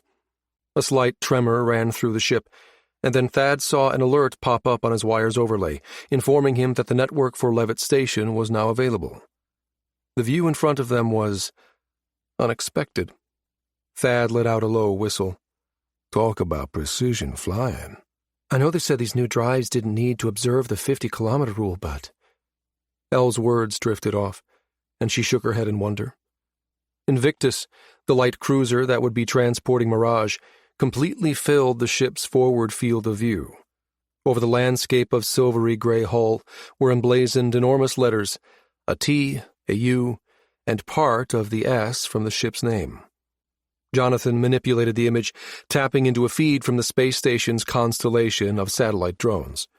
They could now see that Mirage was snugged up against the light cruiser's boat bay entrance.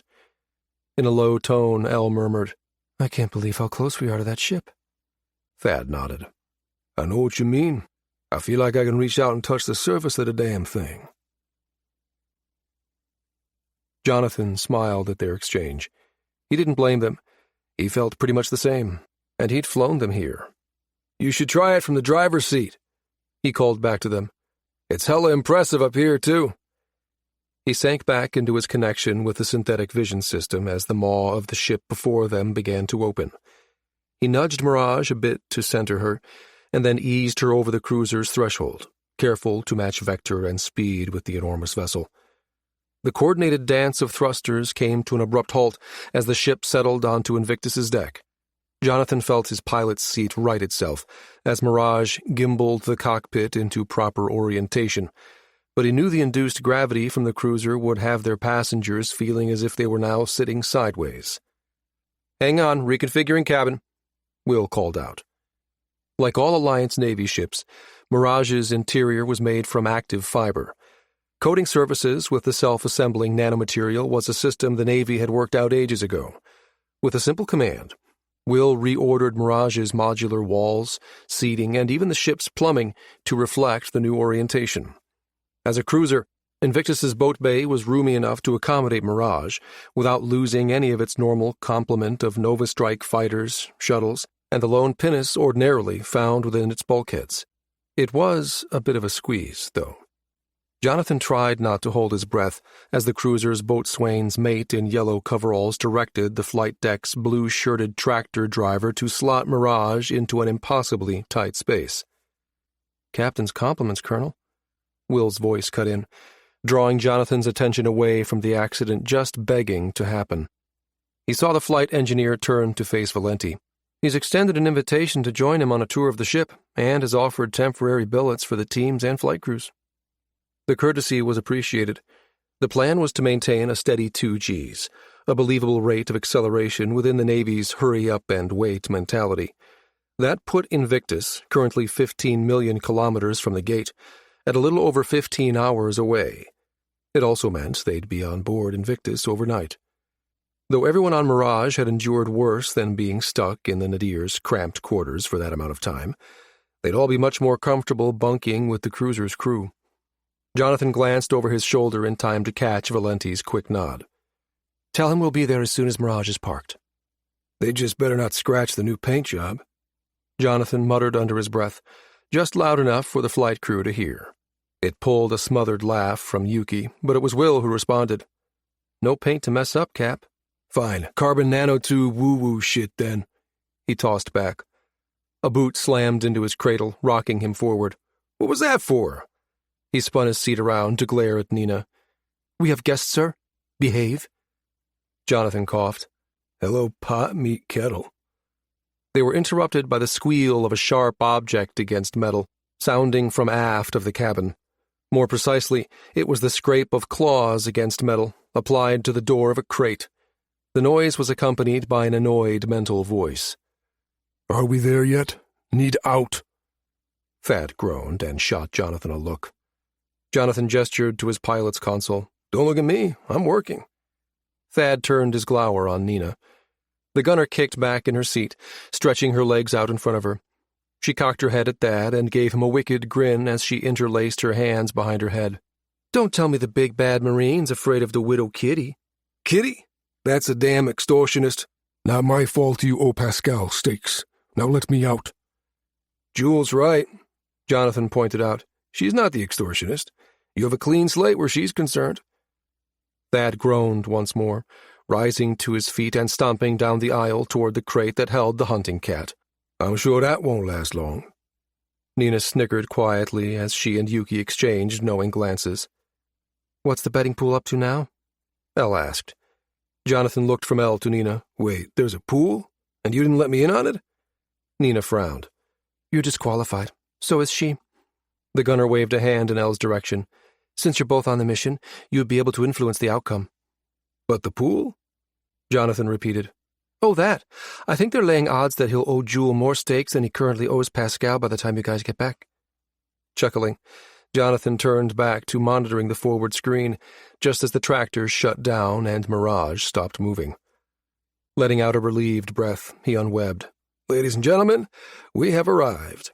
The scrabbling of claws sounded alongside booted feet as Thad returned from the aft compartment, Jewel in tow. At his appearance, Valenti, who had remained quiet during the crew's ribbing, stood. She pointed to Jonathan and Thad. You two with me. Ship's XO is waiting for us in the boat bay. Thad nodded and then paused to look at Elle. You want to come along, Shia? Despite what the captain's message said about officers, your NCIC credentials will open any doors you like. The former sniper shook her head, her hand sinking deep into Jewel's scruff. I'll stay here with the ship. Her quiet voice just barely reached Jonathan as he came to a stop in front of the Marine. Thad reached over and squeezed Elle's shoulder. Do me a favor and keep her out of trouble, will you? Captain. Valenti's voice had both men turning to face her. She looked pointedly down at Jewel and then back up at Thad. That's a trained working cat. She gets into trouble, it's the handler's fault, not the cat's. Jonathan heard the other man stifle a sigh as he followed the Marine toward the hatch where the colonel waited. Ma'am, yes, ma'am. Thad's muttered, Damn cat, had Jonathan biting off a laugh as they descended the ramp to the boat bay, but it was quickly forgotten as he took in their surroundings. This was his first opportunity to see inside the new Hauptmann-class light cruisers. His first impression was that it was big. The bay alone was as spacious as their hangar back on Humboldt. He saw the ship's placard as they approached the doors that led from the bay into the ship's lower passageway, and made a mental note to get a better look at it on the way back. If he recalled correctly, Invictus's keel had been laid at the Sirius shipyards above his homeworld more than a decade ago, but the titanium crest adhered to the bulkhead just inside the bay's entrance would confirm it for him. After a quick greeting, Hinckley, the ship's XO, launched into a brief explanation of how Invictus was laid out. I know you Special Forces types don't spend a whole lot of time with the regular Navy, so forgive me if I'm stating the obvious, the man said, pointing to a color-coded strip that ran along the portside wall. Over Mirage's shipnet, Nina quipped, Remedial Navy 101 for the Marine coming right up. Thad responded with an inaudible subsonic growl. Valenti shot them a repressive look before returning her attention to the XO, who, thankfully, remained oblivious as he continued his spiel. Jonathan let the man's words wash over him as he looked around. Alliance Navy ships were laid out in a uniform manner fleet-wide. Passageways running tip to stern were numbered, while cross corridors were given an alpha designation. Colors were used to designate different levels. For example, the coordinates Delta 17 yellow would tell any naval personnel, as well as the small squadron of Marines assigned to the ship, exactly where an individual was on Invictus at any given moment in time. They were currently amidships at India 2 Blue. Invictus doesn't go all the way through on all levels, so if you need to make your way from here to the bridge, Hinckley was saying, you need to make note of which color you're on. Green goes all the way through. Red is restricted to engineering. 7 is the central passageway that runs the length of the ship on every level except red, where the drive shaft for the weapons bays and the tokamak are accessed. They stopped at a lift, and the XO's security token ID allowed them entrance. Jonathan saw a quick denied flash over his own overlay when the lift challenged his ident and the SI operating ship security didn't recognize him as part of the crew. The XO eyed him knowingly. Got that, did you? He nodded. Access to this level and this particular lift is only for ship's personnel. You'll have access to the boat bay, the DFAC, and your temporary quarters, he told them. using Navy shorthand for the dining facility. They murmured acknowledgement as they boarded the lift, which delivered them in short order to the ship's CIC. The Combat Information Center on board Invictus was small but serviceable, with a large battle space holotank taking up much of the room's center.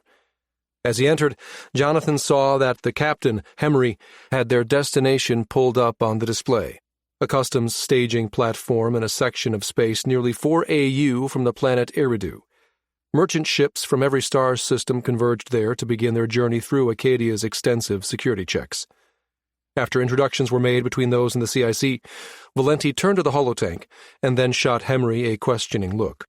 "I thought it might be worth discussing your plans, in case you find you need backup from the garrison," the captain explained. "Our anti-drone and anti-platform capabilities?" He stopped when the colonel raised a hand. "This job requires stealth and precision strikes. That's why we brought the direct action ships with us. We're not authorized to start a war, which we could easily provoke if a ship of this class were to show up unannounced and uninvited. If Mirage is detected, we'll send the Helios and Nova strikes in first." "Very well, then. In that case, I'm sure you've reviewed this information, but a new report just came in I thought you might like to see." Henry manipulated the image, widening the field of view until a diamond-shaped pattern emerged, surrounding the space platform at the 10-million-kilometer mark. Jonathan moved closer to study the placement of the stealthed sensor drones, then gave the captain an appreciative look. "I'm not sure how you managed to get specs on those listening stations, but thanks. This takes all the guesswork out of it for us." Henry smiled. "Griffins, Captain Case. The garrison in Alpha Centauri received permission to send a pair of them through on a fast flyby." He indicated the image. "Data's about an hour old." Jonathan nodded his understanding. Griffins were stealth reconnaissance drones, with small but mighty fusion reactors hidden behind layers of high-performance electromagnetic shielding. Their cross-sectional return was so small, even Alliance ship scans would dismiss them as a blip from a system's heliospheric current sheet. He opened his mouth to ask how close the drones had managed to approach when the XO held up a hand to forestall him. The man's gaze grew distant, indicating he was receiving an incoming ping, and conversation halted as he listened to the message. Seconds later, he turned to Henry after flashing the group a smile. "Good news. Levitt STC has us priority routed. As soon as we arrive, we pop to the head of the queue." Henry chuckled. "Bet that pissed off some of the merchies. They've been waiting in line for hours, and we just jumped to the front of the list, and we haven't even arrived yet." "Do you have an ETA for transit?" Jonathan asked. The XO nodded. "I've forwarded it to your flight crew." "Well then," Valenti straightened. "Thank you for the tour, Captain. We'll get out of your hair and let you be about your business." Taking the colonel's unspoken cue, the XO led the way out of the CIC to show them to their assigned quarters. Thad looked over at Jonathan as they strode down the corridor. "Smooth sailing, hoss. Wonder how your counterpart's faring." Simulator ride. Douglas Washburn Tent, Founders Cup Fairgrounds, Bezier Foothills, Cereba. Micah stood very still at the tent entrance as 2 very lethal weapons were shoved against his skull. The security agents holding the weapons looked like they meant business. "Name's Micah Case," he told them calmly. "I was ordered to report here. We know who you are. Don't talk. Don't move." Micah remained frozen in place while the agents confirmed his identity. His wire pinged as their security tokens challenged his own. He'd lost the area network connection to Cereba's planetary net the moment he stepped foot inside. Cutter had warned them to expect this. It was why Jonathan was on standby. His mirror twin was the only person Micah would be able to contact if things went sideways. As if conjured by his thoughts, Jonathan's voice filtered through his head. "How's hire settling in?" "Kinda busy here. 2 agents holding me at gunpoint, and I'm cut off from the network." He sent Jonathan a mental image, and then belatedly added, "Hire bailed on me the minute the vultures descended. Can't imagine why." His twin paused. "Are they going to give you network access?" Whatever connectivity Micah was allowed would be provided behind a secured, monitored, and fully encrypted firewall. "I'm about to find out." Seconds passed, and then one of the agents nodded and stepped back, his weapon snapping into the high ready position. "He's clear." Before moving further into the tent, Micah turned to the first weapon-wielding agent. "I've been instructed to let you know that I need to report in periodically to my superiors. I understand I need to go through the firewall to do that?" The agent looked at her partner, and wordless communication passed between the two. The woman nodded and stepped back, holstering her weapon.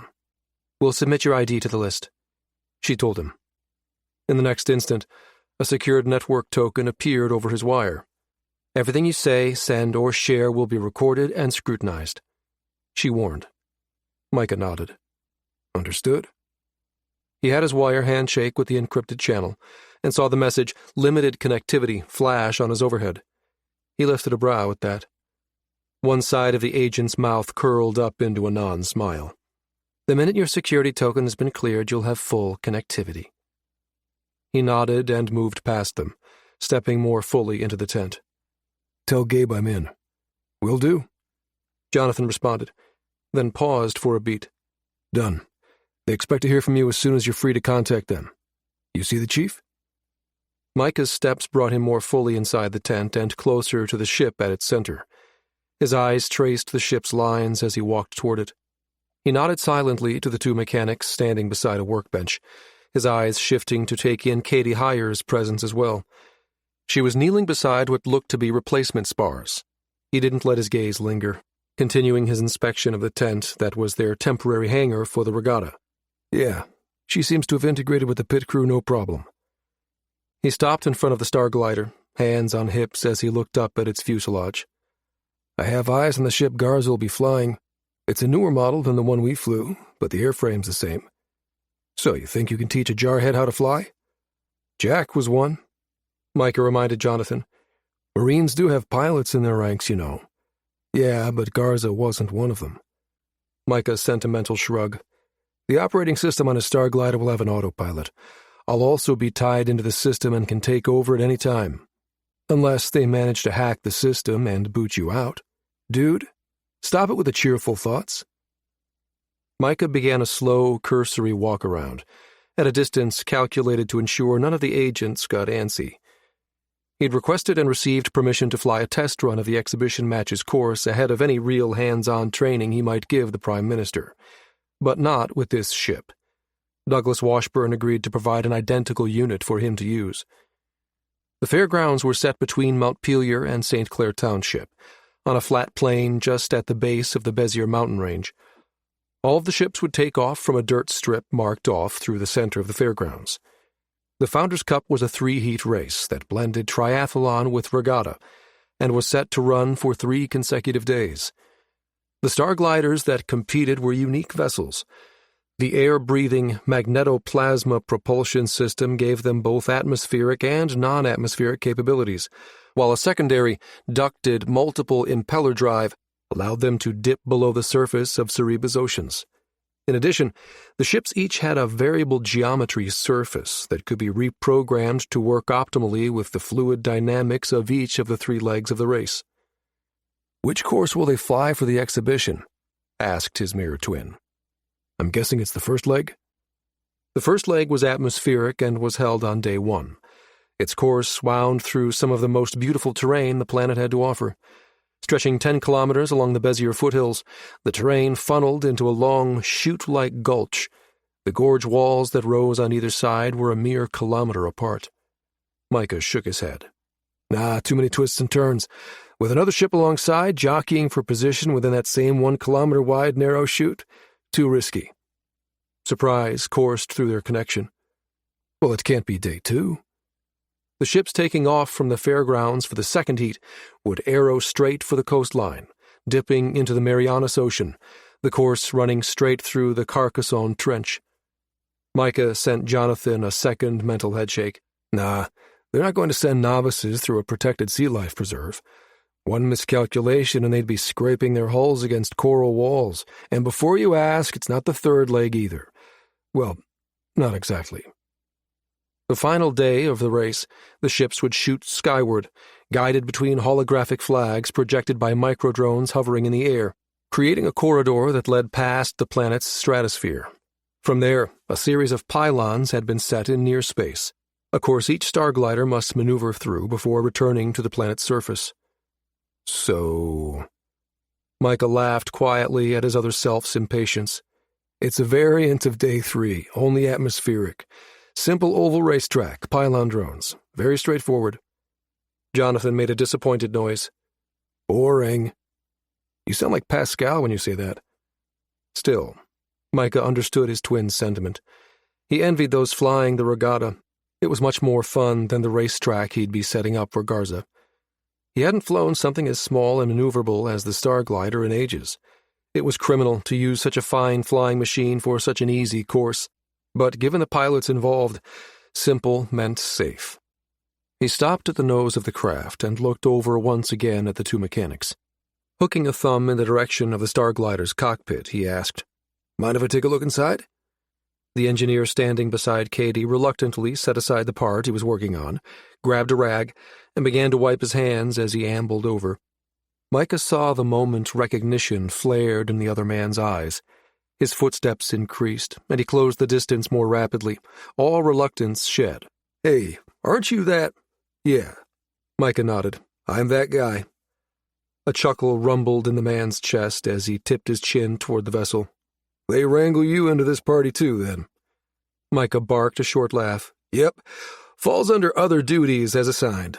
That's the Navy way. We go where they tell us to." The mechanic cocked his head. "Not a bad posting for a few days' work, though?" he observed. Micah turned back to the Star Glider and let his eyes roam its surface controls. "Can't argue that. Sure beats deployment out on the front, or at one of the gates." He tilted his head to indicate the cockpit. "Mind if I take a look?" The other man stuffed his rag in the back pocket of his coveralls and turned toward the hatch. "Not at all. Come give her a once-over." He shot a look over his shoulder. "Just keep your hands off the controls, mind you."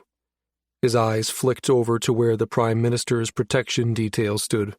"Don't want to give those folks any more reason to feel antsy. Know what I mean?" Micah gave him an understanding nod. "That's a good copy. Hands off." The mechanic hoisted himself up inside the glider, and Micah followed, his optical augments automatically adjusting for the dimmer interior. He took in the clear steel nose shield and the holographic control panels and gave a low whistle. "I see you guys have made a few improvements since I've flown." The mechanic squinted at Micah. "My guess is the model you used likely didn't have any kind of autopilot SI installed either, did it?" Micah grinned over at him. "Not hardly. Unless the rules have changed, no Founders Cup participant would be allowed to use one anyway." "That's true," the man allowed. "But this isn't for the regatta. This is an exhibition race between two major political figures, and the bosses made it clear there were to be no accidents under my watch, so SI it is." Micah tipped his head in the general direction of the pit outside the ship. "How many people are on the team's pit crew anyway? I was lucky to have one, and that was only because regulations required it."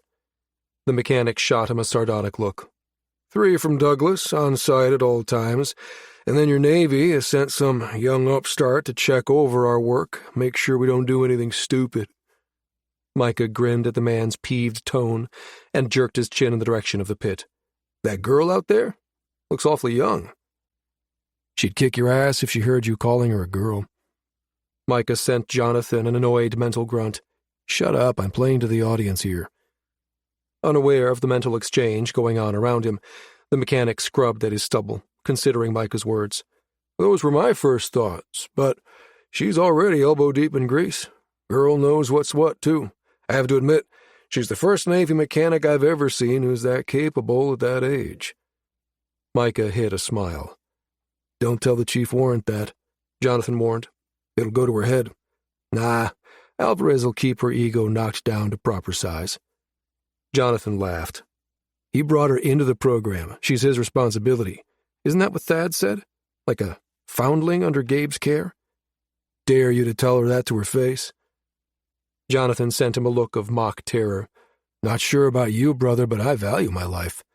"Then it's a good thing we're not this new breed of chiral man. You bite it, I might feel your pain. But I won't end up joining you. Asshole. Back at you." His attention was brought back by the mechanic's description of the display as he wrapped up his tour of the cockpit. Micah reached for the yoke, but the mechanic knocked it away. "Don't touch," the man reiterated. "Not anything. Those are the rules. and I intend to abide by them." Micah lifted his hands in wordless acknowledgement, and then backed out of the ship. He glanced around as he jumped down from the hatch, nodding in satisfaction. "Looks like the Prime Minister's in good hands. You have a sim set up somewhere that I can use for initial training?" The man pointed toward the back of the tent, where 2 consoles were set up side by side. "Standard setup. One slave to the other so you can monitor Garza's input. You'll be able to make small corrections or provide instructions so he can do it on his own." Micah spared him a brief glance. "Mind if I check it out?" His voice turned dry. "I assume you won't have any problem if I place my hands on those?" The mechanic lifted a brow. "I forgot for a hot minute what wise asses all you pilots are." Grabbing the rag out of his back pocket, he waved it vaguely toward the consoles. "Be my guest. I gotta get back to work." With that, the man pivoted and marched back toward the piece of equipment he'd abandoned in the mechanic's pit. Micah's eyes flickered briefly over to Katie. She looked up as the mechanic approached, her gaze shifting to meet his before settling on the man once more. Micah was relieved to see her treat him just like any other Navy pilot, with a courteous nod, and nothing more. He spent the next 2 hours running a simulation of the course that Garza would race in the exhibition, and then cycled over to run each of the 3 legs of the Founders' Cup Regatta. It served to both dust the cobwebs off his skills and offer a brief window of fun during this assignment. Besides, he was curious about what changes had been made to the course since he'd run it back in '36. "Not much," Jonathan murmured. "No," he agreed. Michael looked up when he heard footsteps approaching. Katie held a bottled water in each hand. "Excuse me, sir." She awkwardly juggled the water bottles as she attempted a salute. "Captain, sir, sorry." Micah returned the salute, an amused gleam in his eyes as he replied, "At ease." He had to hand it to Katie. Her acting abilities were on par. He accepted the water she offered, and then nodded to the console. "Ever flown one of these?" Katie tilted her head, eyeing the console critically. "No, sir. Haven't had that pleasure." Micah sat back with an expansive wave of his hand. "Well, Chief, I'm supposed to be teaching the Prime Minister how to fly one of these things. You think the Navy, or your bosses over there in the pit crew, would mind if I borrowed you for a brief run to test my teaching abilities?" Understanding dawned in Katie's eyes, and then it was gone as she affected a concerned look. "Don't know, sir, but I'll go ask. Be right back." "Smart move," observed Jonathan. "You still feel like you got the short end of the stick with this assignment?" "You saw the onslaught when I got here," Micah retorted. "What do you think?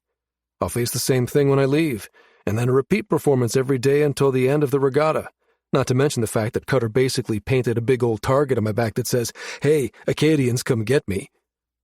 Jonathan sent him a mental eye roll. "That's a heck of a lot more excitement than I've got going on. I'm just the bus driver. And now that we're at Levitt Station, I'm not even that. I'm cargo." "Yeah, but at the other end, you actually get to shoot at things." "Not if things go as planned," countered Jonathan. "When have ever things gone as planned?" "Okay, fine, we'll call it a draw then." Micah sat up when he saw Katie approach.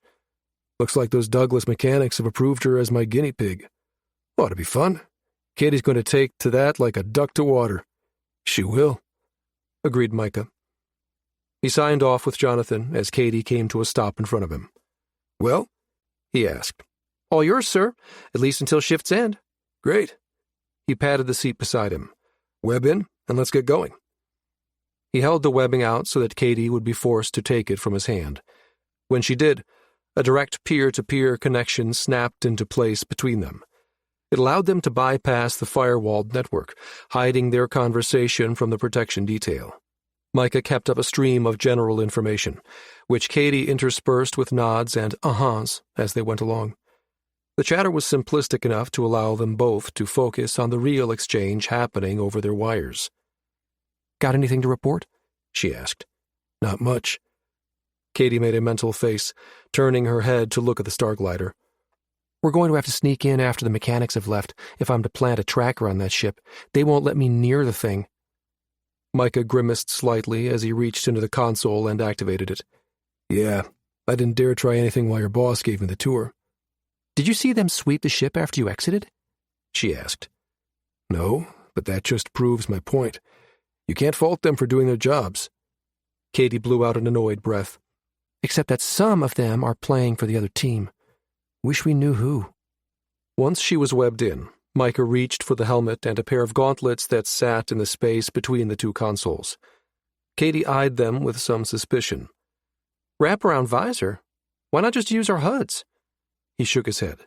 Doesn't work that way. She took the helmet from him, flipping it upside down and peering inside. You're kidding, right? This tech looks like it's at least 100 years old, maybe more. Micah lifted a brow. Well, the Star Glider's a piece of anachronistic tech, made to behave as if it came from pre-diaspora times. He extended the gauntlets to her. These have haptic responses built into them, so you'll be able to experience the feel of the Star Glider's controls, even in the sim. Katie huffed as she took them. They look like relics from the first mech suit ever invented. Micah said nothing. He merely donned his own helmet. Slipping his hands into his set of gauntlets, he took a position behind her, arms crossed. Katie eyed him doubtfully. You know, you look a bit intimidating, standing there behind me like that. Micah inclined his helmeted head, but remained silent otherwise. Katie's eyes widened slightly as she hastily amended. Sir. Micah gestured with one gauntleted hand. Put it on. His voice sounded muffled and a bit hollow even to his own ears. He could imagine what he sounded like to the chief. Katie made a face at the equipment in her hands, but then gave a little shrug and placed it on her head. Micah could tell the moment her helmet activated by her swiftly indrawn breath. Oh, this is funky. She jerked her head from side to side, craning her head back and around in an attempt to get used to the odd sensation. I feel like I'm inside a tin can, she complained. Her actions pulled an involuntary chuckle from Micah. You remind me of a cat who stuck his head inside a bag of spiced nuts, only to find he can't get out of it. Katie sputtered a laugh. I feel like a cat stuck inside of a bag of spiced nuts. Or a ferret. Her helmet stilled suddenly. Hold that thought. Her words resonated through his head as she turned to face him. What if we get Snotface or Sneaky Pete to plant the tracking device on the ship? No one would suspect an animal, would they? One of her gauntleted hands gestured vaguely as she continued. I mean, the fairgrounds are pretty much butted up right against the Bezier foothills. There are bound to be field animals out here, and I can't imagine the protection detail is that well versed on the various critters native to this part of the world. Micah tilted his head. Huh, that actually isn't a bad idea. We'll talk it over with Gabe once we're out of here for the day. For now? He motioned for her to turn around. She obediently placed her hands on the console. We really should see if I can teach you to fly one of these things. I'm a Navy pilot, Micah. I think I can handle it. She replied tartly. Well, pretend not to be. I've never officially taught anyone how to fly before, so it wouldn't be a bad idea for me to get a bit of practice in before Garza shows up. Now you tell me. Ferrets. Bezier foothills, outside Founders Cup Fairgrounds, Cereba. After completing 3 rounds of the simulated race with Katie, Micah released the chief warrant back to the mechanics pit and exited the tent. The gauntlet of journalists was slightly smaller than the one that had pounced on him when he'd first arrived, and he let out a relieved breath when he made it to the edge of the fairgrounds without incident.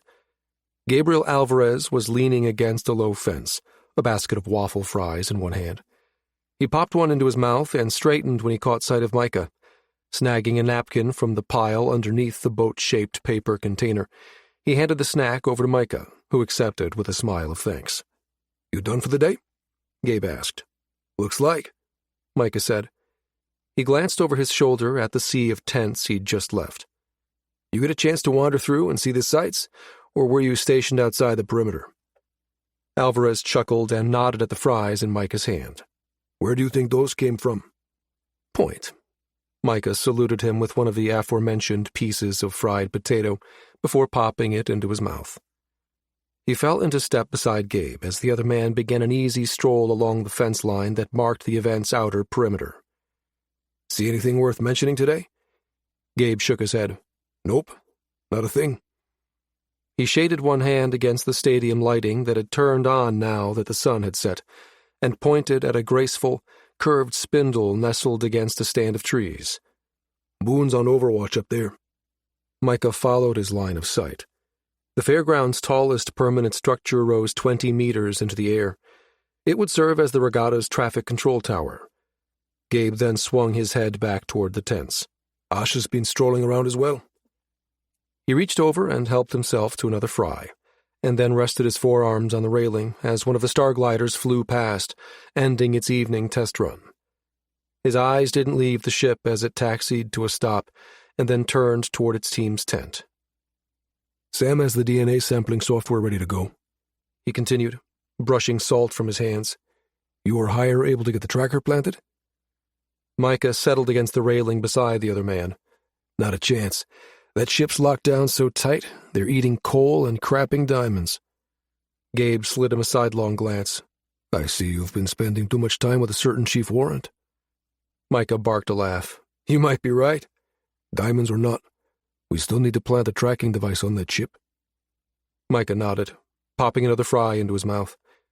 Chewing thoughtfully, he watched Gabe's face. Hire had an idea about that, actually. It's a bit unorthodox, but I think it has merit. He shared Katie's idea about using the ferrets to plant the tracker. He wasn't sure what he expected out of Alvarez, but the other man's eyes narrowed as he nodded. That worked for us in Hawking, at the Meraki Institute. Don't see why it wouldn't work here. Should be easier, in fact. I'd imagine it's a bit more believable to see an animal at a fairground like this than it was in the middle of downtown Midland. Micah cracked a smile at the memory that conjured.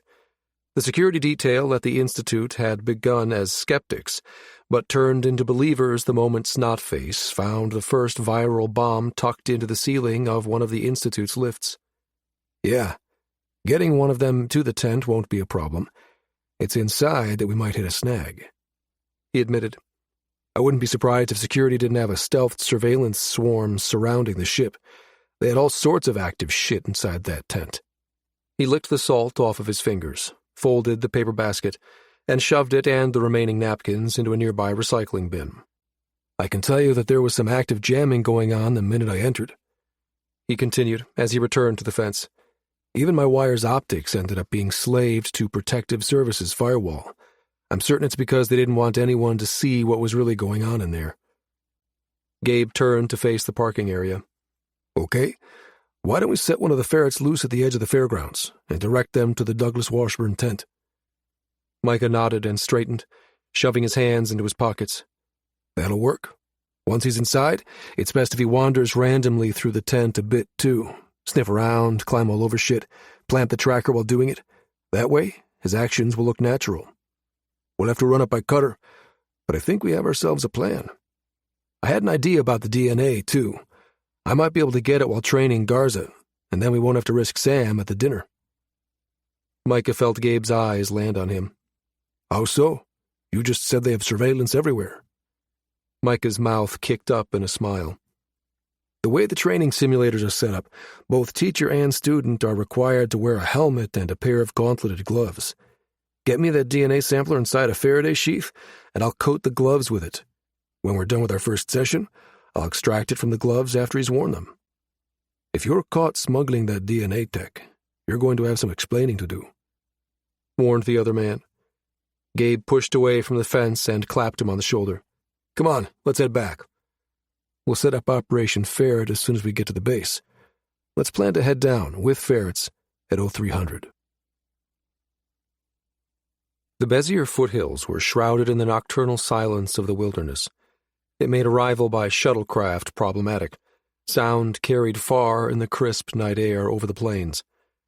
The vessel Micah flew had the same EM suppression package that Wraith and Mirage boasted, but it had also been outfitted with a stealth cloud. The swarm of microdrones that enveloped the ship in a spherical screen veiled its presence by dampening the sound waves made by the shuttle's emissions. They also functioned as a series of baffles, dissipating the air currents it stirred while cutting through the air. This made the craft slightly more detectable than the ship's shadow recon flew, but not by much. As he came in on approach, Micah could see that the fairgrounds lights had been reduced from event levels to the soft glow by which the area's SI and human guards monitored the empty space. He'd been told that Teams 1 and 4 had rotated fire teams, and that even now, drakeskin-clad operatives remained deployed within the fairgrounds. They formed a corridor of sorts, spread out from the shuttle's targeted landing zone to their objective, the tent housing Garza's starglider. Also on duty tonight were Harper and Sam. The women had their hands busy, keeping the ferrets out of trouble, and stretched out in the shuttle's aisle was Jules' chiral counterpart, Pascal. Black as the night itself, the large panther-sized feline would be on standby to offer a distraction within the fairgrounds if the selected ferret, Snotface, encountered any problems after insertion. The plan was to use Snotface's mirror twin, Sneaky Pete, to communicate with the other ferret once he inserted into the fairgrounds. Like Micah and Jonathan, the animals shared a mental quantum connection with their chiral counterpart. This was how they'd direct Snotface into position once he breached the tent. Micah could only hope this would work. If Snotface were caught with the tracker, he didn't think they'd get a second shot at the ship. The fallback was to rely on the Starglider's own transponder, but if they could track the ship in such a public way, then so could the Acadians within Garza's detail. With a tracker installed, they could use the override Douglas Washburn had built into the craft and shut down the transponder, effectively disappearing it, and the Prime Minister. While Micah flew, Harper held Snotface, letting Sam work on the cloaking device they would attach to his collar. It could be remotely activated, shrouding the ferret from view if he needed a quick escape. Micah glanced over at the cabin's internal feed as the Bezier range neared. He saw Snotface's chiral twin, Sneaky Pete, on the seat beside Harper, inquisitive nose twitching as he avidly watched Sam work. Sam held up the small disc, showing it to Snotface. "This," she spoke slowly, in a deliberate manner, "will make you invisible. Do you understand what that means?" "No one see me? Like on mission to catch bad guys?" Micah saw Sam's lips twitch as her hands fiddled with the unit. "Mm-hmm," she said. "Just like when the teams go out on a mission." What she didn't bother to explain was the disc used refraction to bend incident light waves. It tied directly into the simple evanescent device implanted into the ferret's brain. Snotface's communications chip was different from human wire implants. Identical to the ones inside the big cat's heads, it had no data partition or memory cache, no lattice of smart carbine nanofloss threaded throughout the body for it to control. The comm implant did, however, include a small cluster of short fibers that led to specific spots in the ferret's brain. These fibers monitored neural data, translating thought into rudimentary speech.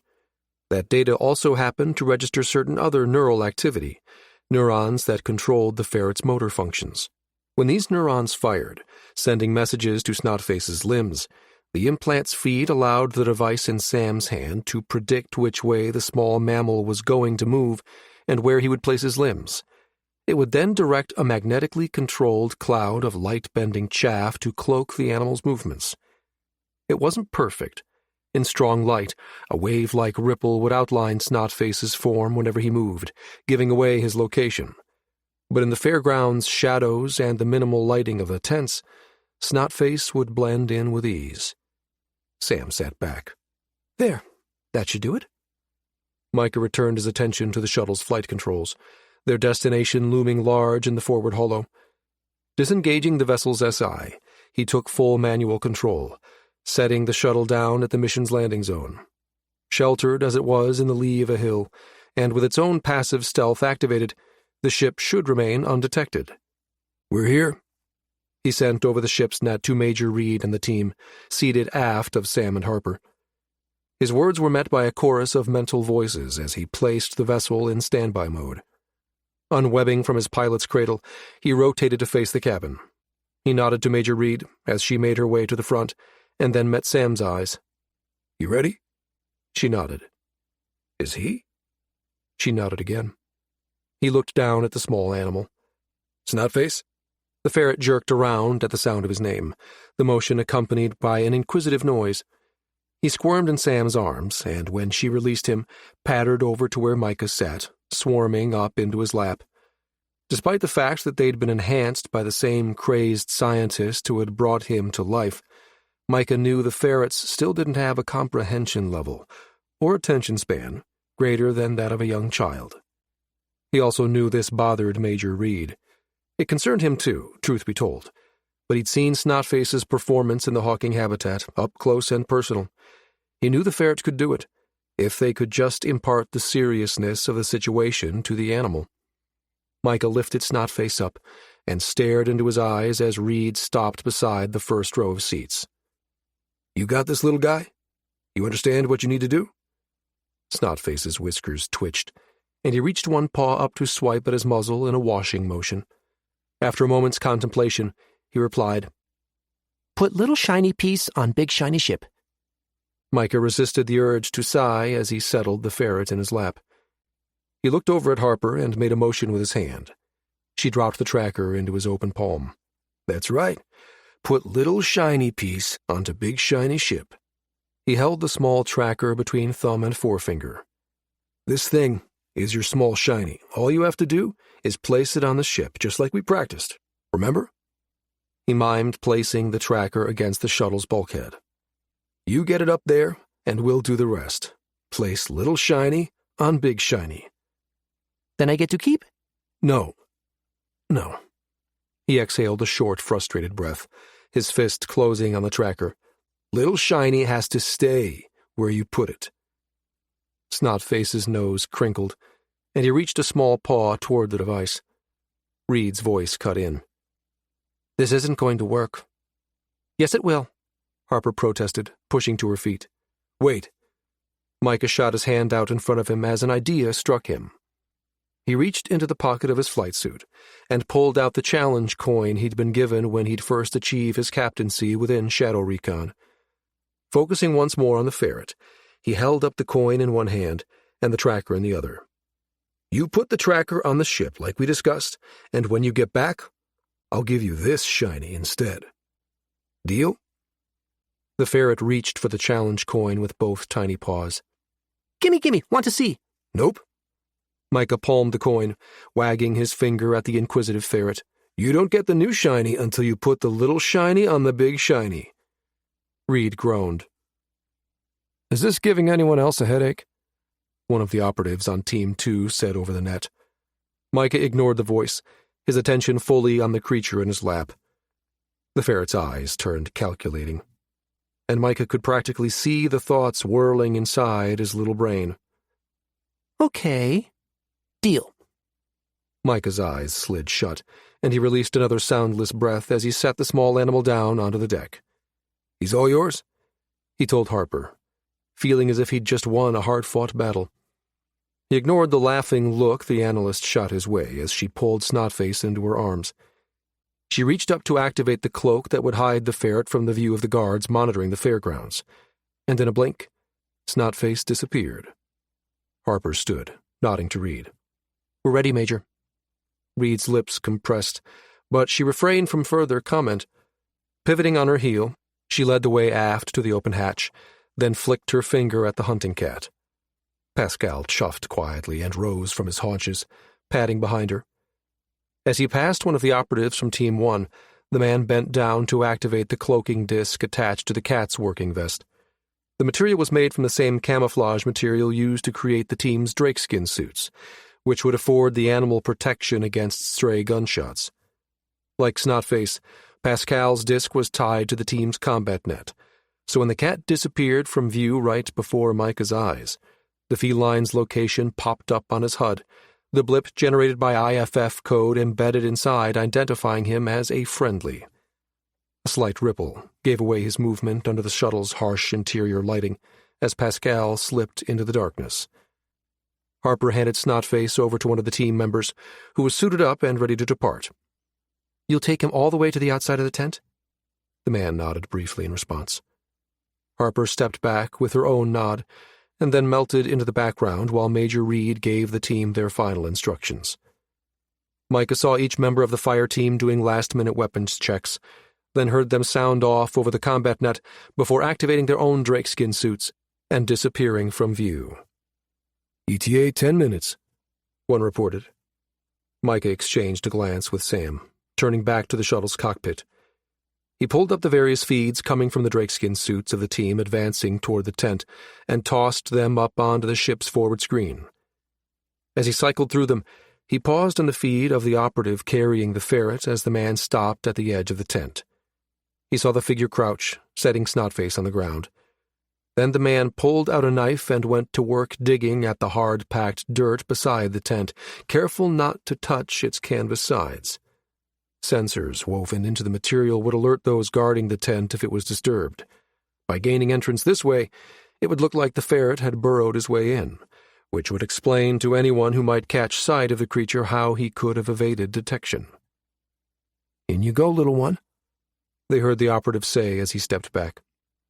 The device cloaking the ferret disappeared in a blip when Snotface crossed through into the heavily firewalled area. Over the combat net, Micah heard, "Assets in." Reed turned and looked at him. "Okay, Case. You're up." Micah swiveled his chair to face Sneaky Pete, held in Harper's arms. Forearms braced on knees, the captain clasped his hands loosely and leaned toward the little animal. "Okay, buddy. Tell me what's going on. Talk to Snotface. Tell us what he's seeing." The ferret stared up at him with bright eyes. Smells like Chief Katie, he sent after a moment. Micah chuckled. "That's right. Katie was there. Smells like grease, doesn't it?" and lots of shinies. Ooh, round shiny. I keep... "No," Micah said hastily. Pulling his challenge coin from his pocket, he knelt on the shuttle's deck in front of Sneaky Pete. Holding the coin up, he said, "Remind Snotface we have an agreement." Sneaky Pete stared at him, whiskers arching, and then he tilted his head to one side as if listening. Snotface at ship. Put little shiny up inside? Tell him to hurry. We want him out of there as fast as possible," said Harper. "Okay. Little shiny on big shiny. Snotface bring me round ball with Katie smell on them." "No!" Micah instinctively lurched forward, but then caught himself. "Tell him he needs to leave before the bad guys find him." Uh-oh, too late. An alert sounded, and Micah swung his attention to the shuttle's forward screens.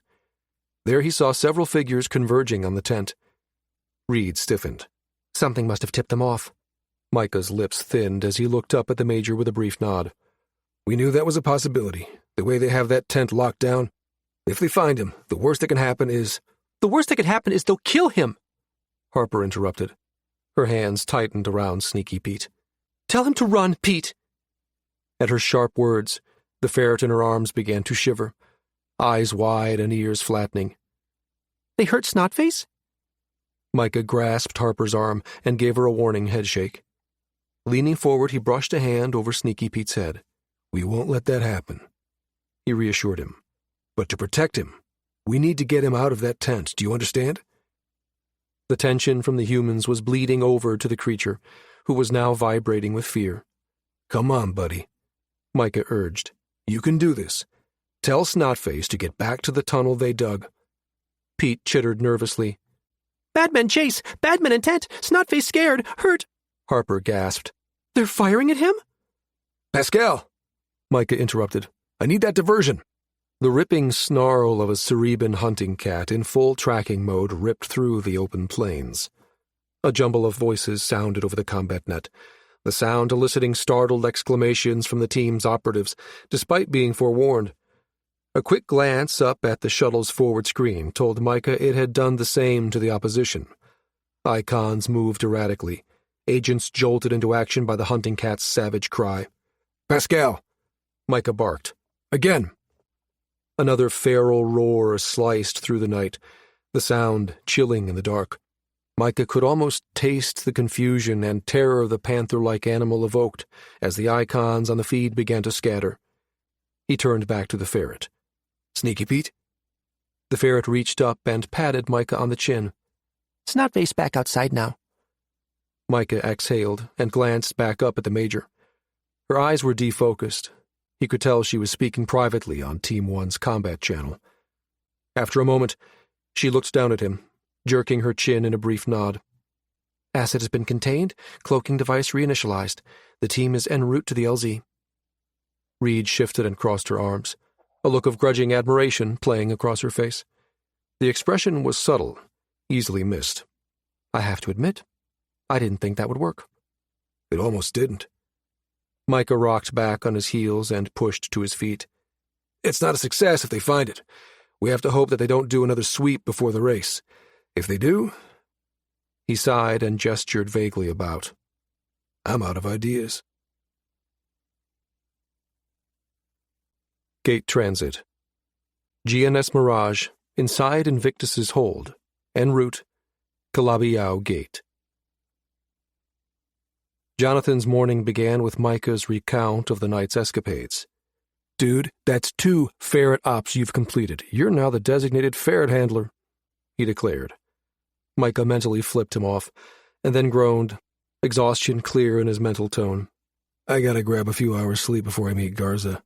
Go bug someone else. His words caused Jonathan to chuckle aloud. He rose from his temporary billet on the cruiser, after a quick glance at his chrono. He had just enough time to grab a shower and some grub before reporting back to Mirage. 20 minutes later, he strode into the ship's dining facility, where a table of Shadow Recon pilots waved him over. He grabbed a pile of food and some coffee and joined them, sliding into an empty chair between Yuki and Daz. He was midway through his meal when Valenti's voice sounded over the task force's mission combat net. You have 1 hour to report to your respective ships. We arrive at the gate in 2 hours. He checked his chrono again. It had just rolled over to 0800. Beside him, Daz chased the last bite of egg on her plate with the piece of toast in her hand. Popping it into her mouth, she mumbled, "Gotta run." Jonathan buried his grin behind his mug as he took a sip of coffee, but a jab in his side from Yuki's elbow told him she'd caught it anyway. Stop it. You were the same way when you captained your first ship. Cut her some slack, she's doing great. She is, he agreed, and she deserves Wraith. She's an outstanding pilot. He felt a tug of loss over the ship he'd spent the past few tours captaining, but shrugged it off. They had Mirage now, and she was a damn fine vessel. Yuki pushed away from the table. Just enough time for me to get in a quick run down at the gym. She scooped up her tray and ambled over to the corner recycler. Jonathan crooked a brow at Will, seated across from him. You're not joining her? The man who was both Mirage's flight engineer and its crew chief looked mildly surprised. She didn't tell you? The gym's in Marine country. Jonathan groaned. She challenged one of them, didn't she? Will ran a hand over the top of his blonde crew cut, tilting his head back as he studied the DFAX ceiling.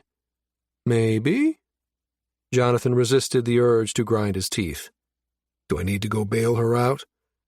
The normally mild-mannered man grinned suddenly. Nope. I pinged Thad. He's on his way to intercept her. Jonathan shook his head. She's going to kick your ass when she finds out you snitched. Will just shrugged. I figure she'll be too busy flying to do that. If all else fails, I'll tell her you sent that after her, not me. Jonathan wadded up his napkin and fired it across the table. Bastard.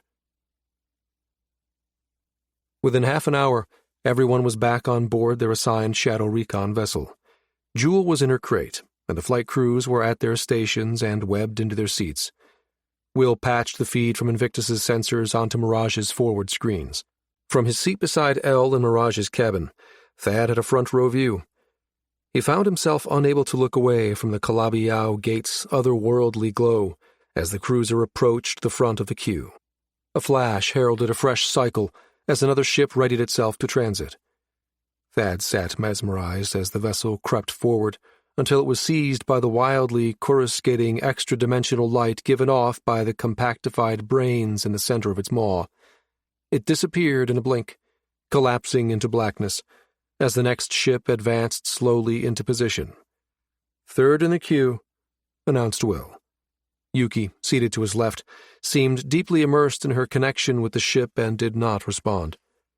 Thad saw Jonathan give the specialist a thumbs-up in silent reply, just as a secondary display showed Invictus side-slipping into position. And then they were number 2. A wave from Jonathan's hand shifted the secondary feed from space traffic control onto the main screens. Thad saw icons marching forward toward the gate, each separated by a 50-kilometer distance, STC's indicators highlighting the ones in the queue as red. The vessel transiting was limned in green, and the next one up had a yellow tag.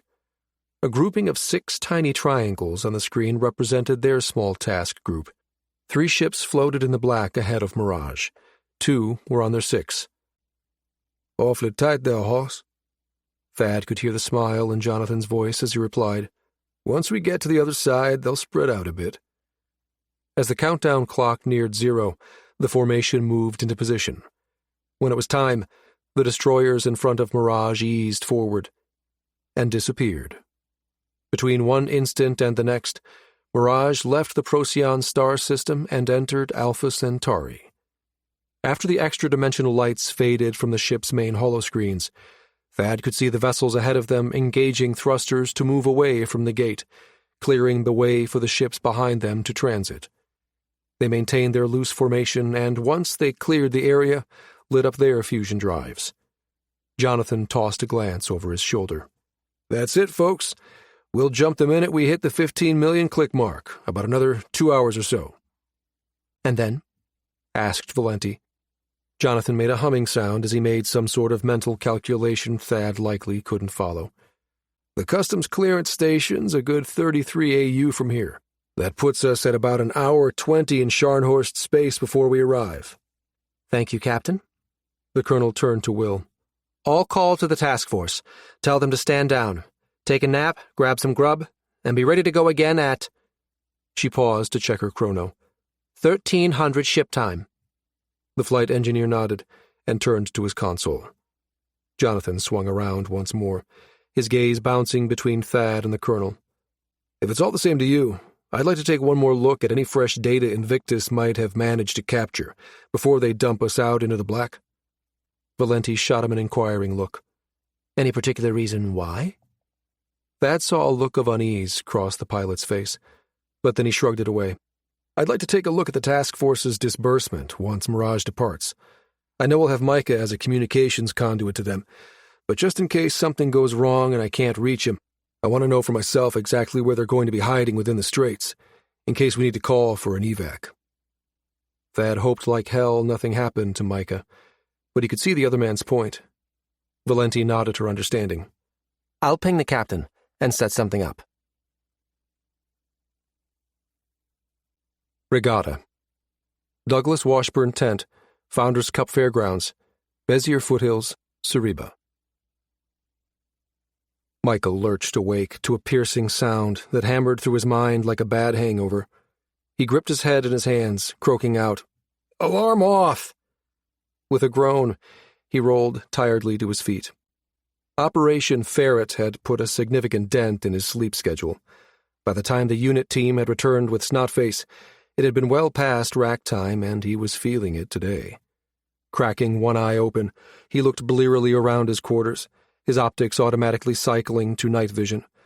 Other than the boots he'd left by the door and yesterday's discarded flight suit, the room was navy neat. "Good," he muttered. "At least I won't break my neck on the way to the lav." The chrono on his optical overlay informed him he'd better hustle if he intended to make it down to the fairgrounds before the Prime Minister arrived. With a sigh, he ordered the lights in the room to full strength, wincing under their bright glare. A message from Major Reed was sitting in his inbox, flashing silently at him. He scrolled through its contents while he showered, skimming through last night's after-action report. According to the assets that had stayed behind to monitor those guarding the fairgrounds, the rest of the overnight had been unremarkable. Nothing to suggest they might have discovered a tracker planted on the Starglider. "Let's just hope things stay that way," he murmured.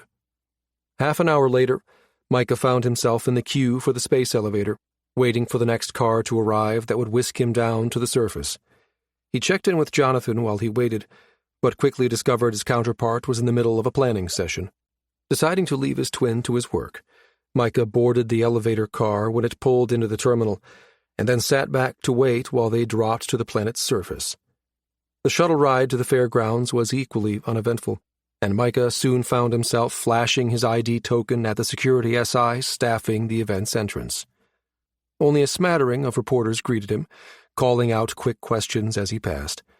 He guessed the rest were covering the regatta's progress, given that today was the first official day of the race. Micah scrubbed through the news nets to see how the Alliance teams he'd picked were faring. He paused when he came to a live feed hosted by the reporter who'd first waylaid him outside registration. Popping it up onto his overlay, He listened to Provo's play-by-play description of the ship's progress as he turned down the row of tents that led to his destination. The rich aroma of freshly brewed coffee arrested his motion, and he detoured by a vendor's cart to get his morning fix. Well, morning for me at least. Today, the number of Navy personnel and security agents far outnumbered the journalists outside the Douglas Washburn tent. It made sense. Garza was scheduled to arrive for his first training session in a few hours. Ducking inside, Micah found himself once more subjected to intense scrutiny. Like the day before, he stood perfectly still, though now with a hot cup of Java in hand, while waiting for the protective detail to scan him before allowing him entrance. A quick glance over at the mechanics pit showed Katie was already there. Since she hadn't been involved in last night's escapade, it was likely the chief warrant had been here for hours. She was currently buried elbow-deep inside of a piece of equipment. "Make that head deep," he thought with some amusement, as Katie's voice echoed eerily from inside a carbon composite tail section. "Try it now," he heard her say, and the chief mechanic obligingly moved the control surface she was studying up and down. The head mechanic looked up as Micah passed, giving a quick two-fingered wave. Micah lifted his coffee in silent response to the man, and then turned toward the simulators. He spared his wrist a quick glance, the Faraday cuff encircling it hidden under his flight suit's sleeve. Inside was the DNA sampling nano it was his job to deploy before Garza arrived. He took a casual sip, his eyes taking in the star glider as he walked by, before straying past it to the various agents lining the inside of the tent. He turned toward the simulators, the back of his neck itching under the eyes of those watching him. He set his coffee down and booted up both units, cycling them through a full diagnostics check while he visually inspected the helmet and pair of gauntlets both he and Garza would wear.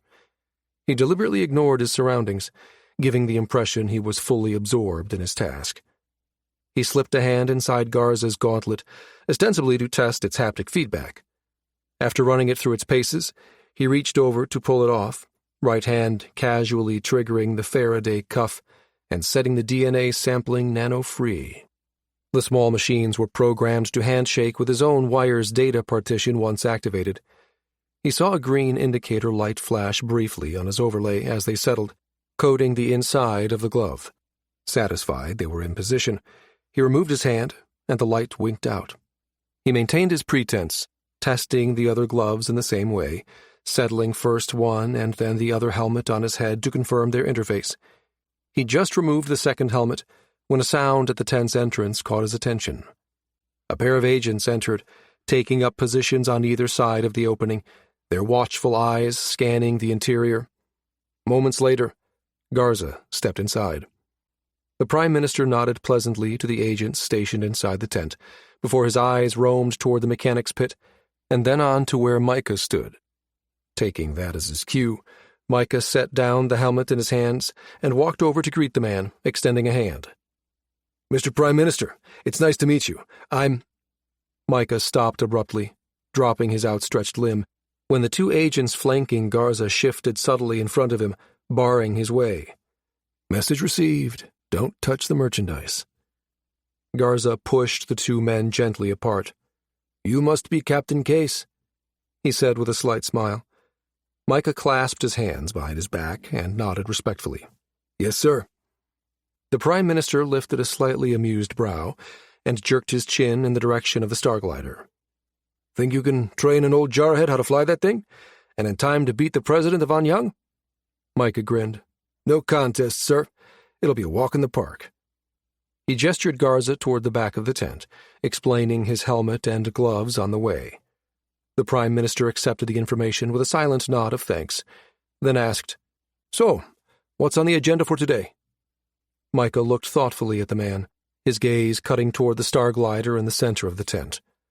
"I think the first order of business is to familiarize you with the ship's controls. What would you say to flying the course for today's regatta?" Garza's eyebrows rose into his hairline. "That's a bit ambitious, isn't it?"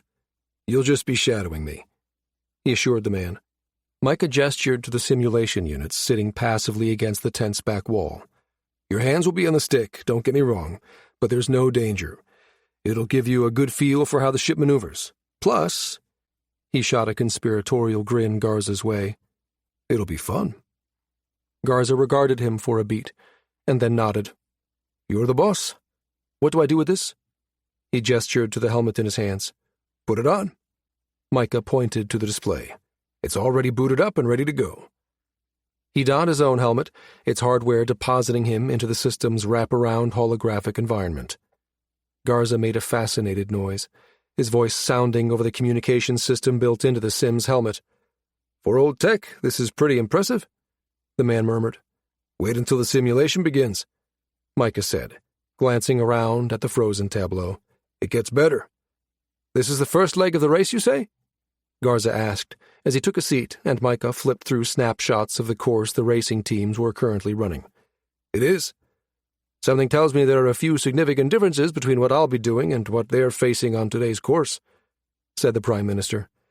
Micah chuckled, changing the visual over to the one for the exhibition course. "True. As you can see, your race will be on a traditional oval track. Just turns and straightaways. Pretty straightforward. No pun intended. In other words, I'll be going around in circles. That pretty much sums up the average day in the life of a politician. I should be an expert in that by now." He deadpanned. Micah couldn't constrain the laugh that escaped. He hadn't expected the man to have such a dry sense of humor.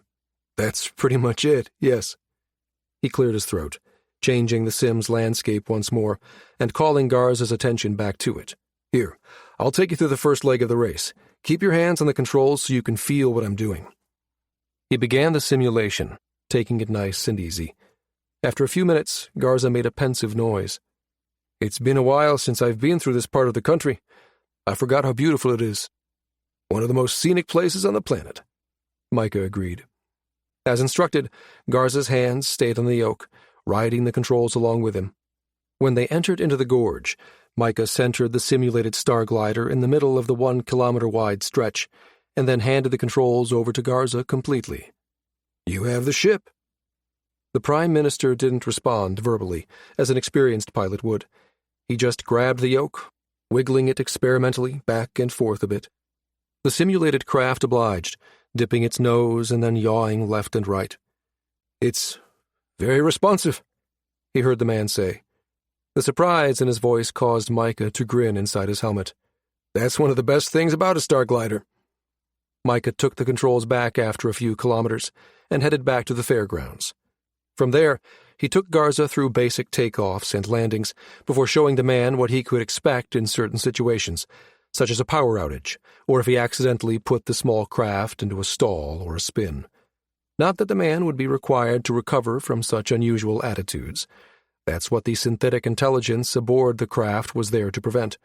Still, the aviator and Micah wouldn't allow him to set Garza loose, even with training wheels, until he'd been given a taste of what to expect, should something go wrong.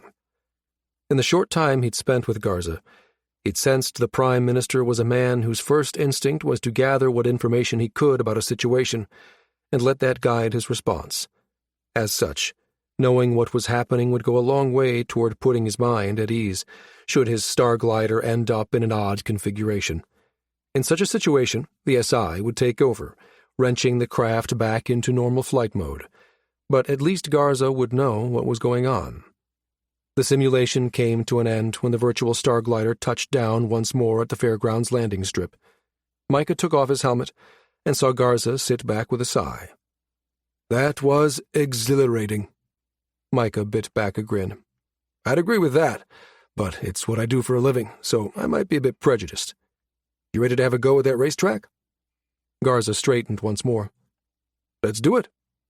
The racetrack the Prime Minister would be flying on the day of the exhibition race was 4 kilometers long by 1.5 wide. It would inscribe a long, narrow oval in the air a safe distance away, above the Bezier foothills. It would be easily seen from the fairgrounds stadium seating. The oval was defined by a pair of autonomous drones hovering 2 kilometers in the air at each end of the course. These projected holographic pylons through which the contestants must thread their ships. Micah took Garza through several laps before allowing the Prime Minister to take full control of the sim. After he was confident the man could handle it on his own, he introduced him to techniques that would aid him in banking and turning without losing speed or altitude. After an hour of practice, He called for Garza to return to the simulated landing strip and brought the rehearsal to a close. "So, how'd that feel?" he asked, pulling off his helmet. Garza set his helmet on his lap and reached up to run a hand through his sweaty hair, only to knock himself in the forehead with the thick gauntlets. He shot Micah a rueful smile, and then stripped himself of the clunky gloves. Micah reached out a hand to take them from him, but was forestalled by a security agent, who intercepted them before he could. Damn. In the excitement of the flight, he'd forgotten they were even here.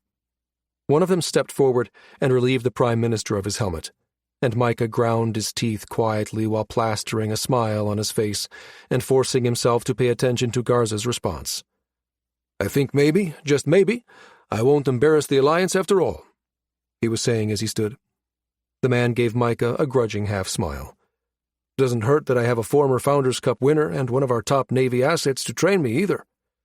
Micah dipped his head. "It's my pleasure, sir." Another agent approached, the woman who had screened Micah when he'd first entered. She stopped in front of Garza, and the Prime Minister's expression blanked. "Excuse me, sir." The woman's voice was cold. "You have a call scheduled with the Governor-General in half an hour. We should really be going." "Looks like duty calls," Garza told Micah, shooting an inscrutable look toward the men who flanked him. The change that had come over the man caused Micah's attention to sharpen. He'd lay good credits on these three being Acadians, if Garza's response was any gauge. Without acknowledging the woman who'd spoken, something that struck Micah as uncharacteristic of the PM, Garza turned, extending his hand for Micah to shake. The gesture caused the two men on either side of him to shift uncomfortably. As he returned the man's handshake, Micah silently cursed the fact that he had none of the DNA sampling nano left. All of it had been dumped inside the gauntlet, now in the agent's hands. "I understand you'll be joining us for dinner tonight?" Garza looked at him expectantly. Micah blinked. He'd forgotten that the Founders' dinner was this evening, and that Cutter had arranged for him and Sam to be seated at the Prime Minister's table for the event. "Yes, thank you for the invitation. Least I could do to thank you for teaching an old Marine how to fly. I'll see you this evening, then."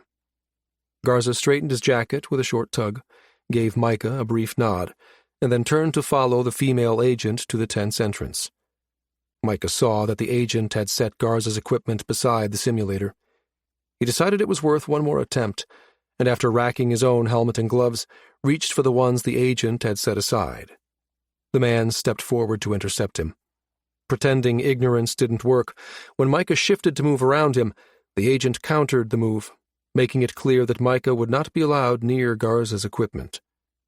Micah threw him a pointed, annoyed look as he crossed his arms. "Look, you're preventing me from doing my job." "No one comes into contact with any of the Prime Minister's equipment," countered the agent. Micah hid his consternation behind a look of derision and gestured to the sim units. "There is literally nothing there that can harm him. These are all passive response sims. Hell, the tech's more than a century out of date. I fail to see the problem here." The guard remained implacable. Micah threw his hands in the air. "Okay, fine. Then you put everything back the way it was." He stalked off toward the mechanic's pit. The crew chief who had given him the tour of the Starglider the day before shot him a sympathetic look as he came to a stop in front of them.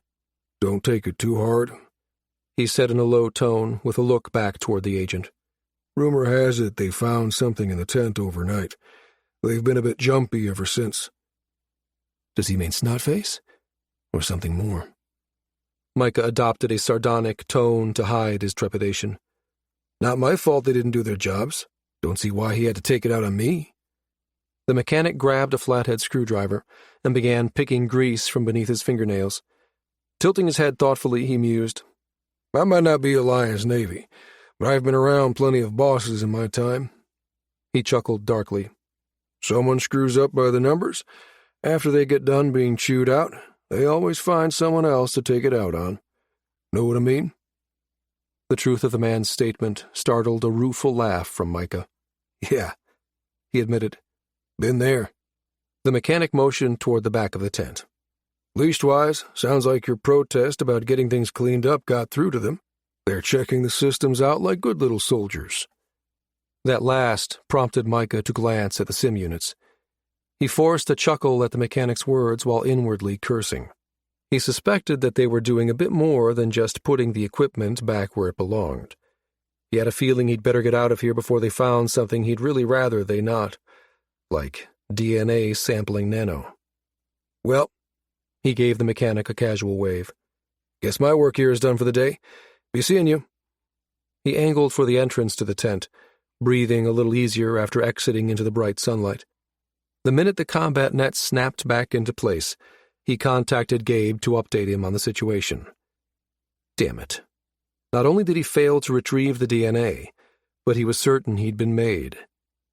Where did that leave their next move? Katie's War. Bezier Foothills, outside Founders Cup Fairgrounds, Cereba. While Micah exchanged heated words with the agents at the back of the tent, Katie Heyer sidled closer so she could hear. She kept her head down, pulling at the bill of her cap until it rode low on her forehead, hiding her eyes. She bent over the instrument in her hands, faking an intense interest in it. When she caught on to the pissing contest the security agents were waging with Micah, she shook her head and muttered, "Ass wipes." Behind her, she heard a choked laugh, and pivoted to see the chief mechanic standing with a grin on his face. He hawked and spat, wiping his grizzled chin with a dirty rag in his hands. From behind his hand, he murmured, "Girl, you've got that right." Her lips twitched. He motioned her to follow him back to the pit, jutting his chin toward Micah and Garza's goons. "The way they're posturing reeks of make work to me. I mean, look around you." The mechanic twisted, gesturing around the Douglas Washburn tent. "There's just not a whole lot inside here that would threaten the likes of Garza, so I figured they gotta make shit up. Makes them look like they're doing their jobs." Katie just nodded. Under normal circumstances, she'd agree, but she knew it was likely there were enemy agents in the tent with them, right now. Of course, I can't exactly come out and tell the guy that. The mechanic beside her snorted and teased. "You ain't got that thing cleared yet?" She looked up in confusion, and then down at the object in her hands. The pedostatic tube was a simple flow measurement device that read atmospheric speed and pressure changes. It had been built into the Starglider's fuselage as a mechanical backup to more sophisticated systems. Seeing as the thing was probably the simplest piece of equipment on the entire Starglider, it certainly hadn't warranted the amount of attention Katie was giving it, and the man knew it. The amusement in his tone informed her that he was well aware of the fact that she'd been eavesdropping, but wasn't going to give her away. She smiled a silent thanks that morphed into a mischievous half-grin. "You never know," she drawled. "Some bird might have decided to take a crap in it." The man hooted a laugh, slapping the table with his grease-stained rag. "While it was in your hands? Bold bird. Microscopic one, too." Still chuckling, the man turned to walk away just as Micah passed the pit. Katie made fleeting eye contact with the captain as he stopped to chat with the chief mechanic for a bit. She caught his slight headshake, confirming her concerns. He'd been unable to retrieve the DNA sample from Garza's gloves. "I'll have to risk it myself." She chanced another look at the back of the tent, where the agents had finished setting the equipment down and were in the process of shutting off the simulators. One of the men had a glove in his hand, and turned to shoot a suspicious look Micah's way. Uh-oh, maybe there won't be anything for me to retrieve after all. Had Katie's eyes not been on that agent at that exact moment, she would have missed the signal the man passed to his counterparts at the front of the tent. Ducking her head once more, she peered up from underneath the bill of her cap to see a pair of agents duck out of the tent and turn to follow Micah's departing figure. Damn it. Now what do I do? The encrypted network set up inside the tent meant that she didn't dare try to contact anyone. On impulse, she grabbed an empty bucket and turned to the grizzled man beside her. "You know, I just realized we're getting low on cleaner. You have extra stored in the crates stashed against the back of the tent, right?" The mechanic nodded absently, his gaze once more on the spar he'd been working on. Katie wiped her hands on her coveralls and stepped away from the table. "Cool, be right back." She pivoted and jogged toward the tent's entrance. Deciding that the best way to hide was in plain sight, she turned halfway to the opening. Voice raised, she asked the mechanic, "Want anything else while I'm gone? A beer? Or maybe one of those roasted turkey leg things they sell at the vendor carts?" The mechanic pulled off his hat, wiped his brow, and cast his eyes overhead in thought. Settling his hat back in place, he called out, "Funnel cake!" "Oh, yeah." Katie gave him a thumbs up. "Now you're talking." Exiting the tent, she turned the opposite direction Micah had left to get to the back of the tent where the spare parts were stored. She'd planned on ditching the bucket there, too, but as she moved to set it down, an open bin filled with small metallic parts and ball bearings caught her eye. Dipping her hand into the container, her hands connected with the small round spheres, and impulse had her scooping them into her bucket, along with a few small bits of unfinished metal with jagged edges. Better to be armed with something unconventional than not to be armed at all. At the front of the tent once more, Katie spied Micah up ahead. She was relieved to see that the man and woman following him seemed content to do just that. Still, she set out after them, keeping a generous space between herself and the agents. Then a man stepped out from between two tents, his eyes on Micah. Something about the intensity of his stare got Katie's hackles up. From this distance, she couldn't tell who the man was, just that he was in uniform. He reached out a hand, tagging Micah on the elbow, and they exchanged a few words, the man gesturing off to one side. By the way his attention kept wandering to the two agents following him, Katie suspected the reason he'd intercepted Micah was to maneuver the pilot away from the crowd. She scanned their surroundings. The tents were lined up back to back, in long rows broken by narrow alleys every third or fourth tent, where vendors stored their overstock. She spied one of those alleys just ahead. Gripping her bucket more firmly in her hands, she darted down it, skip-jogging her way around a stack of boxes labeled with the event's logo. Exiting into the next row over, she raced ahead, weaving her way through evening event-goers as she looked for an alleyway that would put her past the spot where the stranger had waylaid Micah. As she went, she pushed a mental alert to Gabe. "Boss!" she hollered. "They're going after Micah." Annoyed shouts followed in her wake as Katie wove her way recklessly through the crowd. She ignored them, her focus split between her connection with Gabe and that elusive alleyway between the tents she needed to find in order to get on the other side of Micah's stalkers. "Where?" Gabe demanded, and Katie dropped a pin on her best estimation of where Micah now was. "Don't let him out of your sight," Gabe ordered. "ETA 2 minutes." "Copy that." Katie exhaled when she spied the alley, leaping over a tent peg as she careened around the corner and into the darkened passage between the tents. She poked her head out the other side and saw she'd guessed right. The agents were converging, but slowly, as if unwilling to draw undue attention. The stranger in the uniform was still trying to engage Micah in conversation. "Damn it, I'm not sure he has 2 minutes." Katie looked around for additional makeshift weapons. Since she was supposed to be a pit crew mechanic, she was unarmed, except for her bucket of scrap and ball bearings. That didn't deter her. Gabriel Alvarez's lesson on improvising once more flashed through her head as she glanced around, seeing the fairgrounds through the lens the former NCIC agent had taught her to use. A guy wire anchoring a tent nearby looked promising. She grabbed one of the sharp metal bits and sawed at the end of the thin cable until it came free. Sending up a silent apology to the tent's owner, she coiled the wire that had once helped anchor the structure. She laid it across the alley's opening, covering it with a bit of dirt. The remainder she tucked behind a portable recycle bin. As an afterthought, she jiggled the tent peg and then pulled, surprised to find the thing was nearly a meter in length when it came free of the ground. She hefted the solid bar in her hand, and then tucked it under one arm. A quick dash to a nearby tent garnered Katie a temporarily closed signboard from a vendor who had briefly stepped away. Setting it across the buried wire blocked the alley, keeping casual sightseers from wandering into what she feared might soon become a war zone. Her gaze next caught on a crate labeled lanyards, and the thick band holding the crate closed that looked like it was made of a rubber-like material. She pulled it off and tested it, anchoring each end of the band to the metal tent peg. "That'll make a decent slingshot."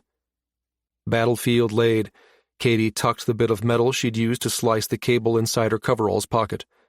Dipping her hand once more into the bucket, she ran her fingers through the ball bearings, smiling in smug satisfaction at the memory of the last time she'd used the spheres. Setting the bucket where she could easily grab it, she crept back down the alleyway to peer around the corner, just in time to see one of the agents slap something against the back of Micah's neck. She pinged Gabe in alarm. They just zip-tied him. SOS. GNS Invictus, Geminate Alliance. At the exact moment the Acadian mole inside Protective Services got the drop on Micah with the suppression nanopackage, his mirror twin, Jonathan, was standing beside Colonel Valenti in the CIC just off Invictus's bridge. A shaft of alarm zinged through Jonathan like an arrow, the emotion not his own. He stiffened, then whipped his head blindly around. Valenti stopped mid-sentence, sensing something was amiss. Captain? It's our agent embedded with the Founders' Cup team. Jonathan picked his words carefully, as if treading through a minefield, conscious of the presence of personnel not read into the situation. He's been compromised. Immediately, Valenti pushed away from the CIC's holotank. Turning to the captain, she said, Apologies, but this is a matter of some urgency. The captain's lips firmed, but he nodded his understanding. Case, you're with me. With those words, Valenti turned and stalked from the CIC. Jonathan fell into step beside her, and an encrypted combat net snapped into place. Report. The colonel snapped. They just got him with an Acadian zip tie. Jonathan's words were terse. All I got before he lost consciousness was that he was out in the fairgrounds somewhere. Someone in a uniform waylaid him, and then 2 agents hit him from behind. Valenti widened the net with a thought, bringing Thad and Elle in on the conversation. Contact Toland. Tell her Mike has been compromised. He's under Acadian control. A specialist from the team's headquarters element met Sam at Humboldt's security checkpoint, approving her entry into Task Force Blue's territory. Admiral Toland's in the bullpen, waiting for you, Doc, the woman said with a smile. Sam matched it with one of her own, though hers was a bit forced. NCIC had just completed their investigation into the attack on the CID transport, and the Admiral had asked her here to review their findings. She followed the specialist through the warren of corridors and lifts until the woman drew to a stop outside the bullpen. Wait here, I'll get her. Sam nodded. But when the door slid open, she heard a voice call out, Admiral, urgent message from Mirage. She pushed her way through, ignoring the specialist's protests. Tala Valenti's face resolved on the main holotank, the colonel standing inside Mirage's cockpit. Beside her, Sam could see Jonathan, seated in his pilot's cradle. His forehead was pinched together, his eyes dark with concern. Valenti recapped the situation in crisp, staccato-like sentences, and then turned the comm over to Jonathan, who gave them Micah's last known location before his consciousness faded. Sam clenched her hands, silently cursing the fact they were out of real-time range. Her mind raced to find a way, any way, to trace Micah before it was too late. An idea occurred to her, and she pivoted. Admiral, she said urgently, causing the other woman to pause Jonathan's message mid-word. I know Jonathan doesn't think he can reach Micah now that he's unconscious, but I think he can, though it might get a bit tricky. In what way? Asked Toland. Micah's not truly unconscious, she explained. A zip tie, I guess Acadians call their version a shackle, doesn't just interfere with motor control, it also hijacks executive function. Executive function? The Admiral's brows drew together in a frown. It's what allows you to control and coordinate cognitive abilities, attention, memory, the ability to form words, discipline and willpower. It's a finite thing and can be depleted. That's what happened to Micah. She paused, grasping for a way to explain how a zip tie affected the prefrontal cortex. Being subjected to an Acadian shackle is like he has the security token to fly Mirage, but the ship's fusion reactor's offline, and its hydrogen tanks have been emptied. Until he's able to get fuel to them, he's not going anywhere. I'm not following, Doctor. It sounds like you're saying there's no way Jonathan can reach him while he's under the influence.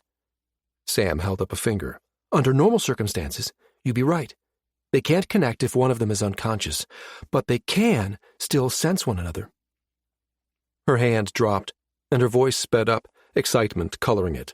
What's more, in the past, when they both merged with that 3D sim run by the ship's SI? Her voice faded as she sought the name. It's actually the nav system's situational awareness app, Harper supplied, stepping forward. It's called synthetic vision. Sam pointed at Harper. Yes, that! She turned back to the Admiral.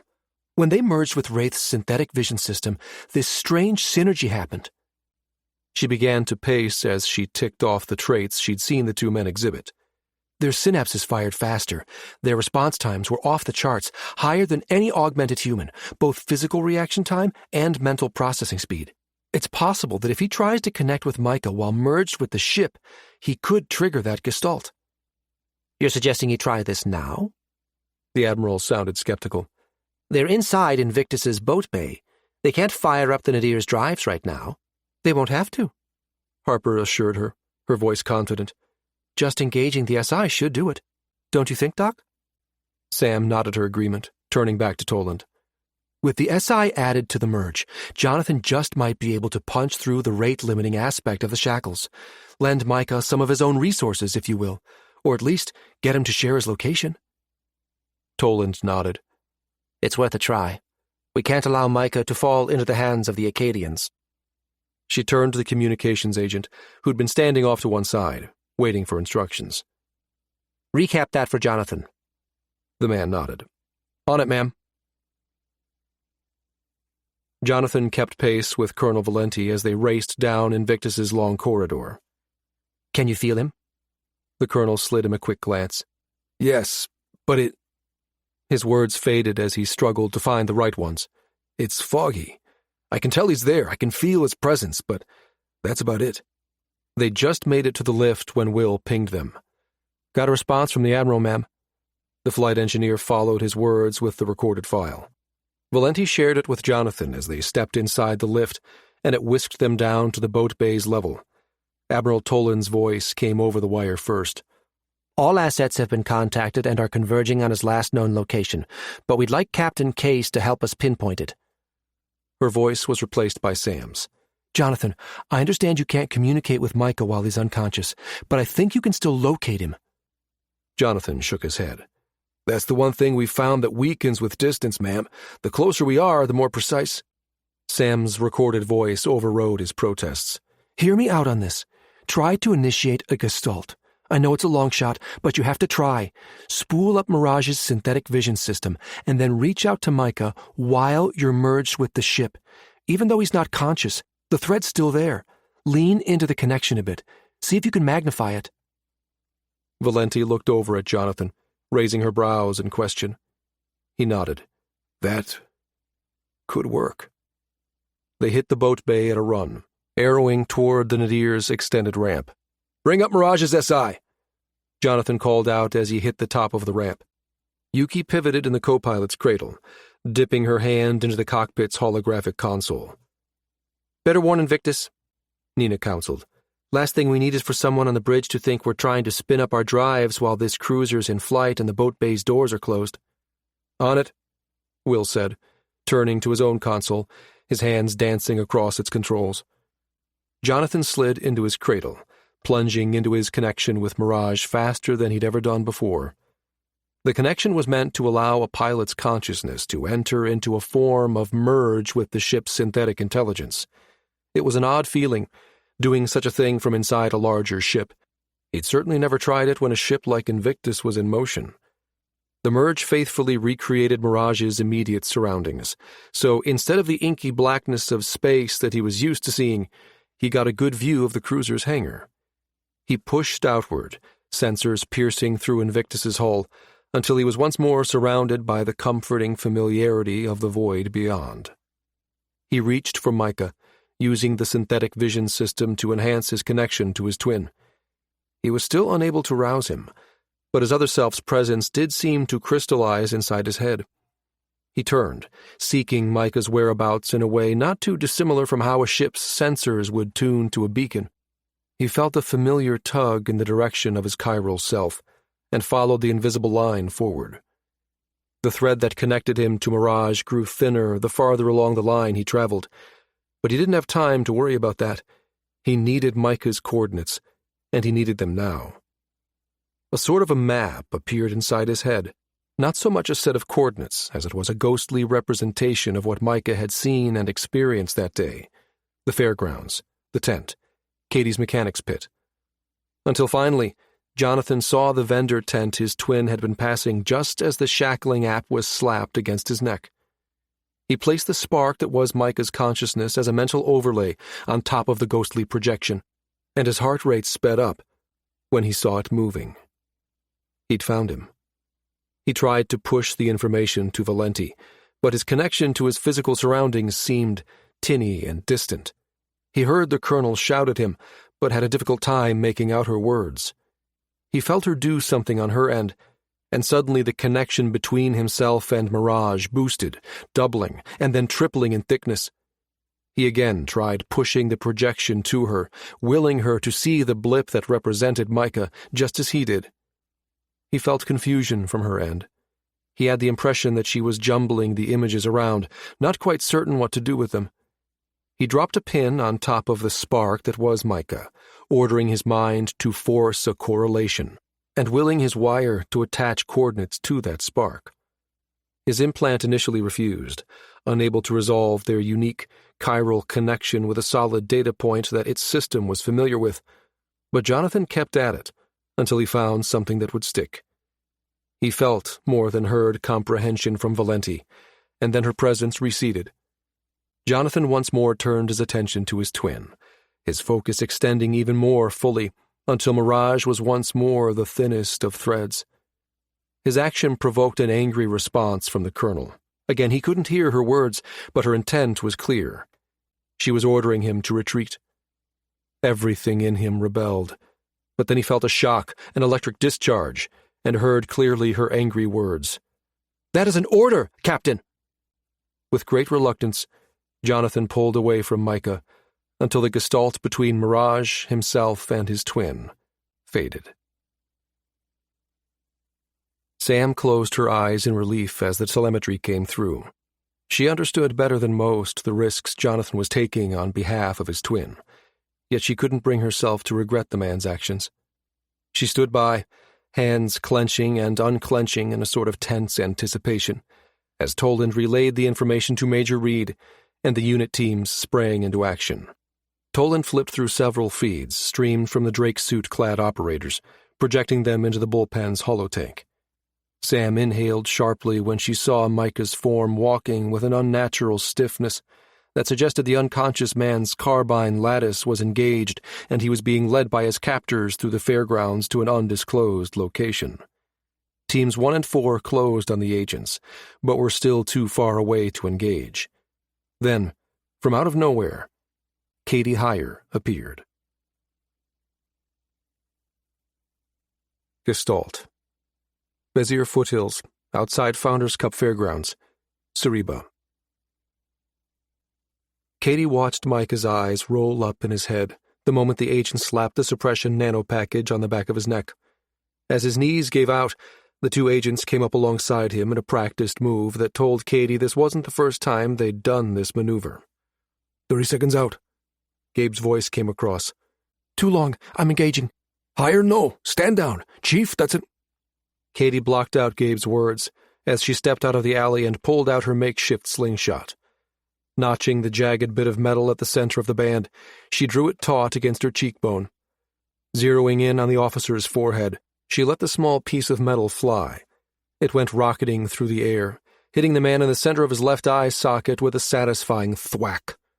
The man bellowed in pain, hand rising belatedly to protect his face as he staggered a step backward. He whipped his head around to where Katie stood. Get her! The agents dropped Micah and went racing forward. Flinging the lanyard away, Katie turned and bolted back down the alley. Bending mid-stride, she scooped up the bucket of ball bearings with one hand as she flew past. Hefting it over her shoulder, she let its contents fall behind her, scattering small metal spheres in her wake. A shout was followed by the whine of a weapon discharging. Katie had jinked at the sound of the woman's raised voice. It was the only thing that kept her from the full brunt of the direct energy beam that struck to her left, the beam's edge just clipping her left leg. The muscles in her thigh jerked, nerve endings jangling at the near miss. She careened around the corner and slid to a stop behind the recycling bin, her hand scrabbling for the tripwire. Cries and thuds reached her ears as the two agents slipped on the pebbled offering she'd left for them. Scuffling noises and more curses told Katie the two were having trouble finding their feet.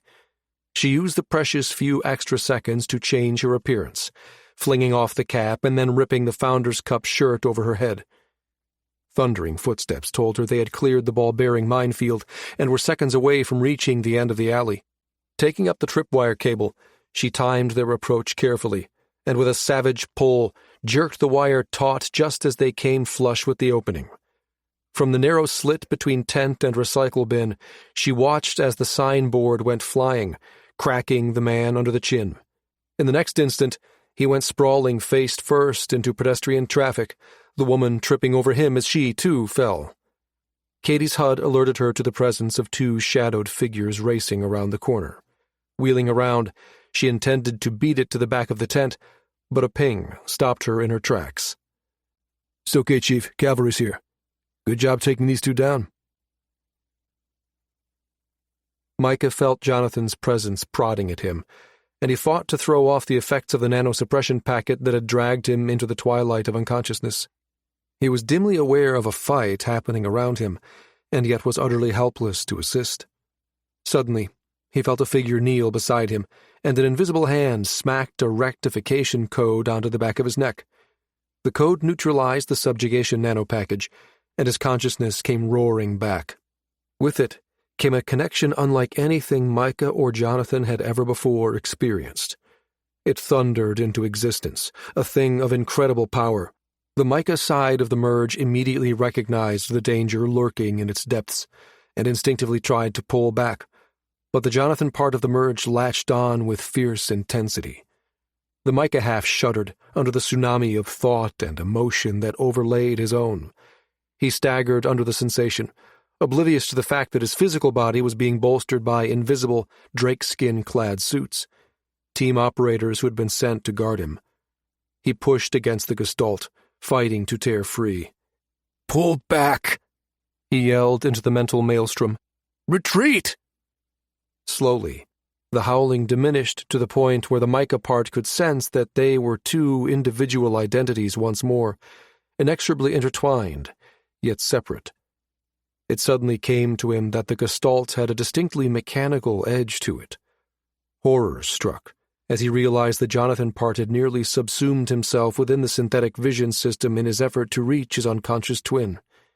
He felt, more than he heard, the immense effort his mirror twin brought to bear as he wrenched himself away, struggling to put mental distance between their two selves.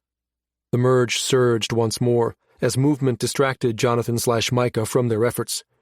They saw Katie Heyer rush forward, saw the ghostly outline of a form they shouldn't be able to see raise a weapon, targeting the chief warrant. Micah crouched, and with a bellow launched himself at the invisible enemy. Unable to see the Acadian gunning for her, Katie faltered at the sight of Micah rushing her. "Look out!" The merge cried out, and Heyer pivoted, eyes skittered around, looking for a foe she could not see. The cloaked enemy turned at Micah's shout, weapons swinging around to draw a bead on him. With a guttural yell, Micah pushed off into a flying tackle, his shoulder impacting with the man's solar plexus. The two went down, and Micah heard the chief warrant yell out for Gabe. Moments later, he felt the burning sting of a directed energy weapon as the blast glanced off his shoulder, hitting his opponent in the head.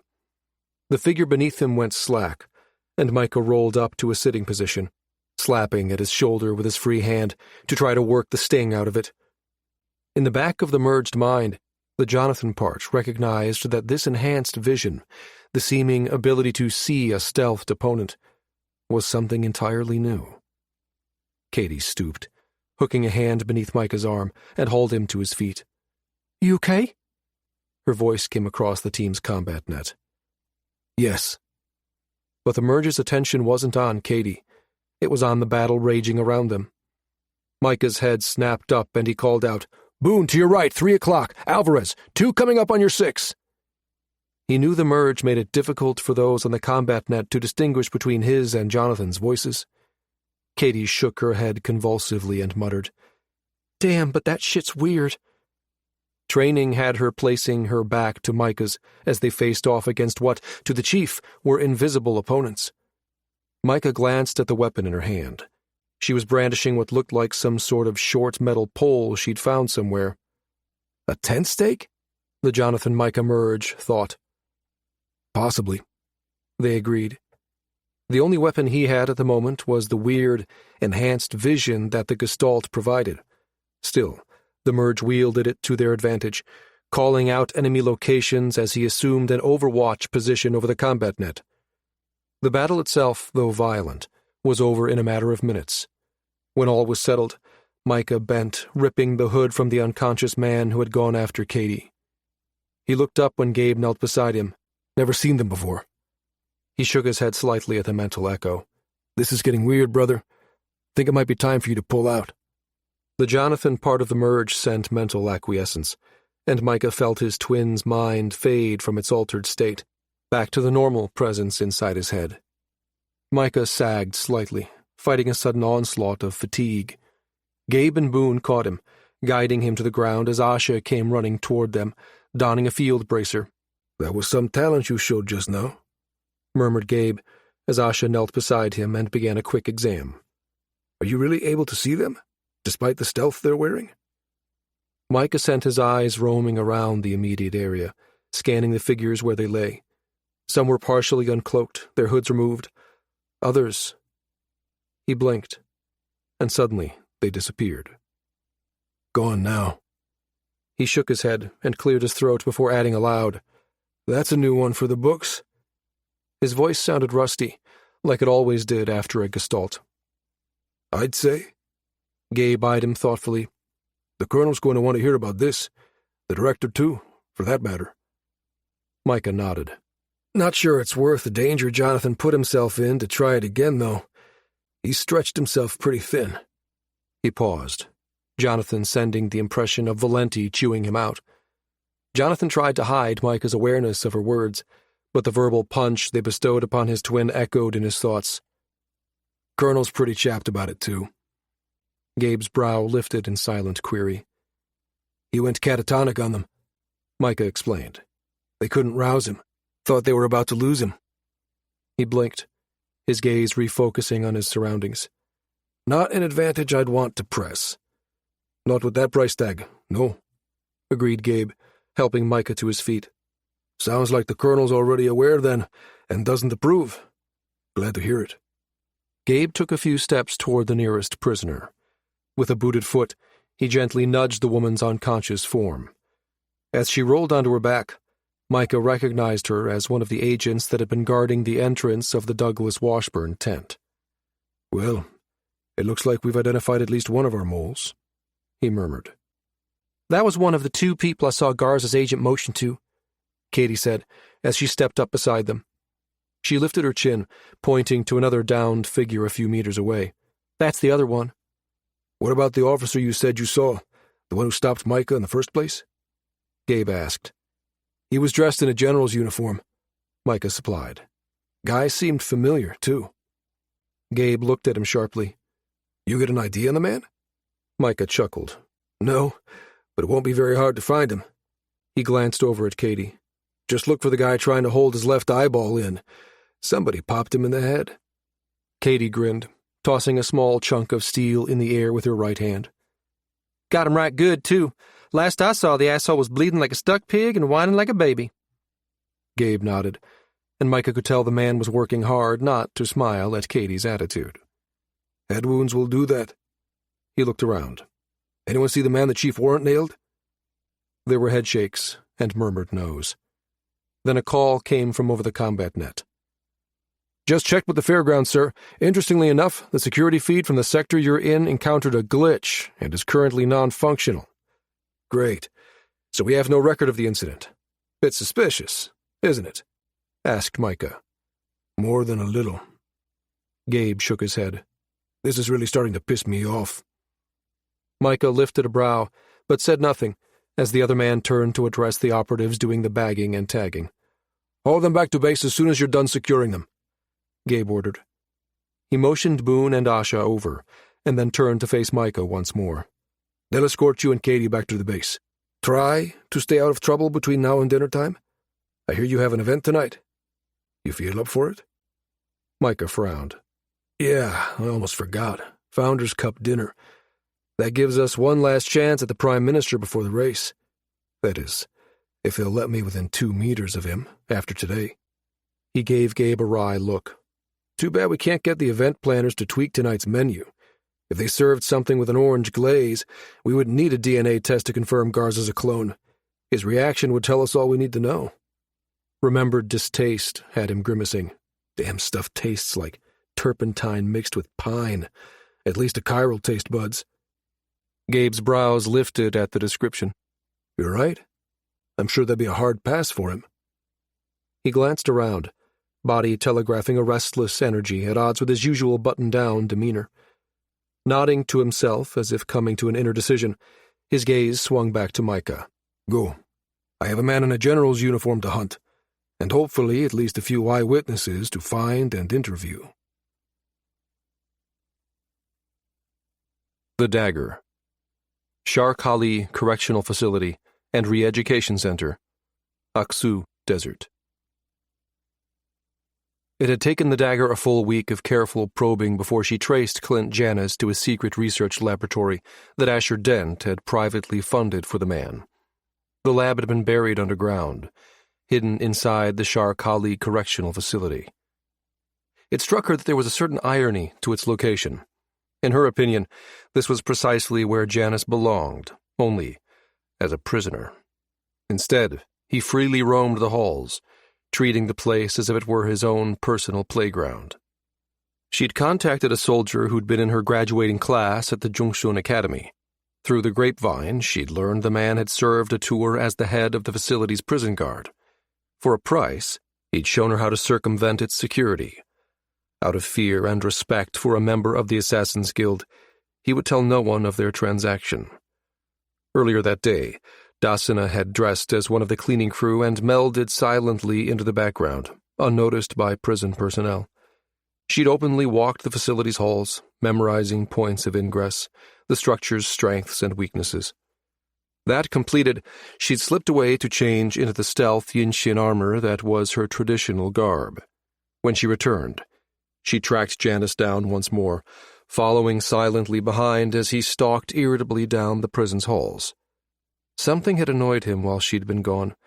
Dasina hadn't yet discovered its source. She paused 2 meters behind the man as he swiped impatiently at the pad that secured his laboratory entrance and cursed at the delay.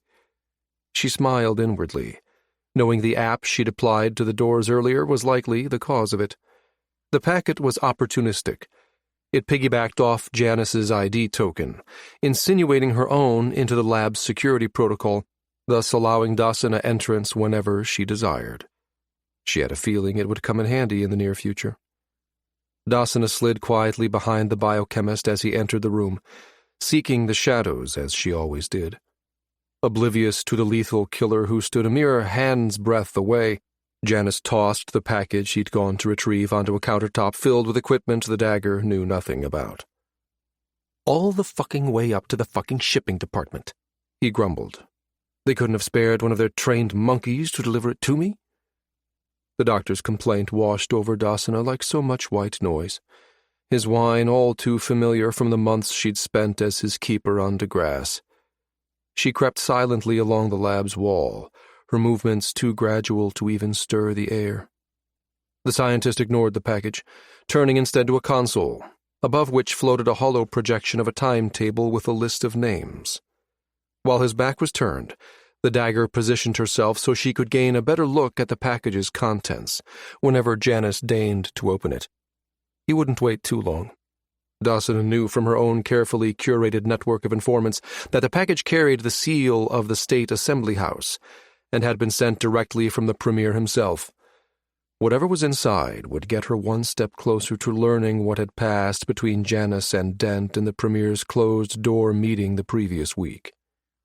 After a long moment spent glowering at the holoprojection, Janis wheeled, rounding on the offending package. He swiped at the seal with his personal ID token, and it opened, revealing a small stasis chamber, which then uncovered 3 cylindrical tubes filled with an unidentified substance, the hollow stickers on their sides reading, Biohazard. Janis made an annoyed sound. I told him I'd need an assistant if he persists in moving up the timeline. Despite his ire, the biochemist lifted each tube with great care, transferring them to a chiller against the lab's far wall, where they joined other such specimens. Dasana made note of where he placed the tubes, and when he turned away to activate a console, she stepped forward. Peering through the cooler's transparent clear steel door, she read the ident tags off each one. Kuitu Shen, Minister of Information. Obati Meiwin, Minister of the People's Court. Nawane Ong, Minister of the Standing Committee. Had her Yinshen suit's stealth properties not been activated, she knew her expression would have betrayed the confusion she felt.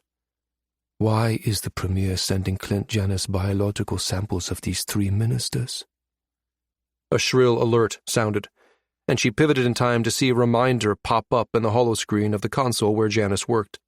He was due in interrogation to monitor Garza during another round of questioning. The session was scheduled to commence in 10 minutes in the prison sector. Janus made another annoyed sound. Reaching for a medical bracer, he rose and stomped from the lab, leaving the console he'd been working on active. The dagger drifted over to it. The alert was still projected, along with Garza's file. She paged through it, committing the information to memory, noting the identity of the person with whom he shared a cell. Rin Zhao and Lai. Dasana had been around long enough to know how the system worked. This was an anomaly, a departure from prison procedure. This was an Akkadian power play. The assassin had no doubt that somehow Rin Zhao had orchestrated this. How she'd managed to pull this off and right under Dent's nose, Dasana had no clue. Her loyalists must be better placed and more organized than I realized. Pulling her thoughts from speculation on the strength of Enlai's hidden cadre of followers, Dasana returned her attention to her objective, discovering what, exactly, Asher Dent wanted Janus to do, the task he kept hidden from Che Zhaoza, his own Minister of State Security. Carefully reaching into the holographic controls, Dasana inserted a worm that would perform a more detailed search, funneling all suspicious data to her. As it disappeared into the background, she began a more cursory search, flipping through Janus's calendar. She began with the day she'd seen the biochemist slipping out of Dent's office alone, and with a Cheshire grin on his face. A notation labeled Project Obelus caught her attention, and she did a quick search. A file of the same name caught her eye. Its contents had her inhaling a harsh breath. A quick look at the file's tamper protocol revealed that any attempt to copy it or send it to an unauthorized user would result in it being flagged.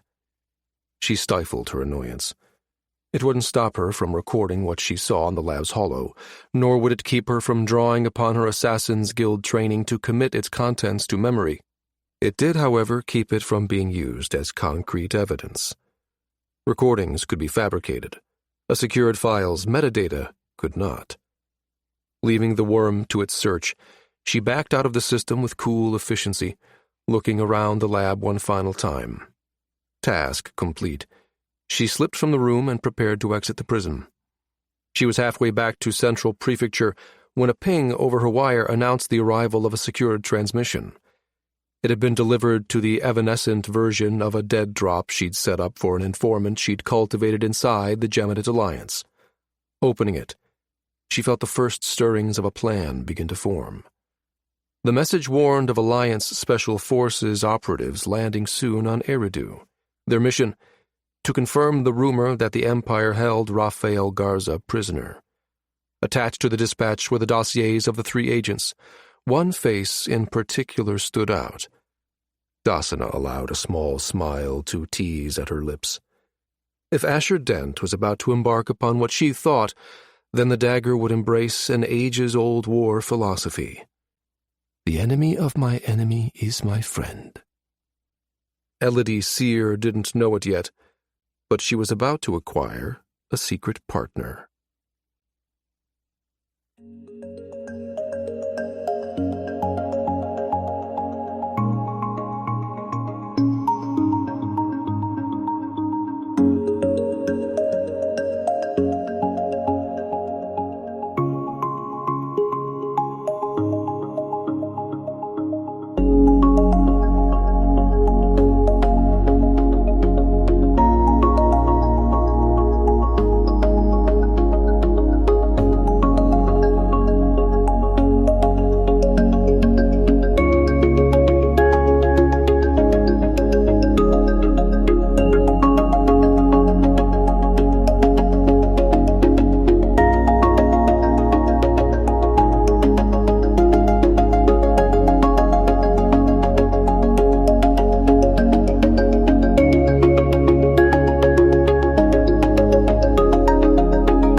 merchant ship. AWF Swallow, Allied Worlds freight hauler, customs port entrance, Eridu orbit. Jonathan knew he'd been unusually withdrawn since he'd ended the Gestalt with Micah hours earlier. Thankfully, everyone had been too busy with the transition from Invictus's boat bay and the subsequent jump to Scharnhorst space for anyone to corner him and ask about it. Now, though, he could practically feel Yuki's eyes drilling into him as he secured the ship. Mirage was safely ensconced inside its Casimir bubble, the ship ghosting deeper into Akkadian territory at 3 times the speed of light, their rendezvous with the Allied World's merchant ship now less than an hour away. Before Yuki could voice the questions he saw burning in her eyes, Jonathan quickly excused himself and headed aft for the head. Ducking past the row where Thad and Elle were seated, he shifted his gaze away from them, giving Valentia a terse nod, still recovering from her earlier tongue-lashing. He made quick use of the facilities, and then, loath to head back to the cockpit and craving a few precious minutes of solitude, he slipped quietly into the Nadir's small galley. Jonathan grabbed a pot of water from the chiller and took a seat on one of the benches, out of sight of those aboard. Tipping his head back until it rested against the coolness of the bulkhead, he closed his eyes, shutting out his surroundings. Gingerly, he reached out with his mind to touch Micah's essence, not wanting to risk re-establishing the Gestalt, but needing to reassure himself of his mirror twin's safety. Not sensing anything amiss, he pulled back, rolling his shoulders forward and giving his neck a quick crack to relieve some of the tension. The silence he found himself in now was both comforting and disturbing. He knew he needed to confess to someone how compelling, how almost addicting, that last Gestalt had felt. He hadn't wanted to return to himself, and had only done so when Micah's alarm had spiked. He also knew that if he hadn't returned when he did, he would have been lost forever. With a sigh, he cupped the water between his hands and stared down into the clear bioplastic container. A small pocket of air moved about as he squeezed, idly rotating the pod around in his hands. A scuff of boots alerted him that he was no longer alone. He looked up and saw Thad leaning against the doorframe. "Mind if I join you?" Wordlessly, Jonathan gestured to the bench seat across from him. Ignoring this, the Marine walked over to where Jonathan sat and parked himself beside him. "You've been talking to Micah?" he asked in a low voice. Startled by the implication behind the question, Jonathan slid a sideways glance at the big man. "You were there on the Invictus when it happened," he replied. "You saw. Thank stars Katie reacted the way she did, and that the rest of the team was able to get him before those grav suckers could take him." Thad stared back at him. "That's not what I'm talking about, Ami. I think you know that." The Marine leaned forward and interlaced his fingers, bracing his forearms at his knees, and turned dark eyes on him, pinning him with a knowing look. "You two can communicate in Scharnhorst space, can't you?" His words formed a question, but his tone told Jonathan that he already knew the answer. Jonathan considered denying it, but he was just too damn exhausted. He gave a small shrug. "Yeah," he said simply. "We can." "You've been keeping it from who? Everyone? The director? The colonel?" Jonathan sat back and tossed his pot of water onto the table in front of them. "We haven't told anyone. Well, Sam knows, but she's the only one." Thad said nothing, only continued to look at him. After a moment, Jonathan tried to explain. "The 3 of us agreed that maybe it'd be too tempting for the powers that be to know that we had such an ability." He gestured vaguely around. "Just look at the hard-on the higher-ups got when they learned that the 2 of us can communicate mentally in a way that's totally untraceable, unhackable, unjammable." Jonathan laughed, the sound bitter to his own ears. "Let's see. Distance and light lag don't impact it either. It was enough to make some in the Alliance lobby for a chiral cloning program of their own." He didn't bother to hide the rancor that laced his words, and saw understanding dawn in Thad's eyes. Can you imagine what they would do if they knew that not even Scharnhorst space could stop us? Jonathan asked quietly. Thad worked his jaw as he turned the pilot's words over in his head. He looked down, contemplating his interlaced hands. Finally, sucking in a breath, he nodded. I get it, Hoss. I do. And off the record, I think you're right. Thanks for coming clean when we do. It's a good ace for us to have up our sleeves, and on this op, we just might need it. Jonathan felt tension leach from his shoulders when the Marine abruptly stood, rapped his knuckles on the table, and then exited. He stared after the other man for a beat. Then, popping the lid off the water, he tipped his head back and downed it. Tossing the now empty container into the recycler, he stood and returned to the cockpit.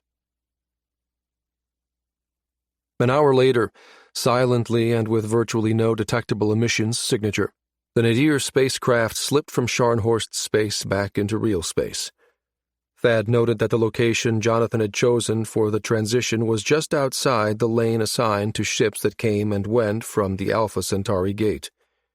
From where he sat in Mirage's front row of passenger seats, the Marine could see that the pilot had timed their exit to coincide with the crossing of a large commercial vessel. The ship shuddered slightly as it settled into real space. The effect was noticeably smoother than when ships like Wraith shed their bubbles, and Thad marveled at the Nadir's capabilities. Despite its advanced stealth and the much diminished Casimir flare, the energy from a translation out of Scharnhorst space had to go somewhere, but what little remained to be detected was effectively shielded by the ship that floated between their location and the outer customs yard. Valenti was already unwebbed and up. She gripped the beam separating the cockpit from the main cabin to steady herself as she pointed to an icon on the ship's forward screens. There. A ship whose transponder ID token sported the Allied World's freight logo lit up. That's our ship, the Swallow. They're expecting us. Jonathan obligingly turned Mirage's nose toward the massive freighter. Moored at the Acadian Customs Clearance Station, minutes later he'd snugged the fully cloaked ship up against a hatch on the vessel's topside. Valenti herself was standing in the airlock, handling the coupling. Remember to blank the screens, she called out to Jonathan just before she cycled the airlock. Captain Noor is Naval Reserve, but Mirage is classified. Yes, ma'am, he replied, and Thad saw him do something to his pilot's boards. In the next instant, every indicator went dark. Shaking off the slightly creepy feeling that came in the wake of such absence, Thad stood and motioned the pilot from the cockpit. Come on, Case. Time to go. Jonathan nodded and then murmured a few words to Yuki as he transferred control of the ship over to the lieutenant. The unit team member that would be subbing as co-pilot nodded as he sidled past Thad, and the three entered into a prearranged dance. Jonathan unwebbed and stood. Yuki slid into the pilot's cradle he'd just vacated, and then the Marine backfilled Yuki's position. Elle rose as Jonathan came to a stop beside her and Thad, and the Marine captain wordlessly waved them both aft. A screen above the weapons locker flared to life as they approached. It showed a feed from the airlock. Thad watched the colonel cycle the hatch, saw a woman dressed in a standard civilian ship's suit on the other side. The colonel, or rather Takeko, the SI embedded inside Valenti's head, had given them a brief sit-rep on the merchanter before they docked.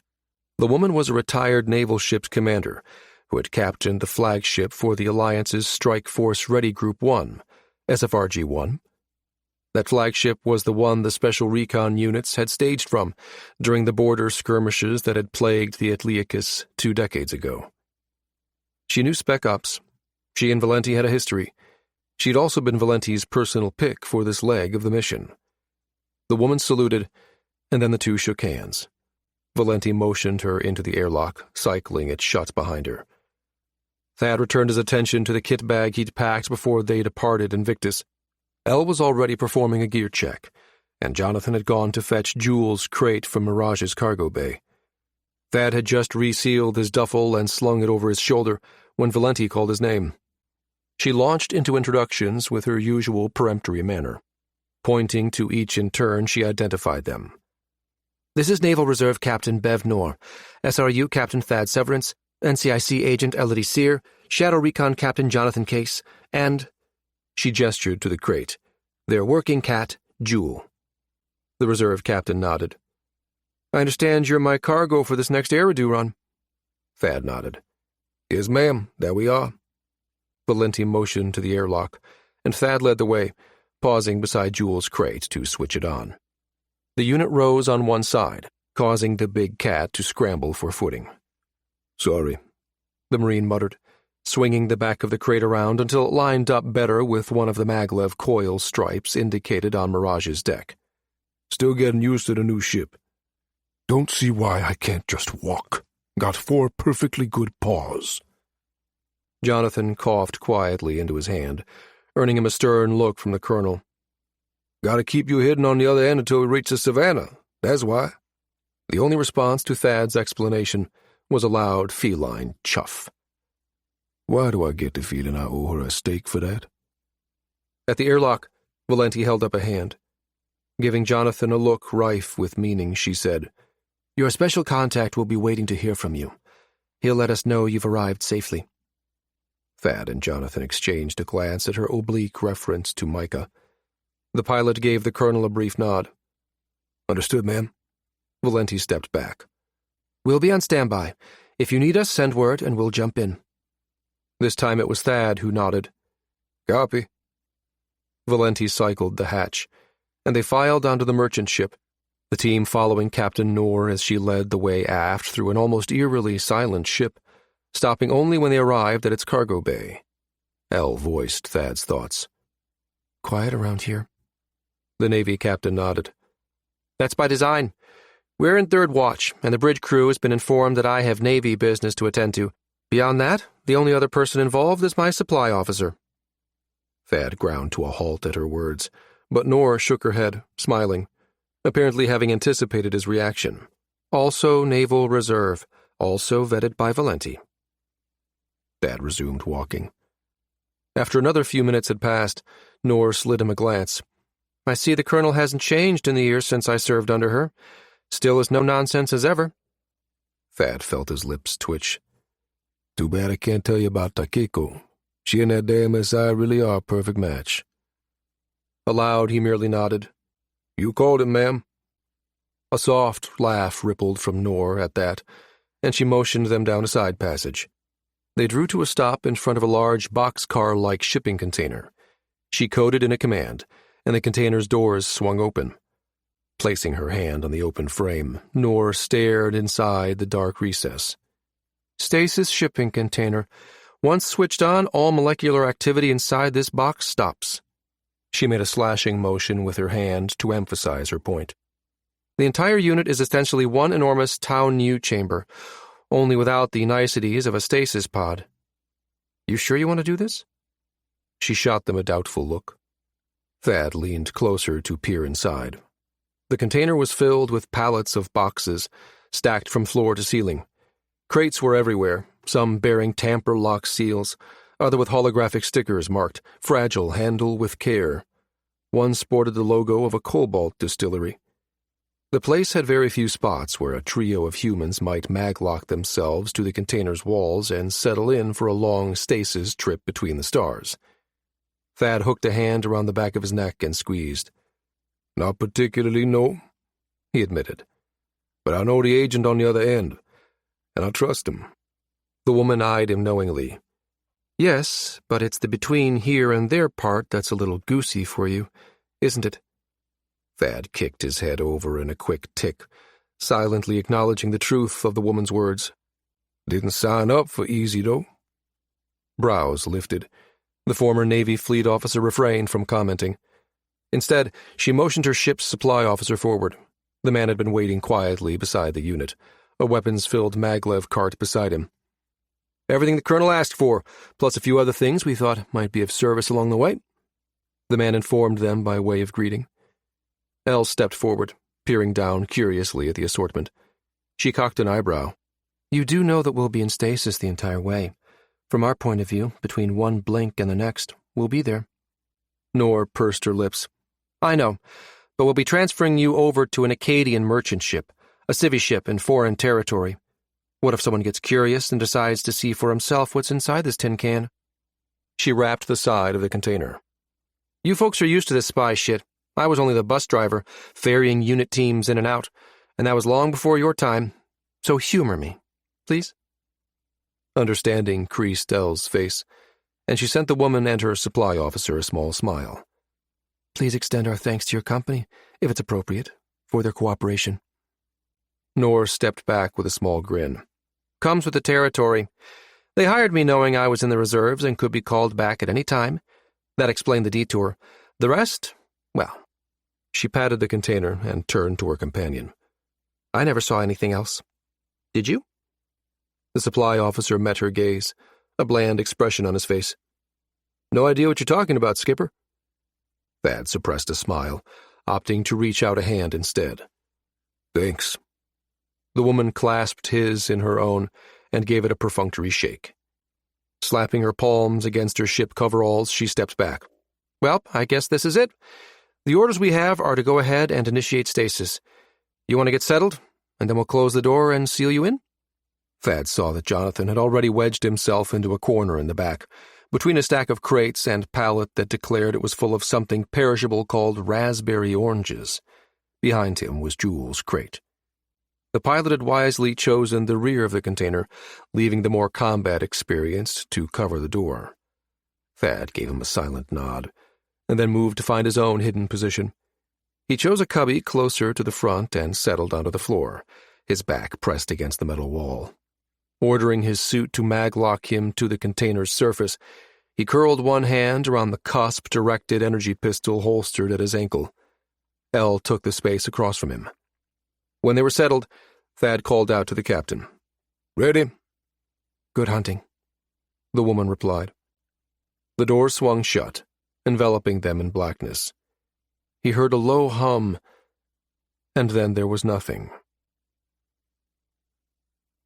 Thad came to abruptly, blinking away disorientation as light speared the darkness. As the sliver widened, he realized someone had cracked open the container's seal, releasing them from stasis. He tensed, his hand tightening around the weapon strapped to his ankle. "Did we make it to Eridu? Or was the captain right, and we're dealing with a nosy customs inspector?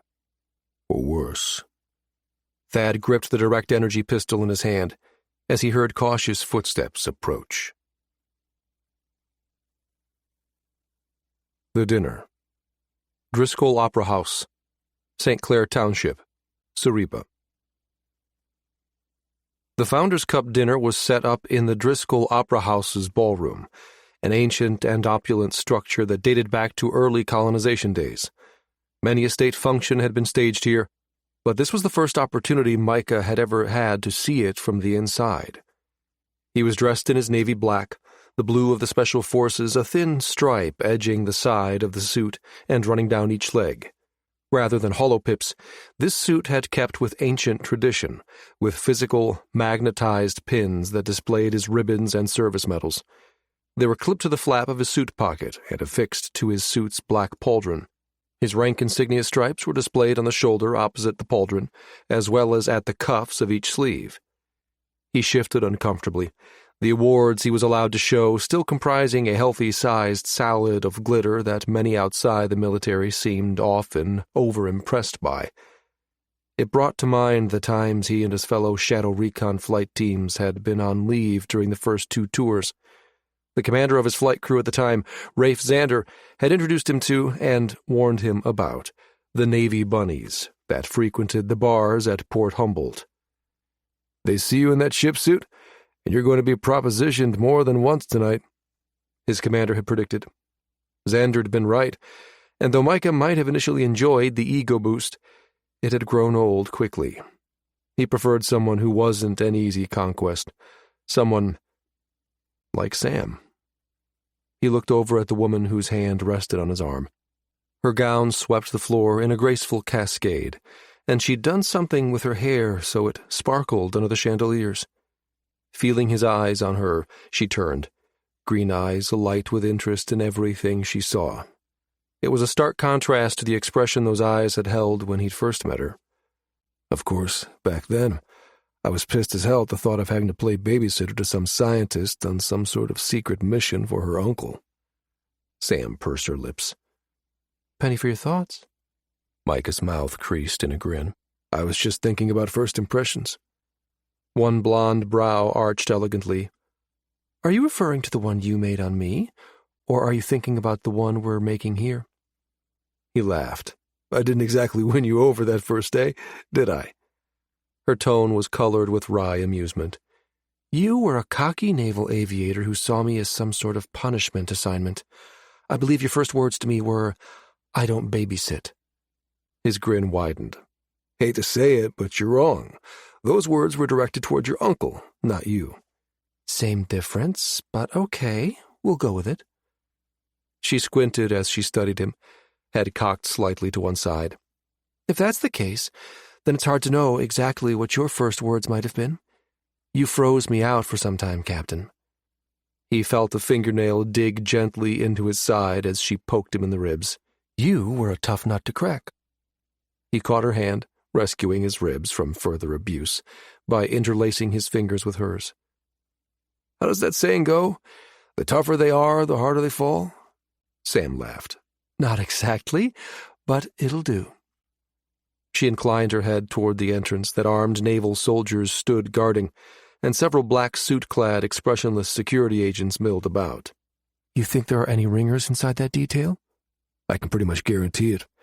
We also have no idea how many visitors on the list are Acadian, aside from our own people and your uncle. Trust no one.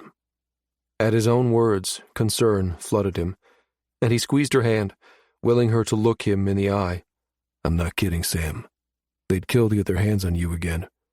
I'm not about to let that happen. She returned the squeeze. That goes for you too, you know. Something caught her attention, and she lifted a hand with a wave. There's my uncle. Duncan Cutter looked up as his niece and Micah Case stopped in front of him. Favoring Sam with a smile, he nodded a greeting to the man at her side. You two ready? Sam reached out a hand to clasp his, turning it slightly so they could both see the lacing of gold filigree that etched her palm. It gleamed under the opera house's chandelier lighting, tracing its way past her wrist and disappearing under her sleeve. It was unlike any bracer Micah had ever seen. The ones he was used to her wearing were thick with hardware. He lifted a brow as he met her eyes. All set, she murmured. Just the essentials this time. She dropped her hand as chimes sounded, announcing that dinner was served. They followed the crowd as the dining room doors opened, and the guests migrated into the ballroom. They had purposely skipped the cocktail hour, not wanting to give the Acadians another opportunity to make a grab for Sam. Or him. Micah remained watchful as they followed Duncan to one of the front tables. 2 people were already present, the Prime Minister's newest assistant, Ed, and one of his security agents. Cutter nodded pleasantly to the man and woman, and pulled out a seat for Sam beside the one earmarked for Garza. I'm sorry, the woman interposed smoothly. That seat is taken. Micah saw Sam glance questioningly over at her uncle, and the man nodded, signifying silently she was to cooperate. He pulled out the next available chair, and Sam sank into it. Cutter motioned for Micah to take the seat beside Sam, grabbing the next one over for himself. Once seated, Sam leaned in and pointed to the decanter of red wine resting at the center of the table. Would either of you like a glass? She casually touched the back of Micah's hand, sending him a reassuring, Don't worry, I've got this. The trio enjoyed their drinks and idle chat as the chairs around them became occupied. When the ballroom was filled and everyone seated, a stir at a side entrance caught Micah's attention, and he saw phalanx of guards appear, all dressed in black, their watchful eyes scanning the crowd. Behind them, he could see Jiu Liam, the dynastic president of Anyang, standing beside Prime Minister Garza. At a nod from one of the security agents, the 2 men stepped into the ballroom, their details spreading out to surround them. The leaders parted when Jiu Liam stopped at the Anyang table, where Alliance trade representatives chatted with their Anyang counterparts. Garza continued on, smiling a greeting as he approached. Micah and the director stood, but Garza waved them back down. Micah could swear he saw relief, and maybe a flare of hope flash across the Prime Minister's face when he and Cutter exchanged hellos. With a full 2 meters of round table separating Garza from the NSA director, Micah didn't see how the man could ask for help, if he was indeed hoping for the opportunity. Garza sat, leaning over to hear something his assistant said to him. Micah didn't miss the subtle flare of anger, quickly banked. Micah's gaze shot to Cutter to see if the man had caught it, and he received a subtle nod in return. As the meal progressed, Sam made a few valiant attempts to reach Garza, but they were all summarily blocked by the female agent seated between them. "How's your wife?" he heard Cutter ask, and Garza's fork froze momentarily on its way down to his plate. "She's doing well, all things considered." To Micah's ear, it sounded as if the Prime Minister had chosen his words with care. His attention sharpened when the man's assistant chimed in. "She's very lucky to be alive, though I understand she's not out of the woods just yet." The patently false expression of sympathy plastered on the man's face hit Micah with the same impact waving a red flag at a bull would have. He fisted his hand around his steak knife, wanting nothing more than to shove it through the aide's eye socket, but a kick under the table from Cutter had him relaxing back in his seat. He couldn't miss the slight stiffening of Garza's pose, nor the way the man's knuckles whitened around his water glass as he lifted it to take a sip. Sam was refilling her own water glass from the carafe at the center of the table. Before she set it down, she looked over at Garza and with a smile offered, "May I top you off, Mr. Prime Minister?" He smiled and extended his glass. "Thank you. That would be appreciated."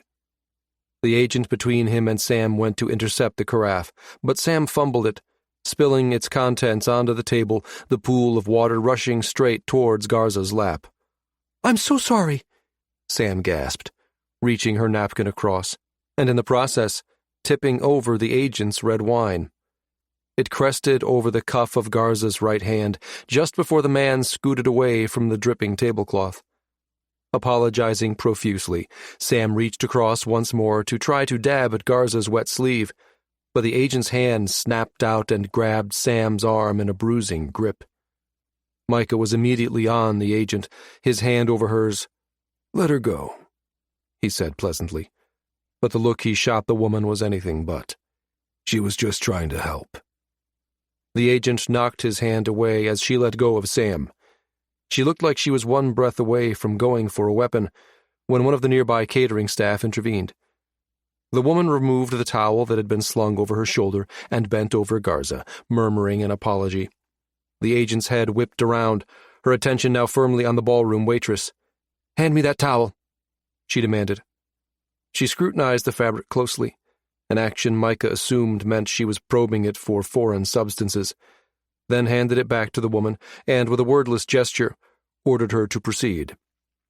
The waitress bent to her task, applying the towel to Garza's jacket and pants leg, its absorbent active fiber material efficiently wicking the moisture away from the Prime Minister's clothing. "Excuse me, sir," Micah heard her murmur as she grasped his wrist with her left hand, her attention on the red wine staining the cuff of his white shirt. As she dabbed, Micah noticed she wore no jewelry except for a plain gold band that adorned her ring finger. A few seconds later, she straightened and stepped away. "There you go, sir. I apologize for the inconvenience, and I'll be right back with a fresh glass of water for you." Micah sat back, frustrated, as the waitress told the agent that she would also bring out a refill for her red wine. Damn it. He knew Sam wasn't normally that clumsy. No doubt that had been her attempt to make contact with Garza and, in the process, take a sample with the bracer disguised as jewelry around her arm.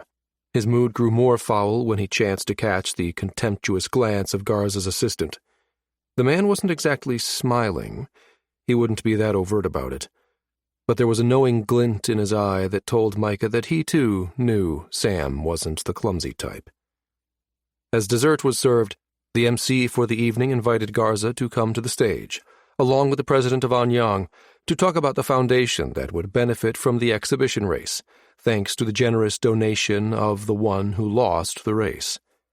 Garza stood, and Micah's jaw clenched in anger when he saw both his assistant and the agent stand. He knew that they were planning to spirit the man away after this. That meant their window of opportunity had now officially closed. Micah forced himself to smile at the appropriate times as the two leaders engaged in a jovial bit of ribbing, But inside he was steaming mad. The whole evening had been a bust. Micah tossed his napkin down in the center of his plate as Garza was escorted off stage and out a side door, disgusted by how the entire evening had turned out. What a colossal waste of time, he muttered softly. He braced his hands against the table, but before he could shove his chair back, Cutter's hand came down on his forearm. No scenes. The words came over a private channel the director forced into his head. Cutter's hand squeezed, and he gave Micah a warning look. This is a high-profile event, and you're here as Garza's trainer. Newsnet reporters are present, so plaster a smile on your face, Captain, and look like you're enjoying yourself. And in case it wasn't perfectly clear, that's an order. On a sharp inhale, Micah nodded, reaching for his wineglass. Cutter flashed a brief smile of approval before turning to Samantha to ask a question. The people across the table seemed not to have noticed, their attention on the stage as the next speaker approached the lectern. Micah glanced surreptitiously around, relaxing when it appeared his aborted action had gone unnoticed. It was another hour before the ceremony was over, and they could exit into the cool evening. Coming to a stop, Duncan turned to look at Capitol Hill, the Star Nation's government center glowing softly under its nighttime illumination. Micah followed his gaze. Come on, Cutter said abruptly, as a transport pulled up to the curb. You're both with me. Micah peered inside, unsurprised to see Gabriel Alvarez at its controls. They piled inside, the silence broken only by occasional idle chatter as Gabe expertly piloted them to the headquarters of the National Security Agency. By unspoken agreement, the silence held as they passed through security and into the warren of underground tunnels that linked the NSA to Parliament House. The destination Cutter led them to was directly beneath the government seat, in a skiff buried dozens of floors below the Great Hall. As they were ushered through its doors, Micah was surprised to see both Admiral Toland and Major Reed already inside. Between the two sat a young woman whose face looked vaguely familiar. Micah began to turn toward Gabe, but then his head swung sharply back around when the pieces came together in his mind. The woman was dressed exactly like the waitress at the Driscoll. He slanted Cutter a questioning glance, and caught a mix of anticipation and barely contained elation on the man's face. No one said a word until the doors sealed and the connection to the planetary network cut off. I told you you'd make a kick-ass spy. It was the last thing Micah expected to hear, especially from Sam. His head jerked around in surprise, only to see her attention directed toward the stranger in the room. What the hell? He looked around in confusion. Gabe appeared equally bewildered, but Reed, Toland, and Cutter all seemed as pleased as Sam sounded. The director clapped a hand on his shoulder. Afraid you were the victim of a bit of subterfuge tonight, Captain. Sorry we didn't have the time to let you in on it. Cutter grinned. By the way, your barely concealed frustration toward the end was a nice touch. Really ramped up the believability factor. Micah scowled. Believability factor? Believability about what? Sam shot him an apologetic look. It was a last-minute idea we came up with. I didn't have a chance to introduce you to Linnet before we put the plan into play. Linnet? Micah turned to stare at the woman seated between Toland and Reed. Linnet Thompson. We were college roommates, Sam said, as if that explained everything. Linnet, this is Captain Micah Case. The brunette smiled. I've heard a lot about you, Captain. A mischievous twinkle in her eyes told Micah it'd be best not to pursue those details just yet. Linnet was Admiral Toland's first choice for the position Clint Janis filled on DeGrasse Taurus, Sam added. It nearly got her killed. Come again? Confusion colored Micah's voice. I was employed at the Marquis Institute on Hawking, Linnet explained. At the time, I had a year left on my contract, so I couldn't accept. She shrugged. Turns out Acadia had already dispatched an assassin to eliminate me, but they called her off when I turned down the Admiral's offer. Micah glanced at the Admiral Toland. She's aware of what happened on DeGrasse? Only peripherally, and only because she recently left Marquis to join Project Rufus at the CID. I just got into town this morning. As Rufus was the code name for the classified chiral project under Toland's leadership, Micah supposed she knew a bit more than just the peripheral things. In any case, she was our backup plan in case Dr. Travis's attempts to obtain a sample of Garza's DNA were blocked. Admiral Toland glanced at Cutter. From what I hear, that's exactly what happened. It worked, too. Sam's voice was smug. No one paid any attention to the waitstaff who came to Garza's rescue. They were too busy preventing me from touching him. Micah looked over at the woman by his side. You could have said something ahead of time. No time, Reed interjected. It came together fast. There was someone on the waitstaff with similar physical features, and we were able to substitute Linnet in her place at the last minute. So you're saying you got the sample from Garza after all? Micah pressed.